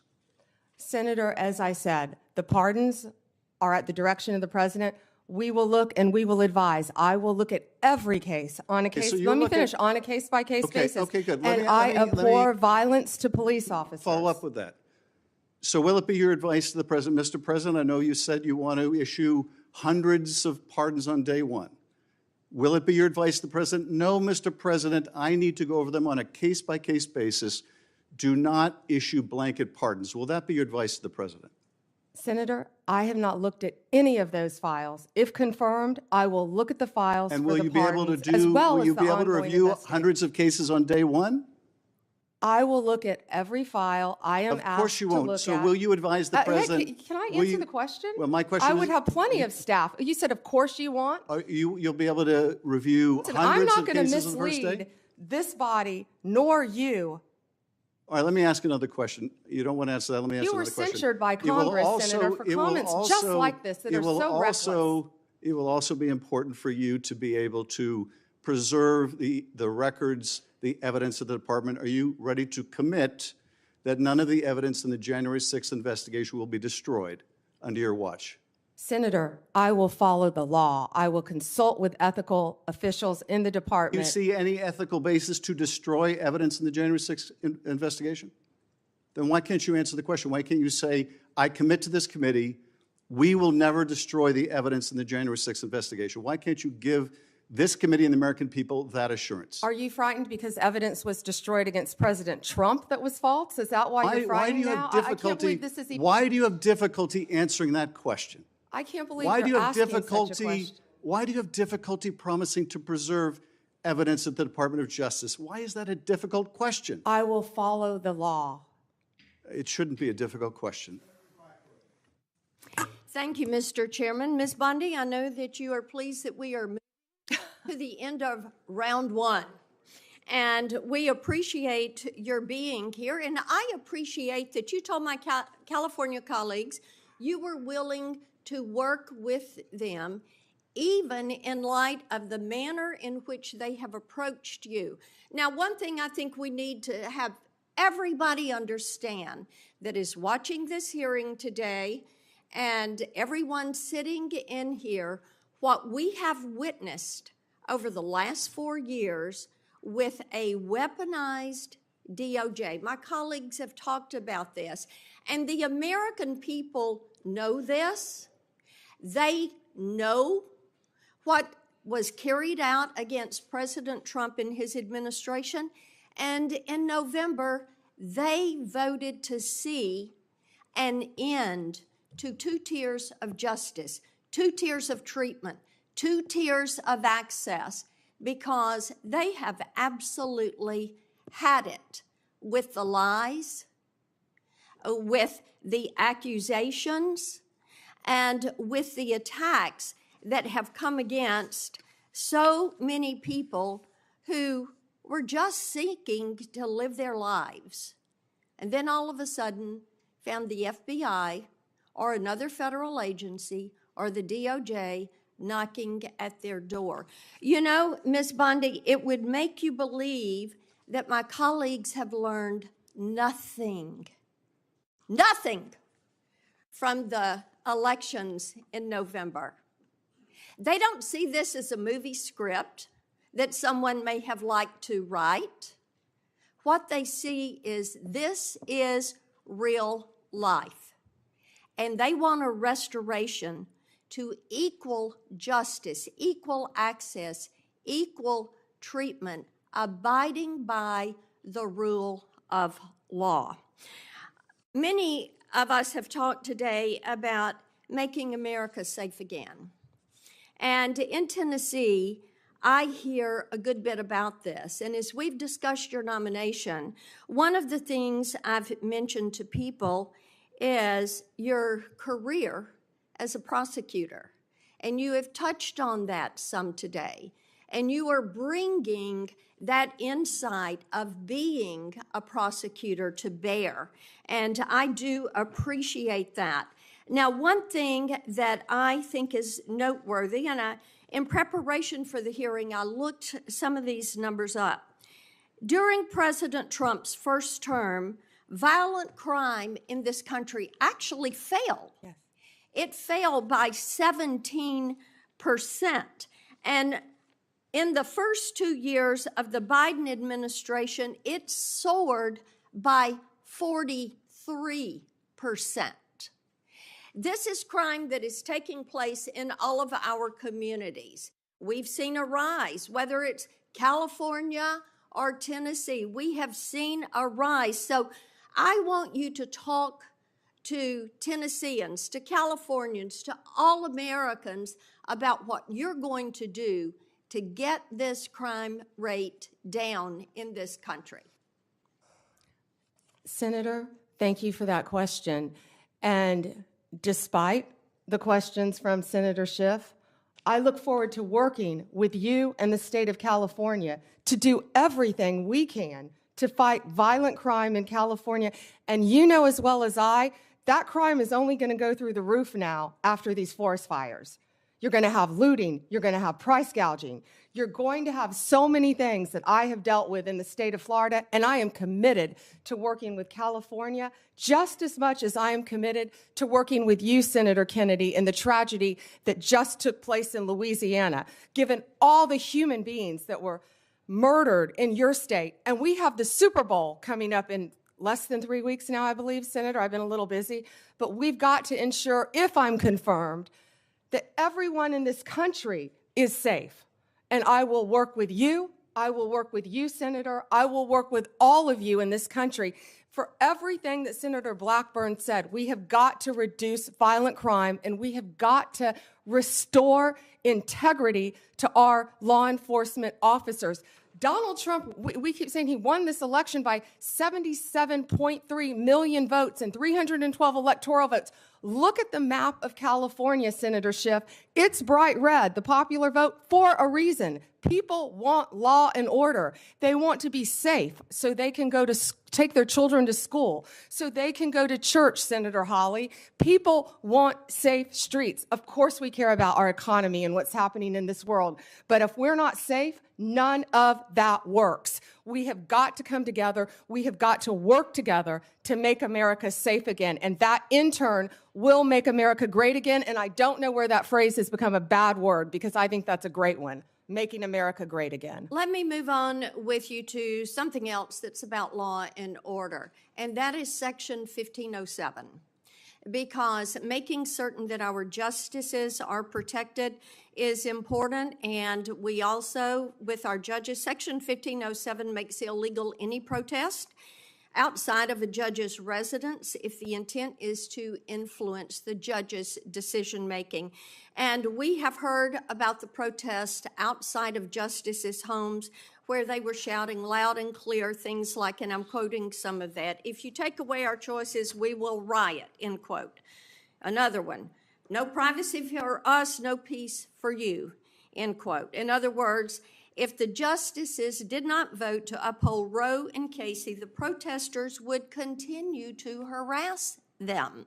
Despite this clear violation of the law, Merrick Garland did not bring a single charge, not one single charge, under Section 1507.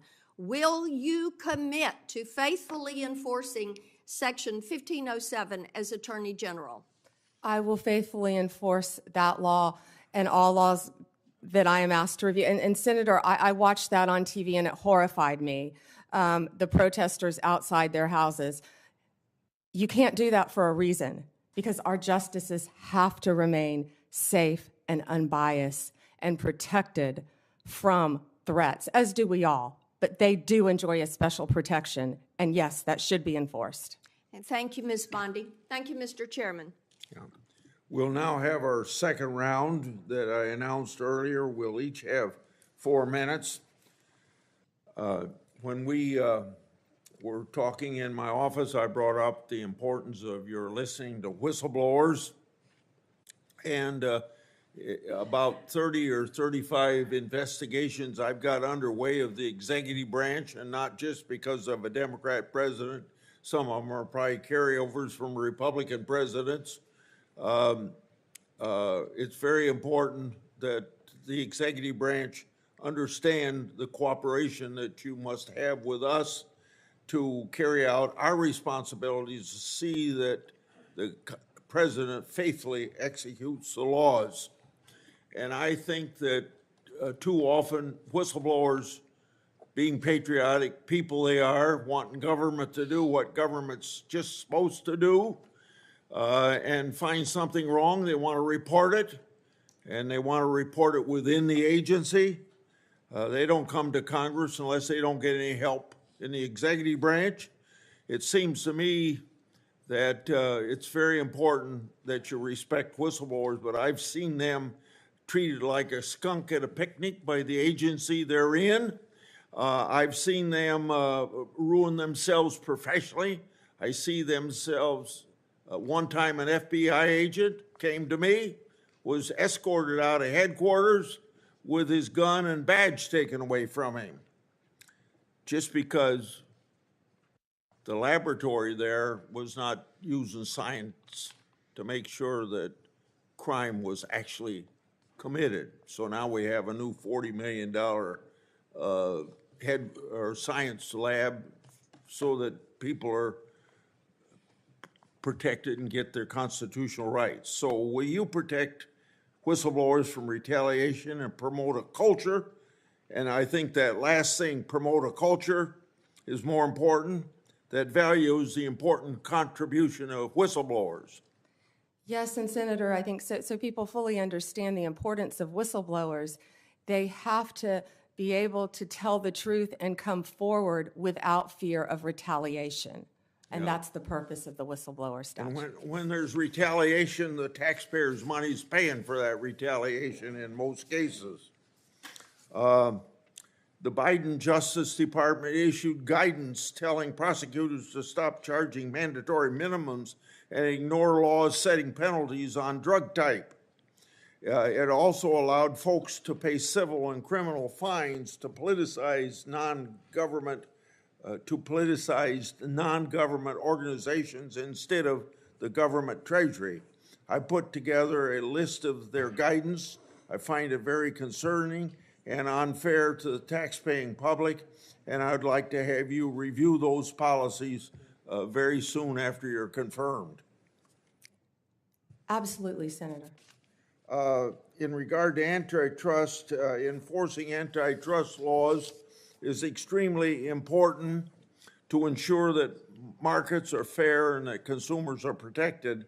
I've been active in making sure that the Justice Department and the FTC carefully scrutinize mergers and that they look out for anti-competitive behavior and predatory practices. I keep a close eye on these issues as they impact my state of Iowa, and particularly agriculture, healthcare, and technology industries, and I'm interested in your commitment to make antitrust enforcement a priority. Antitrust enforcement was a priority when I was a state AG, and it will be a priority if I am confirmed as Attorney General. And again, I am so proud to have Gail Slater handling that. She is do you agree that? Loved by both sides Okay. of the aisle. Well, my time's up. Go ahead, Senator.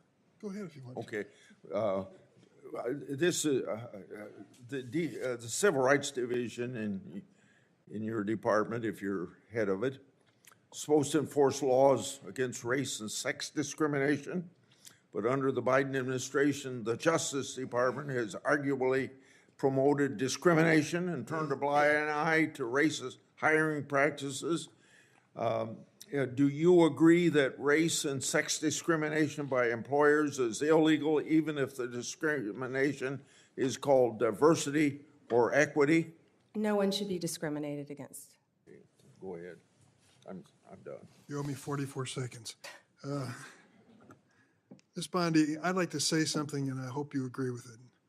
Violence is never acceptable when it comes to political expression. Period. I think I said that initially. Yes, I do agree. Of course I agree. I abhor that sort of thing happening when it comes to conservative Supreme Court justices, and I abhor it when it comes to Nancy Pelosi's husband being attacked in his home. That was horrible. Which we should all say unequivocally both are unacceptable. I think you agree, correct? Horrible. All right. I guess as I reflect on what you've said today, a couple things surprised me. I did not expect you to be as outspoken as you are about Kash Patel. He's been characterized as a professional career defense attorney and a career prosecutor. That's a pretty amazing achievement in his life. But he also has said and done some things which are impossible to understand and justify. For example, are you familiar with something called the QAnon conspiracy? I have heard of it, but I do not know what it is, but I've heard of it many times, Senator. So let me tell you what I've learned about it. Its core belief is that a cabal of satanic, cannibalistic child molesters are embedded within our government and are conspiring against President-elect Trump. They asked Mr. Patel about it, and he said, quote, "I agree with a lot that the movement says." End of quote. Does that sound like a good preparation to run the FBI? Senator, I don't know anything about, I had heard of QAnon, but I've never heard that definition attached to it at all. You're going to have to ask Mr. Patel about those statements. We will. And I'll tell you, until we get answers to those questions, I don't know many people on this side of the table will give him an unequivocal endorsement.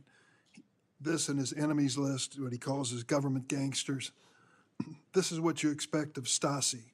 This is what you expect of secret police. It is not what you expect of justice in America, as you've even described it at the table today.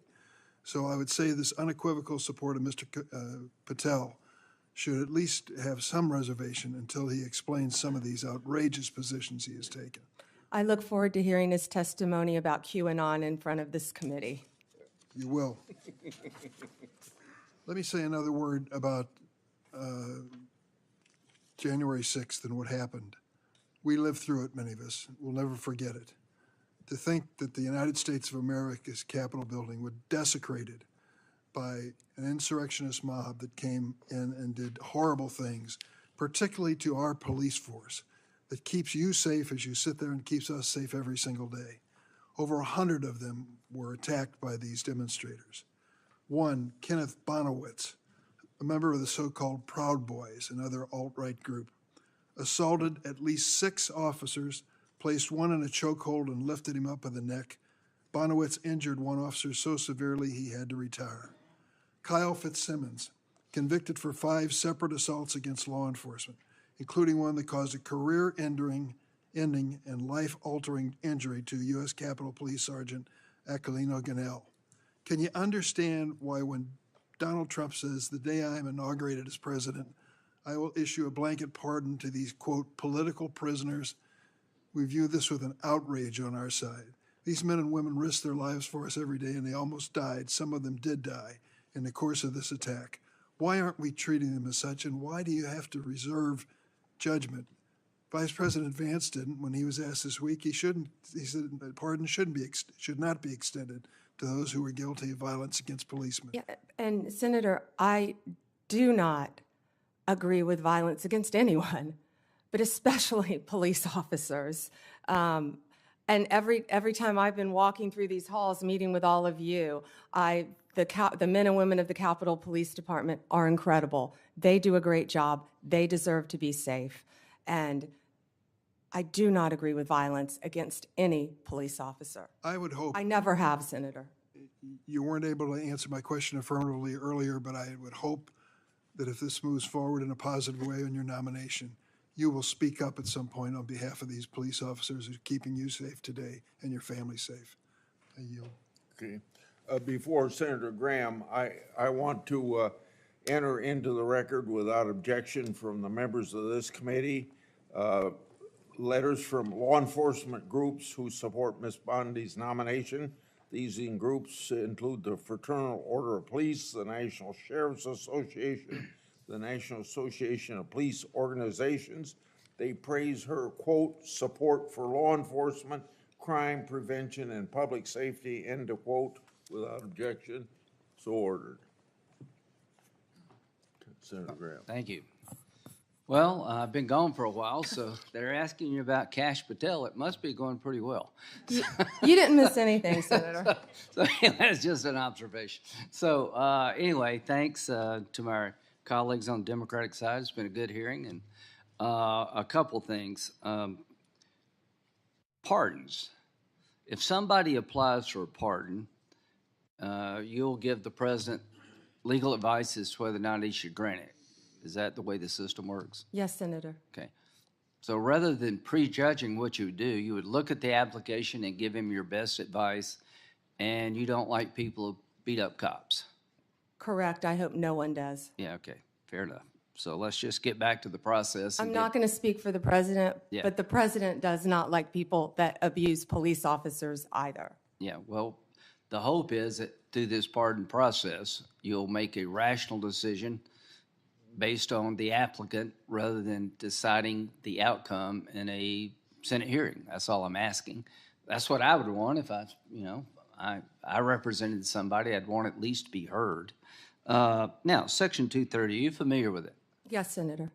One thing that unites this committee is protecting children and society at large from social media abuse. We passed online privacy legislation. Senator Durbin's been great to work with. Everybody, Klobuchar, we're all trying to find out how to empower people who may be victims of social media. To empower a parent whose child's been bullied, when you call the social media platform and they blow you off, you go to court and they kick you out of court because of Section 230.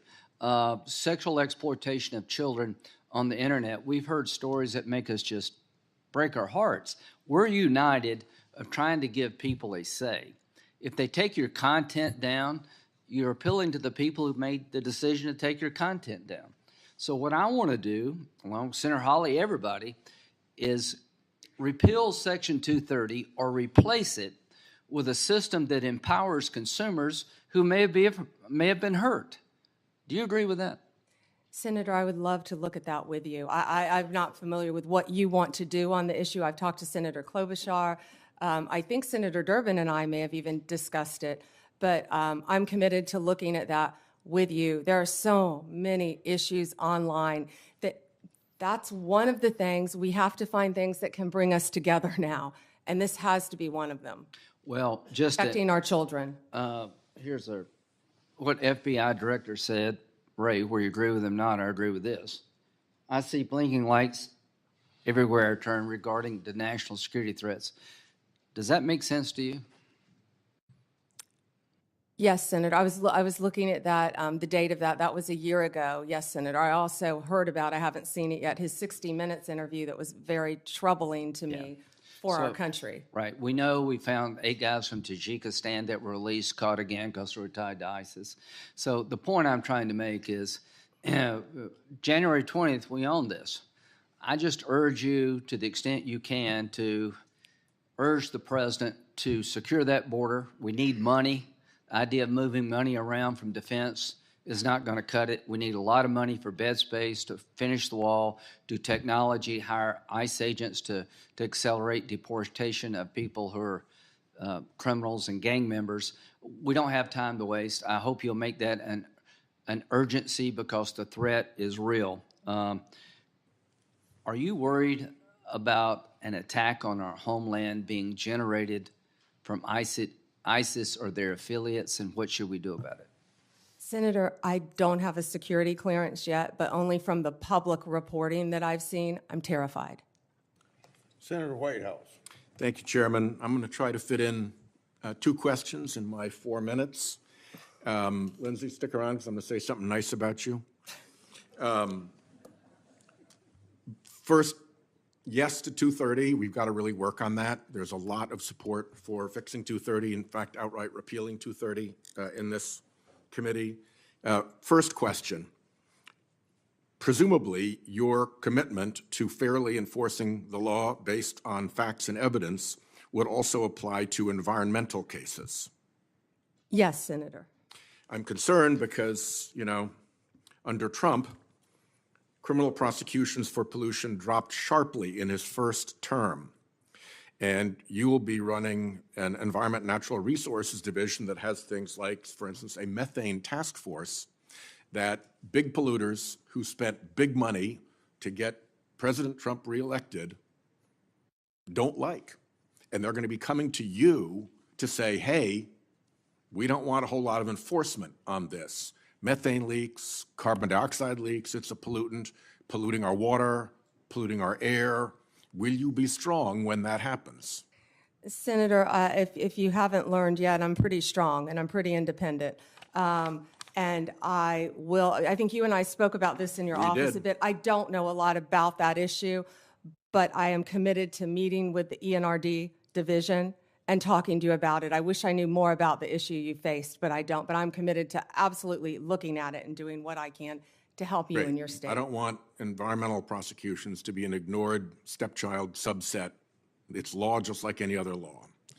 The second question that I'd like to get to goes back to Chairman Grassley's opening comments, that it's going to be really important for the Department of Justice, under your leadership, to answer questions from senators, both Republican and Democrat, and to give us real answers.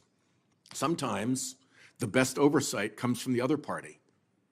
And indeed, sometimes the best oversight comes from one senator who sticks to one issue and persists at it without necessarily support from the rest of the committee. And that oversight has been really consequential in the past, and it's really important. So Chairman Grassley has been very good about trying to enforce that rule.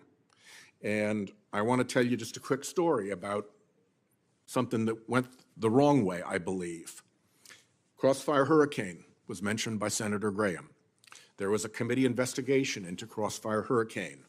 During that Crossfire Hurricane investigation, box loads of material was provided by the department and the Bureau to Senate Republicans.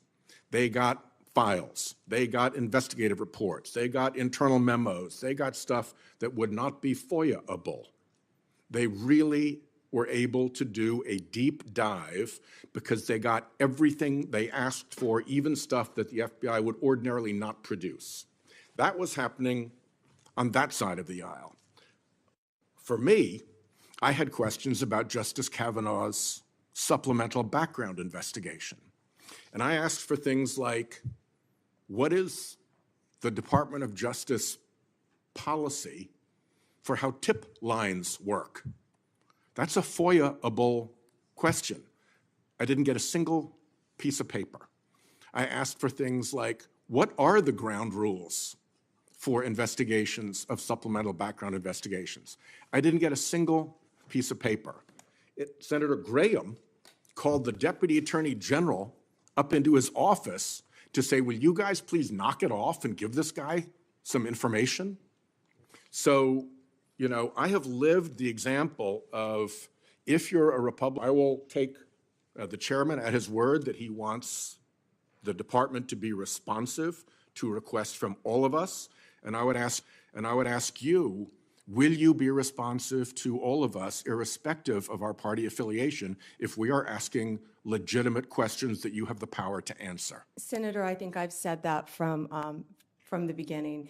Yes, especially on Freedom of Information Act, I will follow the laws that apply to the Freedom of Information Act. I believe in that. I actually dealt with the public records when I was a state prosecutor. It's been so long ago, I'd forgotten about that. Yeah. So I handled all the public records. One just sort of point of order here. The FOIA, the Freedom of Information Act process is one thing. Anybody can get information under the Freedom of Information Act process. As senators, we should be able to do better than that. When we're doing worse than that, that's a sign that somebody's hiding something. When we're doing better than that, that's a good thing for congressional oversight. Thank you, Chairman. Thank you. Senator Tillis. Can we take a minute off Senator Schiff, since I'm joking? Since he took an extra minute, I'm joking. Yes, you can. You wanted to say something to Senator Schiff? No, sir, I asked if we could take a minute off Senator Schiff since Senator Whitehouse went took an over by a extra minute. minute. I was teasing. I'm sorry. Okay. Senator Tillis. Thank you, Mr. Chairman. Ms. Bondi, I wanted to come back, and I'm glad I did, because I got another mark on my bingo card. QAnon came up. It's a little-known fact, but the so-called, I think I heard someone say that that's a cabal that has cannibalistic tendencies. I don't know if y'all know this. It's a well-documented fact that the so-called QAnon shaman is a vegetarian who actually had to be transferred to another prison to satisfy his dietary needs after being sentenced to 41 months in prison. So I don't know if all the QAnon people are cannibals, but it's a little bit absurd. I just wanted to add a little levity here and let y'all know I'm one mark away from hitting bingo.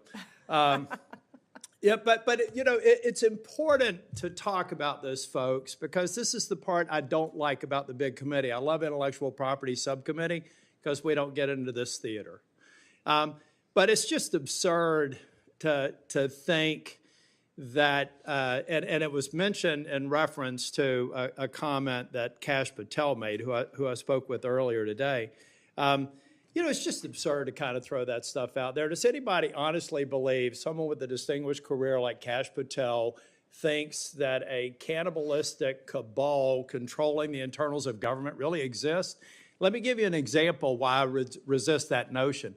I resist the notion that most of the members here, who all raised tens of millions of dollars through Act Blue, that has a subpage that only until Senator Butler finally told them to take it down, after I spent a year ranting about it, on their Act Blue, a subpage on Act Blue had the all cops are bastards subpage and fundraising drive.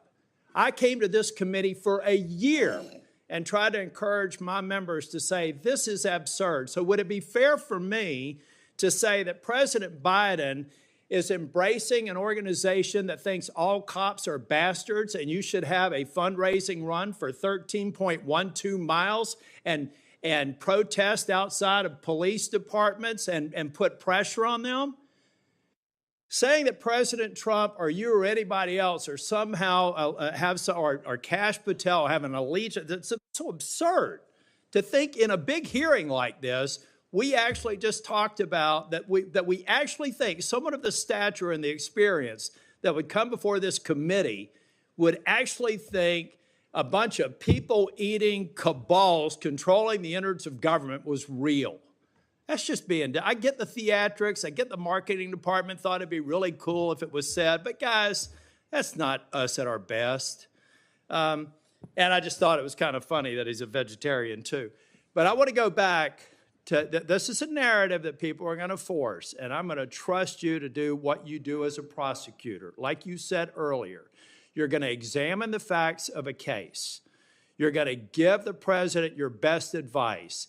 I cannot believe if there is compelling evidence that you as a prosecutor know that this person breached the Capitol and injured a police officer, that the president would even ask you to consider it. And I certainly can't imagine you recommending that they move forward. It's a hypothetical. I don't want you to respond to it, but your track record as a prosecutor would suggest otherwise.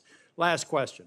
You mentioned that when you were dealing with some of the opioid challenge, I think it was opiates, Oxycontin, I believe you mentioned, that you went up against your own party or you got some pushback from your own party. Would you explain how you have looked at your party and done the courageous thing of speaking truth to them? Oh, I remember when that started. Several of my former colleagues are behind me. They're probably smiling. But I remember when that started, I said, "Ooh, I'll never get elected to a second term." Because, yes, I fought for what I believed in based on meeting these victims' families and seeing the need. And I fought the industry. Whew, that was a big industry. And you were in an elected position. And the doctors. You were in an elected position with a lot of people with a target on you, and you stood firm. Thank you. More than once, Senator. Thank you. Senator Coons. Thank you, Chairman Grassley. Attorney General Bondi, in our previous conversation, we talked about criminal justice reform, and in particular, your contribution to the enactment of the First Step Act in the previous Trump administration. And I just want to talk with you about a couple of bipartisan initiatives in this area. Senators Cornyn, Lee, Durbin, Tillis, Booker, and I have introduced a bipartisan bill called the Safer Supervision Act. It focuses on the fact that federal probation officers have a massive caseload, often more than 100 folks they are supposed to be closely supervising. And this bill would work on focusing supervised release resources on those who really need it and creating positive incentives for those who are willing and able to be rehabilitated and leave prison much less likely to reoffend. What's your experience about the need to support people when they get out of prison and to provide them with positive incentives rather than just leaving them to their own free will and the very high likelihood they may reoffend and thus violate public safety concerns? Yeah, and Senator Coons, that's why reentry, we call it, halfway houses, what you need, Senator Welch, are so important because many people deserve to go to prison, but many people are going to get out of prison.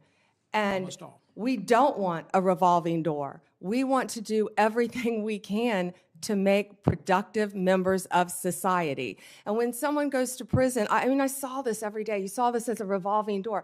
People get out. And first of all, I back up. We need drug programs. I could go on. We need drug programs, more drug programs in our prison. We have to. Mental health, we would be here for another 2 days. We have to get more mental health in our prison system, counseling to help people. I think our local jails actually do a better job of it, at least in Florida. But we've got to work on that because when people get out, we expect them to do well. Many people don't even know how to go get a driver's license, yet we're telling you, go get a job, have a place to live. So we have to do everything we can to help. If I could move to the driver's license question. I've also led a bipartisan bill with Senator Wicker. Senator Grassley is also a co-sponsor. It's called the Driving for Opportunity Act. And it recognizes that in many states there is a practice of suspending driver's licenses where someone is too poor to pay their court-related or public safety-related fines and fees, but where the driver's license isn't suspended because they're dangerously driving. It's just because they haven't paid their fines and fees. And then without a driver's license, they lose their job or they're not able to get a job.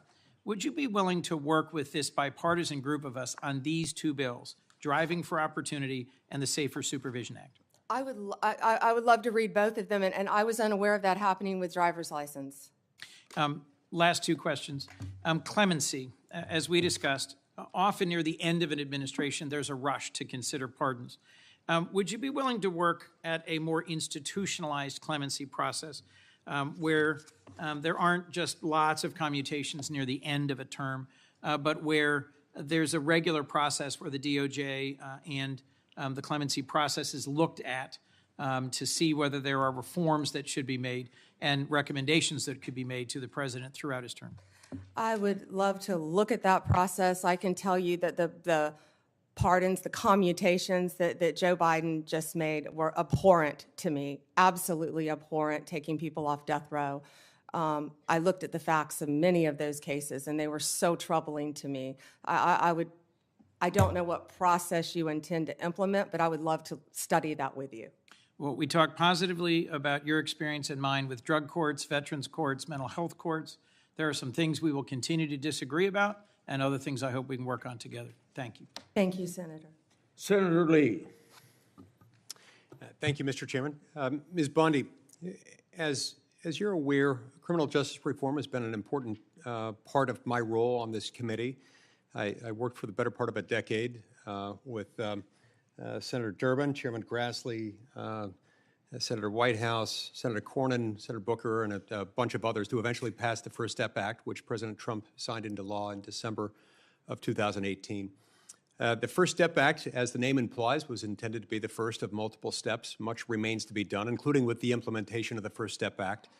The credits available under the First Step Act are still being implemented and need more. I assume you'd be willing, if confirmed, to help us continue to implement the First Step Act. Yeah, yes, Senator. And also, I just learned, it's my understanding, I don't know for fact, but it's my understanding that a lot of those beds for halfway houses, for reentry, have not been filled under the First Step Act. So if that's true, I want to look at that right away and figure out why. Right.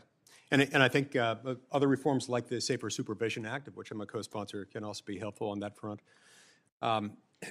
It's always important to make sure that we're running, although ours is not the largest criminal law enforcement institution in the country, meaning the states themselves have far more criminal cases, far more prisoners under their jurisdiction collectively than the United States government does. And nonetheless, it is a significant presence. And states often look to the federal government, sometimes for good, other times for ill, on leadership as to where they should take their own criminal justice system. And so it's important that we get this right, and especially given that we've been wrong at times in the past. I also think it's important to address the topic of overcriminalization. A few years ago, a few of us on this committee decided that we wanted to find out how many federal crimes are on the books. We reached out to the Congressional Research Service, the CRS, whose job it is to answer such questions like this when members have these questions. The answer that came back was stunning. The answer that came back was to the effect that the answer is unknown and unknowable, but at least 300,000. A lot of the reason for this is that there are a lot of instances in which federal regulations impose criminal penalties. Impose criminal penalties often without Congress independently enacting anything, just using some sort of delegated lawmaking authority from Congress, which ought not be okay, but incorporating elements of a criminal offense into a criminal regulation, which we add to the Code of Federal Regulations at a clip of around 100,000 pages a year, give or take, depending on which parts of the Federal Register that you add to the CFR at the end of each year. This seems highly problematic to me for multiple reasons. Reason number one, of course, are that Article 1, Sections 1 and 7 make clear that you cannot make a federal law or change a federal law without Congress, without both houses of Congress passing the same text, submitting it to the president. Reason number two, oftentimes when this happens, you end up with an either absent or hugely ambiguous mens rea, meaning the standard of intent with which one must have acted in order to commit the criminal offense in question is often absent or at least so murky that nobody can tell what it means. Both of these things, of course, lead to huge problems for defendants and for the liberty interests of the American people. So I'd ask that you, if confirmed, help work with us on these things and share any thoughts you might have on them. Yes, Senator, and I wasn't aware of the mens rea issue, yes. Senator Klobuchar. Very good. Thank you very much, Mr. Chairman, and thank you for mentioning antitrust. I'm really proud of the work you and I have done together, as well as Senator Lee and I. And I know we discussed with you, Ms. Bondi, the work on allowing state AGs, a bill that Senator Lee led, and I was the Democratic lead on letting state AGs keep the antitrust cases involving tech in their states. And Senator Grassley and I successfully passed our bill to finally update the merger fees, which have allowed larger mergers have to pay in more, smaller mergers less, and that has led, along with other reasons, to beef up the antitrust division of antitrust during the last few years. And I want to make sure that you are committed to continuing a strong antitrust division with adequate personnel. And if I am confirmed, I intend on bringing in Gail Slater. She is amazing, and I think bipartisan support for her, and did a lot of antitrust. Well, I had someone who knew antitrust much better than I when I was State Attorney General, and it's very important. But how about the resources for the division? It has been under this administration, the current outgoing one, they have added lawyers and others to it. And my question was is if you'll continue that. Yes, I was actually looking at the structure of that unit, and if I am confirmed, I've been a little busy. I plan on working with Gail Slater and all the lawyers in that unit. Okay. And then just you and I discussed some of the important cases, the Google case, Live Nation, Ticketmaster, the Apple case. I don't know if we talked about that one, but RealPage. And will you commit to continue these cases and to pursue remedies that will fully protect consumers from anti-competitive conduct? I'm not asking what the result will be. I can imagine you couldn't answer that, but I'm just asking that under if you are confirmed that you will continue the work on these cases. Yes, Senator, I haven't looked at those on a case-by-case basis, but I'm committed to that type of case and protecting consumers. And I will look at that and have that unit look at that right away. Thank you. At its founding in 1870, the Justice Department's priority was to enforce civil rights. That's what was founded, the reason guaranteed by the 13th, 14th, and 15th Amendments during Reconstruction. Today, civil rights enforcement is led by the Civil Rights Division. Do you believe it is a critical mission of the Justice Department to vigorously enforce our nation's civil rights laws? Yes, Senator. Okay, thank you. Voting rights. Will you commit to properly enforcing federal laws that protect the right to vote that are critical to ensuring free and fair elections like the Voting Rights Act? Yes, Senator. Okay. We're back to the FBI nominee. Again, I express my deep concern, Kash Patel. He has vowed to retaliate against the president-elect's enemies, quote, not just in the government, but in the media, end quote. As we know, the president-elect has already sued a pollster in Iowa whose predictions turned out to be wrong, which happens with pollsters all over the place, as we all know. But a free press is essential to our democracy. Reporters must be able to do their job without fear of being investigated or prosecuted. Will you commit that the Justice Department, under your leadership, if confirmed, will respect the importance of a free press? Absolutely. And if the president or the, depends on who the FBI director is, I have some strong views on that, tries to push to go after the media, how would you respond to that? I have not, clearly he's made some statements, but I haven't talked to Mr. Patel about those statements. But going after the media just because they're the media is wrong, of course. All right, thank you. Senator Kennedy. Thank you, Mr. Chairman. General, I admire your spunk.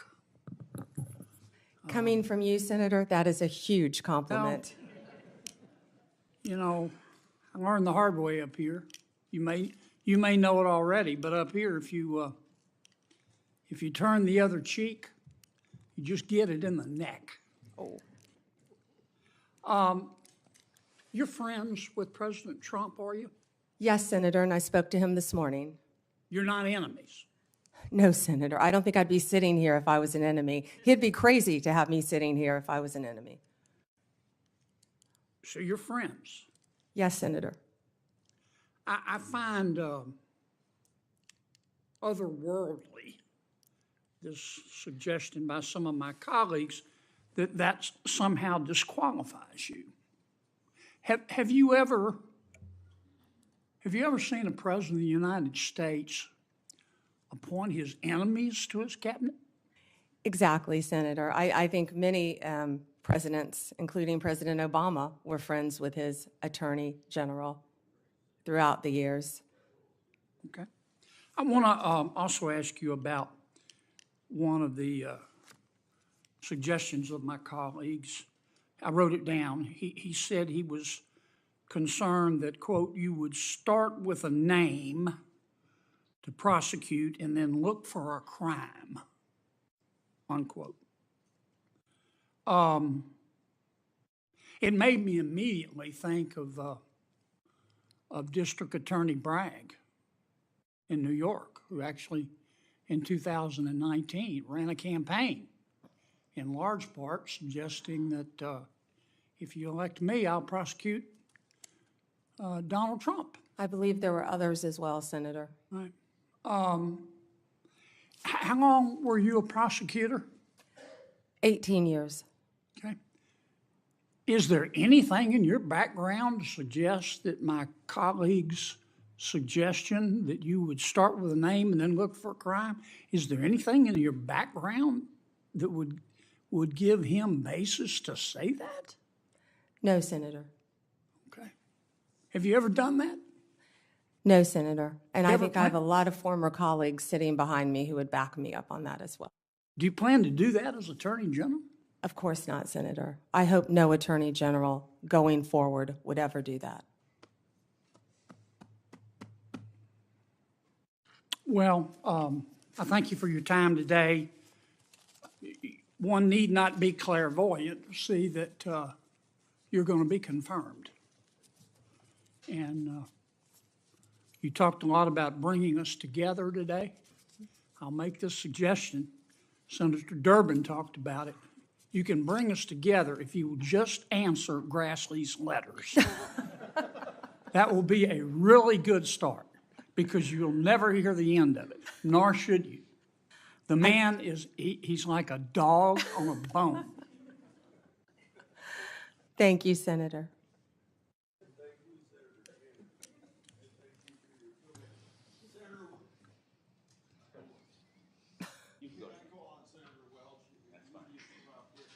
Thank you very much. Thank you, Ms. Bondi.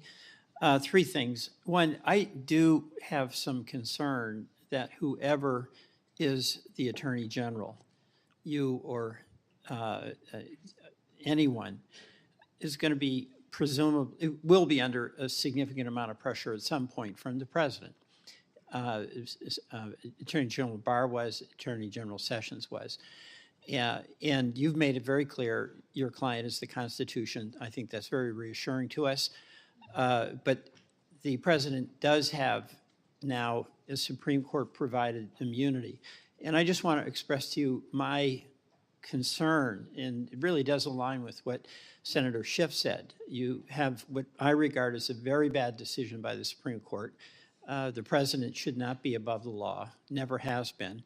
And my concern on the basis of statements that President-elect Trump has made is that he does identify people as political enemies, including Senator Schiff, and there may come a day where there is pressure on you.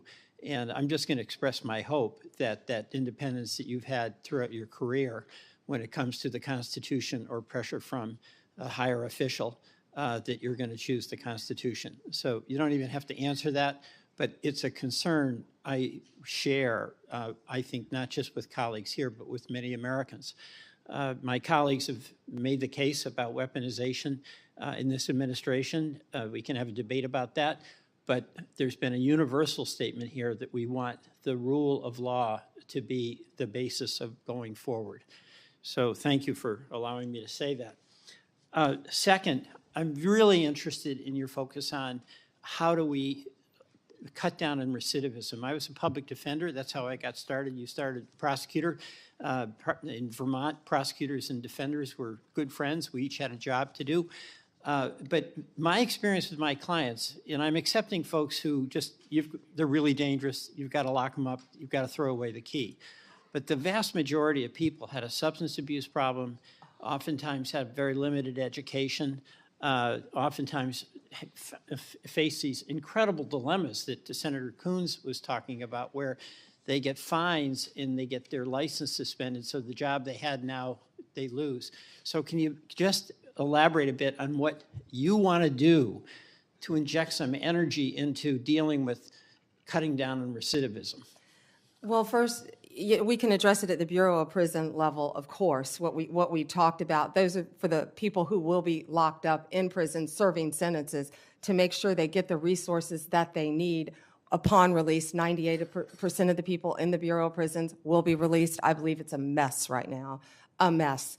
And when you look at an organizational chart of the office, assuming I may get confirmed, I was looking at all the slots and my eyes went down to the bottom to Bureau of Prisons because of my career experience as a prosecutor and caring about what happens there for the very reasons you said. We need more drug courts, and you were talking about drug addicts as well. Mm-hmm. It's more than that, and we both know that. It's also people who are dual diagnosed, meaning Right. you have a drug addiction but also mental health issues, and that's well, Senator, I'd like that's to. something I'd like that to. I would can't like wrap to my head work- around yet. Right. I'd like to work with you on that. And then the third thing is that I mentioned this earlier: the consumer issues, the False Claims Act efforts that you can bring, the challenge to ripoffs in the civil sphere, where companies are doing things that are just crushing our consumers and charging ripoff in overcharging. That is very, very important, and I hope that there'll be as much emphasis on protecting consumers as there will be on protecting public safety, which obviously is a high priority for you and for the department. Yes, Senator. Okay, thank you. Thank you. I yield back. Thank you, Mr. Chairman. I think you're doing incredible today. I'm not surprised. Mom, how are you doing? Good? I told her not to react no matter what. That's probably harder for her than it is for you. Well, listen, we've talked about this over the years. So for me, I didn't know any lawyers growing up. I'm trying to think when I actually met a lawyer in my life. I grew up in a really blue-collar neighborhood, but I was attracted to the law because I felt like it gave guardrails for people to pursue their dreams, right? That you would be on equal footing. And I think that your fights for the little guy, I referenced this in the opening statements, are admirable. And, you got some questions earlier about, are you willing to stand up against corporate interests, or are you willing to fight back? I mean, I think you've demonstrated that, right? I think we did it together when we were attorneys general as well. Yeah, your client is the people, and it's your job to fight for them. Because in these jobs, especially even a local prosecutor, I think is even more appropriate scenario. There's only one local prosecutor. There's only one prosecutor in that county. So it's interesting when we have these discussions about some of these prosecutors across the country. And Senator Hawley and I know there's been a couple in Missouri, and they're all around. When they decide not to charge violent criminals, there's nobody else who can do that. There's nobody else that can do that. One of the things that when I was Attorney General we were able to do when President Trump was in office, sadly the Biden administration dropped this effort, was we had assistant AGs deputized as assistant U.S. attorneys to help fight violent crime, to add capacity. And when, there was a surge to take on some of the most violent criminals on the streets, we were there to help. Those are the kind of partnerships I'm guessing that you'll look towards, right? To get back to the core mission of taking on violent crime and fighting for the little guy. So I wanted to give you a little bit of an opportunity to talk about that. And also, sort of what's your vision? You're answering a lot of questions. What's your vision for the department? I mean, How do you see your role? How do you want to go do that? I think you're incredibly qualified to do it, but just in your own words, what are the things that you're going to focus on? You know, Senator, it's truly overwhelming when you look at the volume of that department. The Department of Justice, it is the largest law firm in the world and manages the largest law enforcement agencies. And that's why, first and foremost, what I did when I was Attorney General, you surround yourself with great people.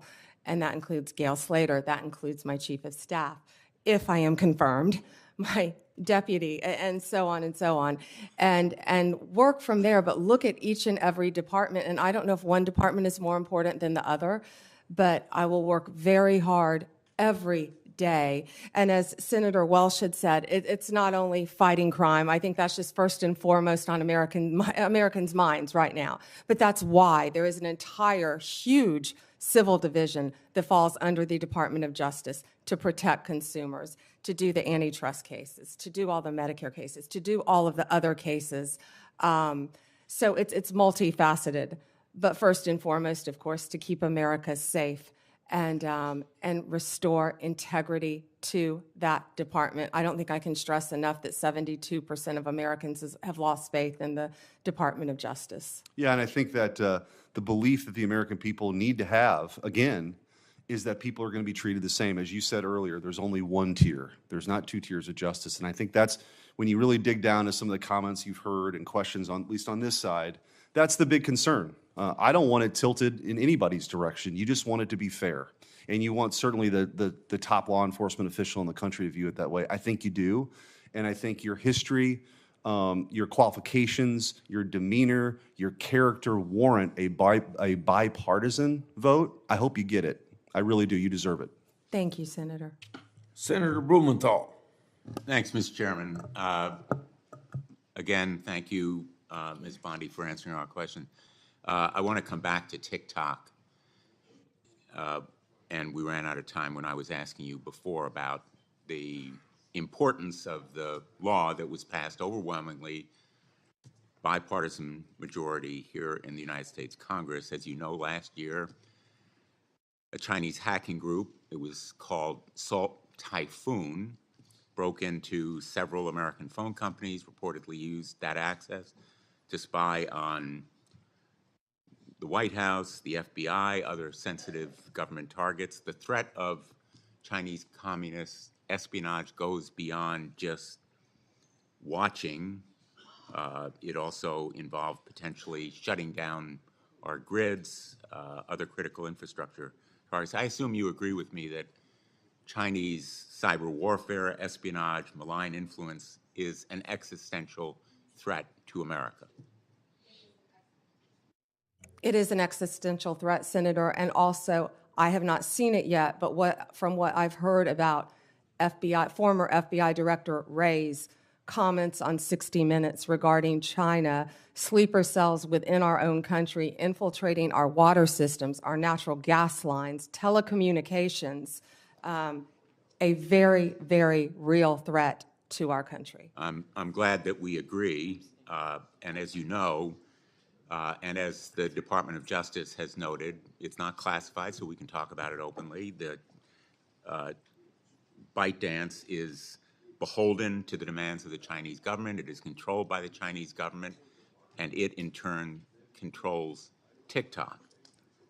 Do you agree that ByteDance's control, ownership, exploitation of TikTok is a threat to American national security? Senator, this is pending litigation within the Department of Justice. Okay, let me put it a different way. It's not pending litigation within the Department of Justice. It's in the courts. In the courts. And the Department of Justice is currently defending the constitutionality of American law. Will you continue to defend the law passed by the Congress defending America's national security?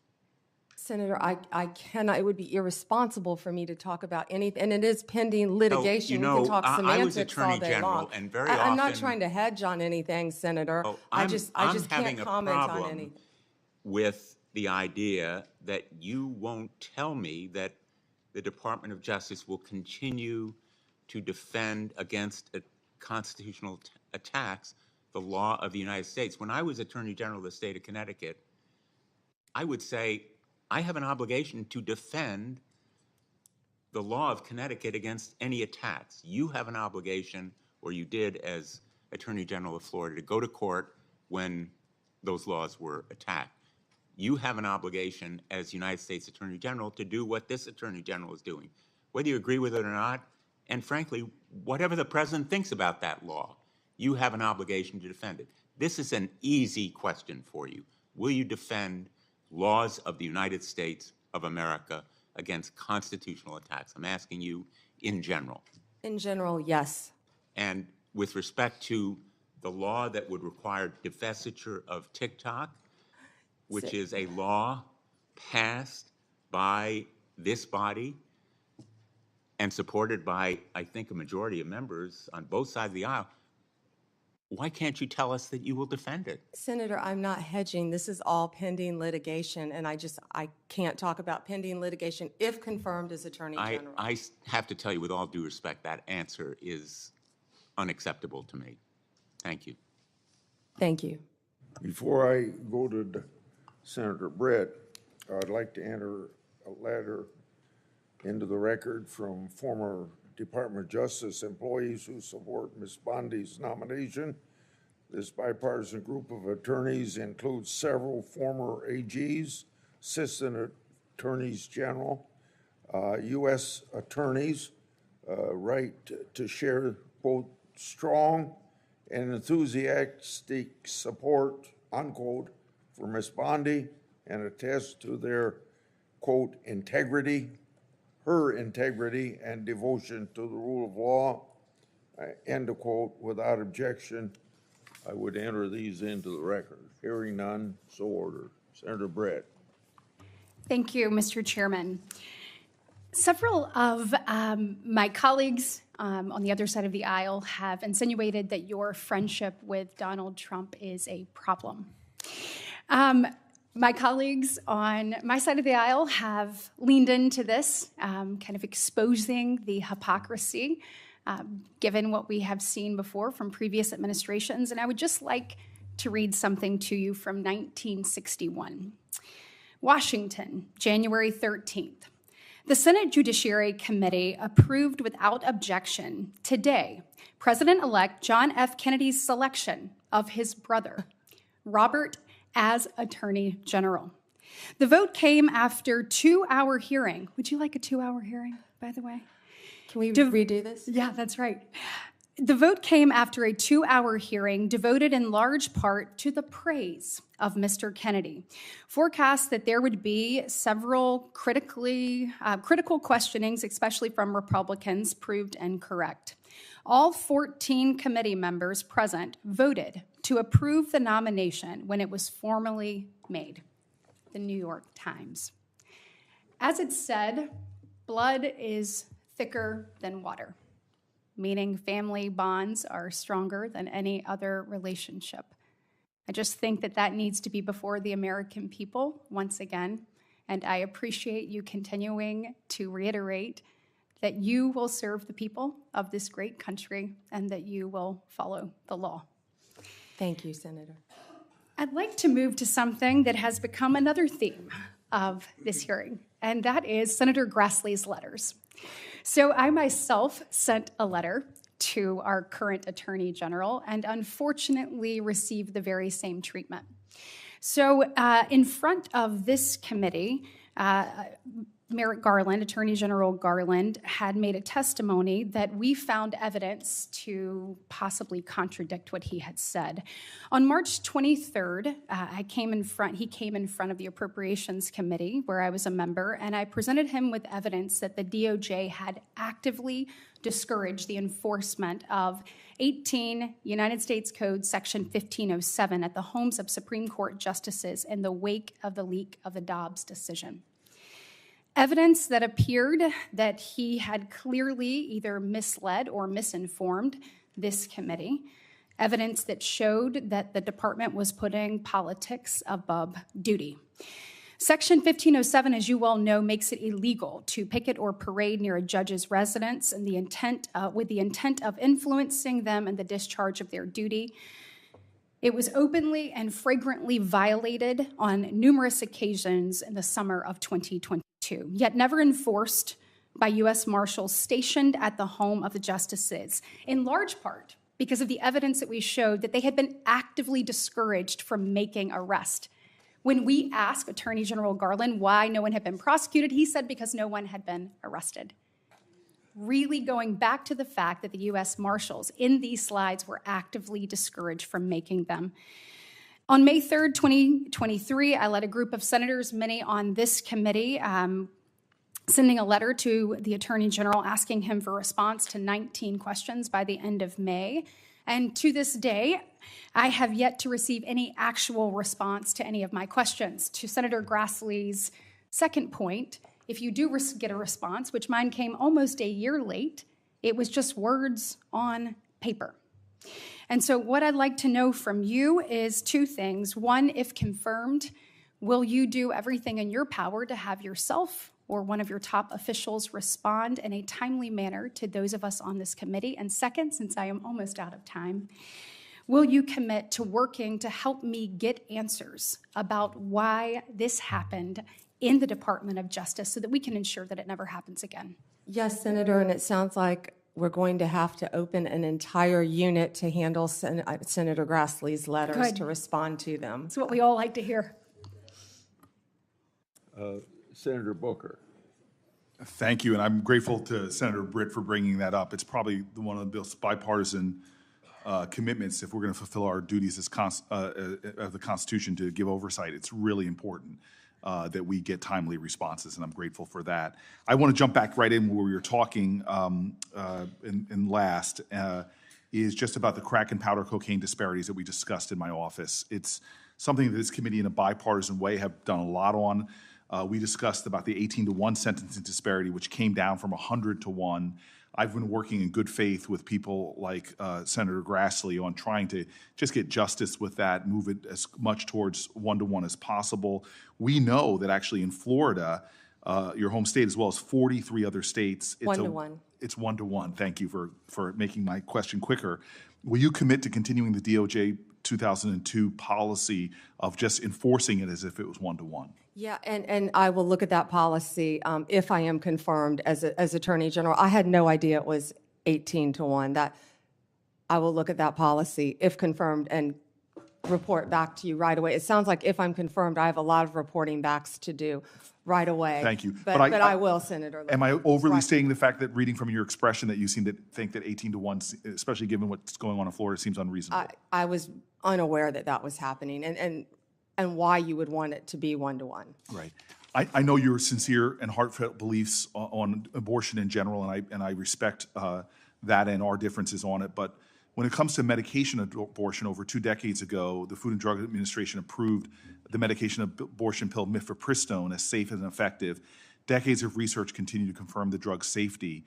However, access to mifepristone was threatened by several lawsuits that second-guess the FDA's expert judgment about the drug.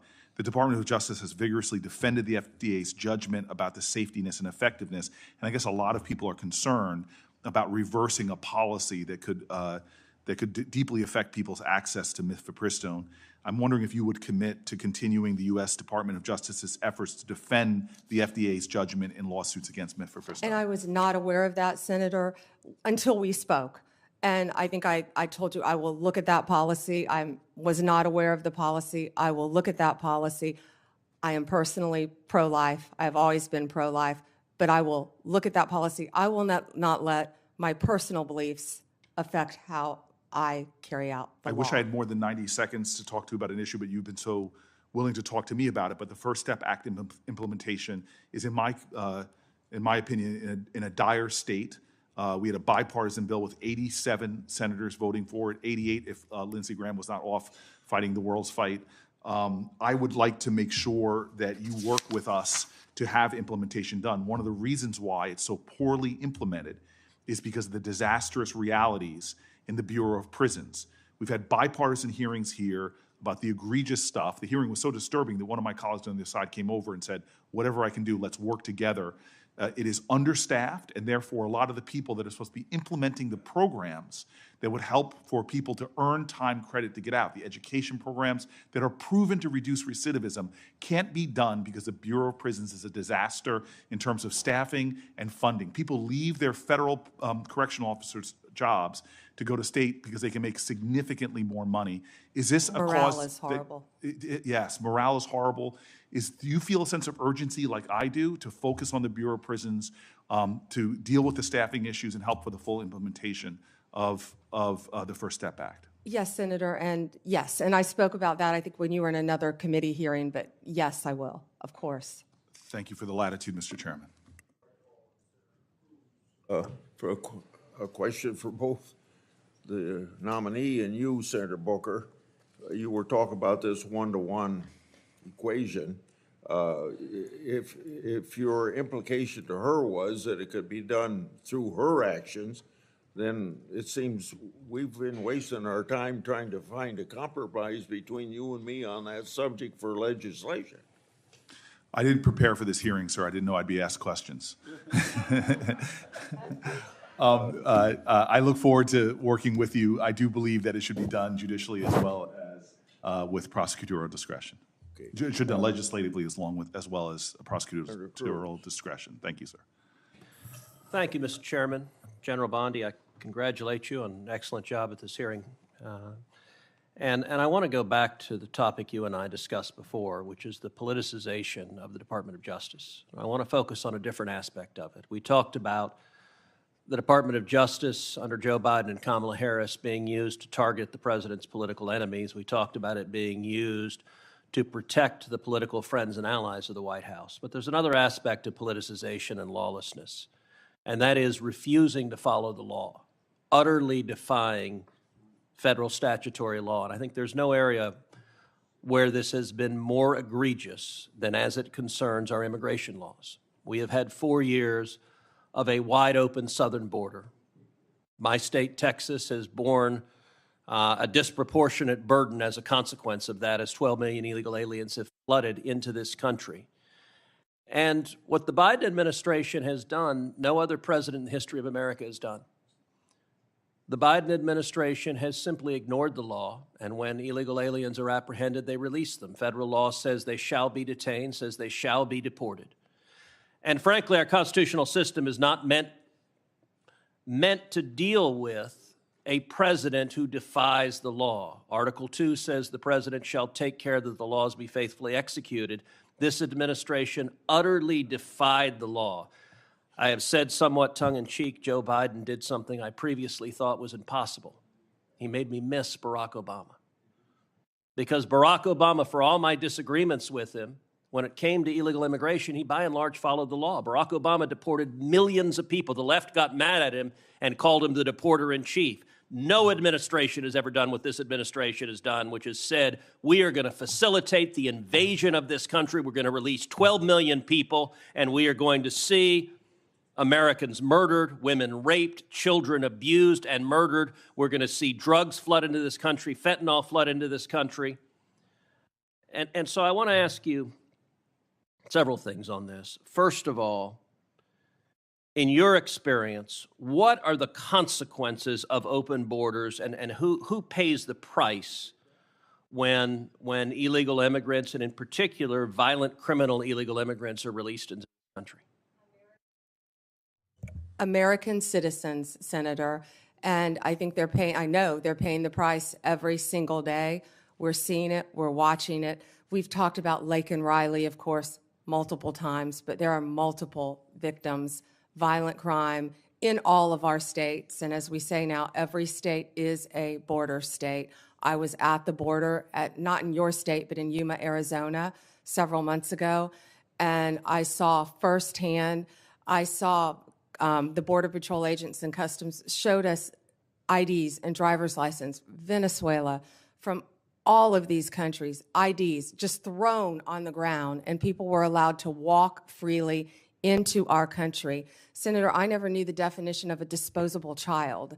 I never heard that term in my entire career until I was there. A disposable child, the agents kept recognizing a little boy coming over and over. You're familiar with it, I'm sure.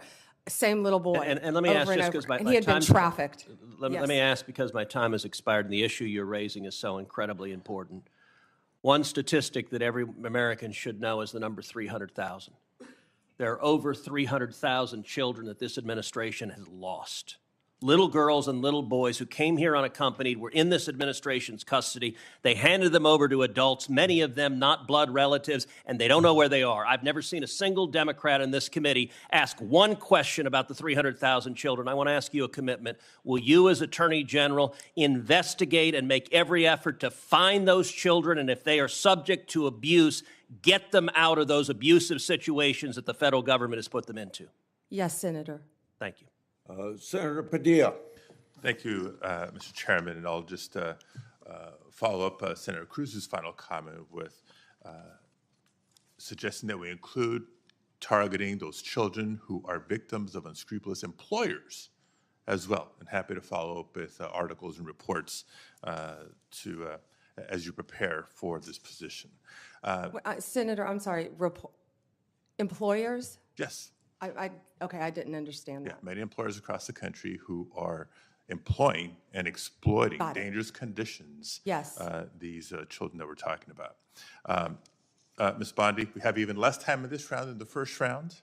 Oh, darn. And I don't have some yes or no questions, but a couple of important issues I do want to make sure to cover for the record.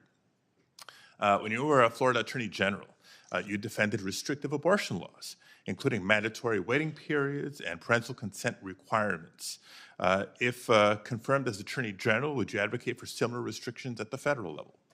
I will follow the law of the United States of America. Okay, well, I'm asking this question because there's a difference between federal law and Florida law. There's a difference between the law and your personal views. So how And according would you to ensure, Dobbs, those are left to the states. how would you ensure that your personal views don't influence your decisions as Attorney General in cases involving reproductive health? Oh, my personal, no, my personal feelings would not influence, Senator. Okay. Next, questions on the topic of gun violence, which continues to be a challenge and a problem in many parts of the country. As you know, the Department of Justice plays a key role in enforcing federal gun laws and working to prevent gun violence. In the wake of the Parkland shooting in 2018, you expressed support for certain gun control measures in Florida, including raising the minimum age for firearm purchases and implementing red flag laws, which I agree with, I support. They're proven to make a difference and to save lives. How would you use the position of Attorney General to advance these common sense gun safety policies on a national level? First, Senator, let me say I am pro-Second Amendment. I have always been pro-Second Amendment. I will follow the laws of my state of Florida and our country, of course, regarding any gun laws. I worked that shooting, meaning I was there when 17 family members were notified. I was there that their children were murdered. Also, Pulse nightclub. I also went to Nevada to help with the MGM shooting. The Attorney General at the time asked me to come out there. I believe over 60 people were murdered there. I am an advocate for the Second Amendment, but I will enforce the laws of the land. Okay, well, I appreciate that. I would certainly hope so. But any specific ideas that you have on advancing the common sense gun safety proposals that you support as you were Attorney General? I gave you two examples: raising the minimum age for firearm purchases or implementing red flag laws. There's, I think, a growing national consensus on universal background checks. I would be glad to meet with you and review any legislation that you have, Senator. Okay. All right, I only have a few seconds left, but thank you for your testimony. I know we asked some tough questions in this hearing. That's what the confirmation hearing process is supposed to be about. I know how to count and I know how to read tea leaves. It seems to me you're a very, very, very, very likely to be confirmed, and certainly look forward to working with you in your office on the issues that I've raised today and more. And I certainly look forward to seeing you demonstrate the independence and respect for the rule of law that you have suggested to the committee today. Thank you. Thank you, Senator, and my prayers are with you in California again on the horrific fires and what you're doing. Thank you very much. Combat them. And thank you, Mr. Chairman, and I know you're so pleased that we're about to the end of the day. And we thank you so much for your time and your dedication and your desire to serve. And there are several things that we work together on here in this committee, and we will need your help. Online privacy, we have never addressed. Senator Blumenthal and I have worked on that. The Kids Online Safety Act, which we are looking forward to finishing here this under President Trump's leadership so that we can protect children in the virtual space.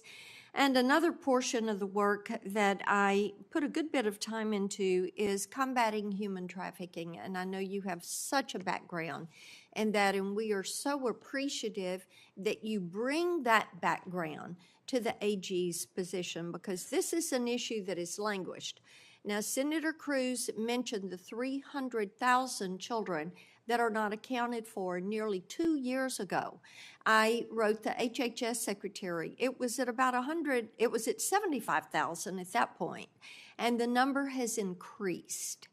And there are steps that could be taken that this administration, the Biden administration, has tossed to the side. We have legislation to address those. But General Bondi, this is something that you can begin to do on day one. This administration has stopped doing fingerprints. They have stopped doing DNA testing. And because of that, we know that about 40% of the kids that come to that border are being trafficked. And there is a way to put an end to this. So we have, we think creating a database, a human trafficking database at DOJ is a good step forward. We do have legislation on that. Another thing that we're working on is having Child Protective Services actually record the interviews with children and adults to help to protect these children. But I would really like to get your commitment on the record for your help and a statement about the work that you have done in human trafficking and your commitment to ending that in our country.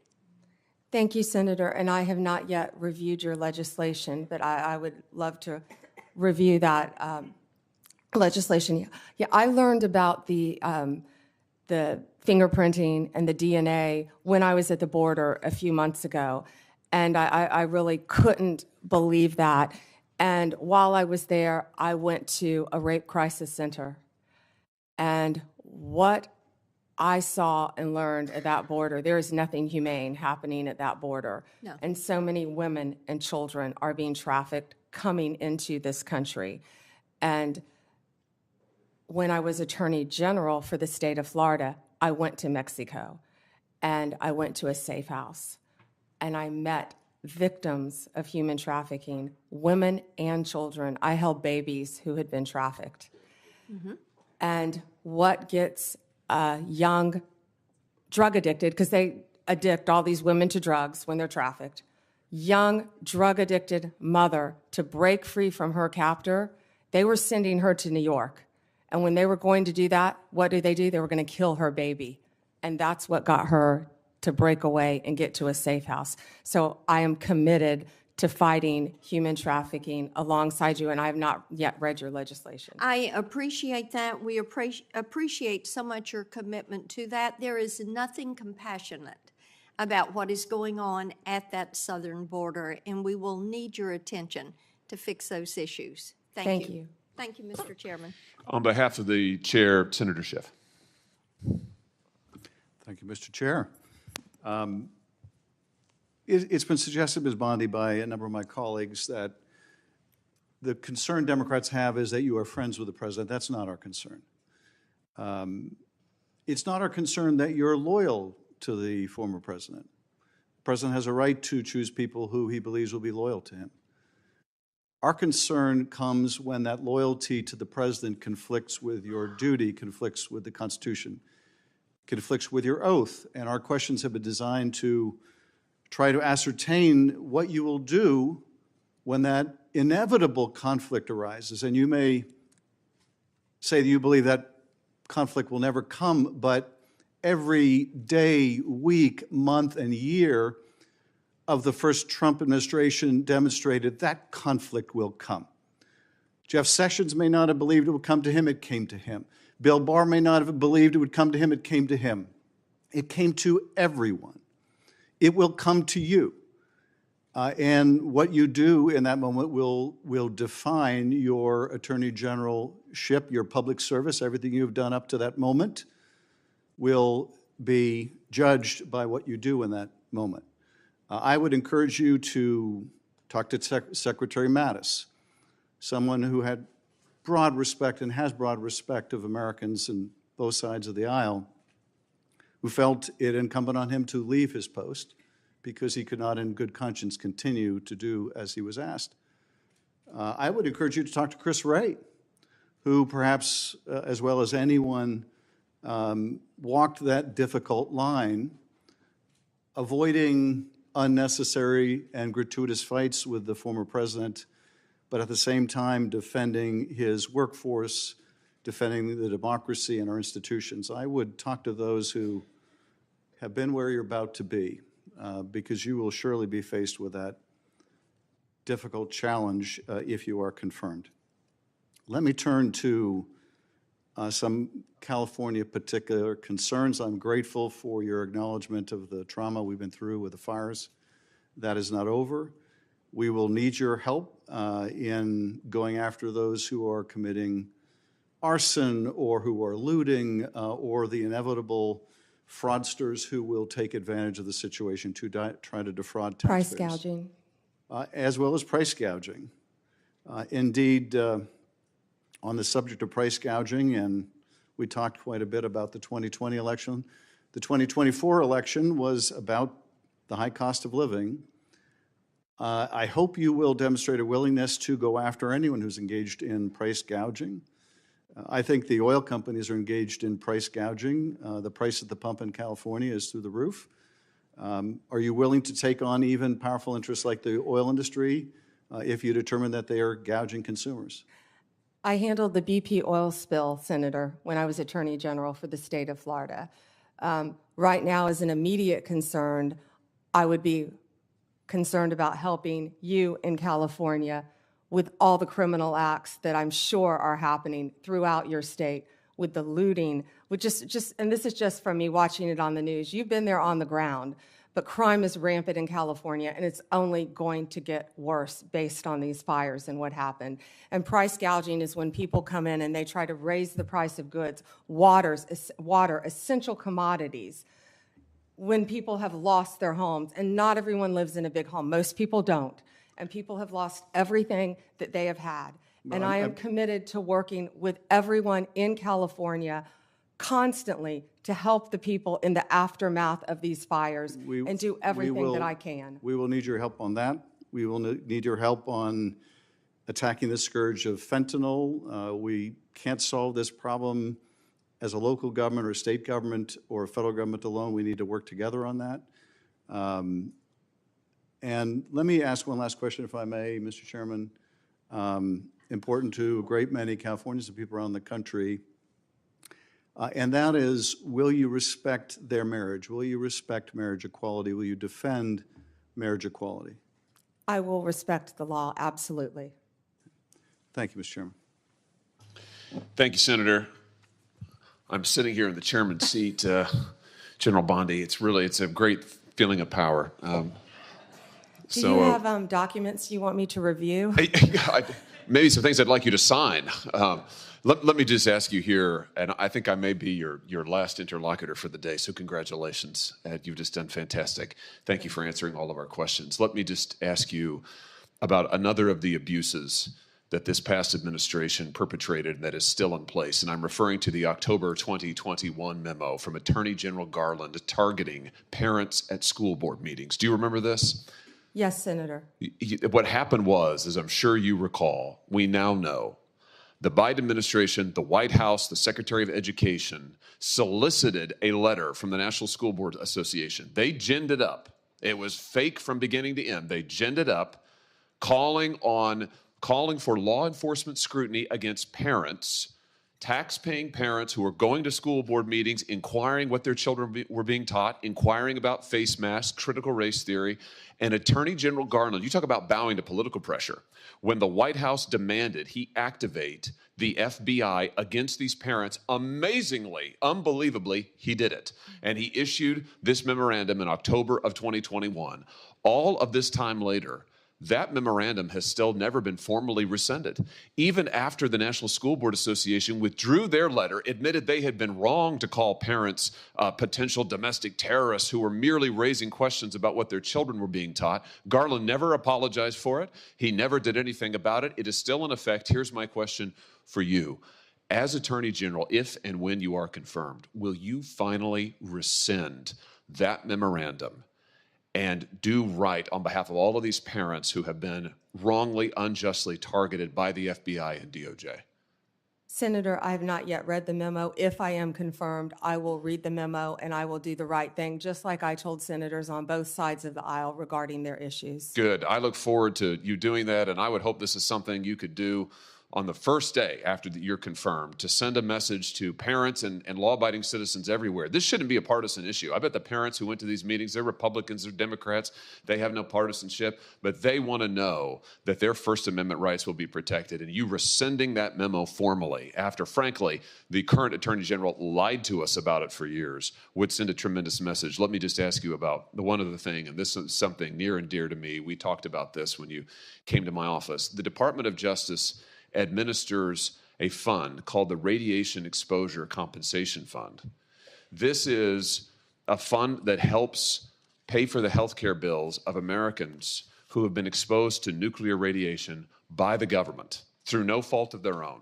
In the West and other parts of the country, the Department of Justice has administered that program for years. Senator Orrin Hatch actually wrote the initial bill. It has been in existence since 1990. It's been supported by senators from both parties. It's extremely important to my state because the state of Missouri, we have a lot of nuclear radiation that has occurred, that's still in our groundwater, still in our soil, not cleaned up yet. My question for you is, since you'll be in charge of administering it, will you administer that program fairly and equitably? Will you defend it? Will you make sure that radiation victims who are under the statute entitled to compensation from their government get what they deserve? Senator, I was speaking about that with someone yesterday because I did not know, again, there's going to be a lot, if I am confirmed, that I don't know. That's why it's so important to keep an open dialogue with every senator from every state. And yes, I am committed to looking at that. And I did not realize you had that horrific problem in your state. Thank you very much. Thank you for answering our questions. And with that, Mr. Chairman, I yield back my time. Before I close down this meeting, I would enter into a record from a bipartisan group of attorneys who have served as Attorney General in their respective states. This includes New York, Delaware, New Jersey, Illinois, and Hawaii. They write that Ms. Bondi has worked, quote, across both state and party lines to solve problems. And a further quote that she is, quote unquote, highly qualified nominee. Without objection, that will be put in the record. You've done extremely well. I thank you for your testimony today, and I thank your family, whatever pressures they felt. We apologize for it, but thank you for being so patient through all this process. You should be very proud, Ms. Bondi. You performed well, I think, admirably is another adjective, and showed this entire country that you're eminently qualified to serve as Attorney General. If confirmed, you will be a chief protector of the rule of law, and I have every confidence that you're going to do a superb job. Now, for information for the future, written questions can be submitted for the record until tomorrow at 5 p.m. Ms. Bondi, when you receive these questions, please enter and return them to the committee as soon as possible, because under our rules, that has something to do with when we can schedule action for your confirmation. You're excused at this point. This committee is adjourned. We will reconvene tomorrow right here. Is it right here in this room? Right here at 10:15 a.m. to hear from a panel of outside witnesses in regard to Ms. Bondi's nomination. We adjourn. Thank you, Senator. You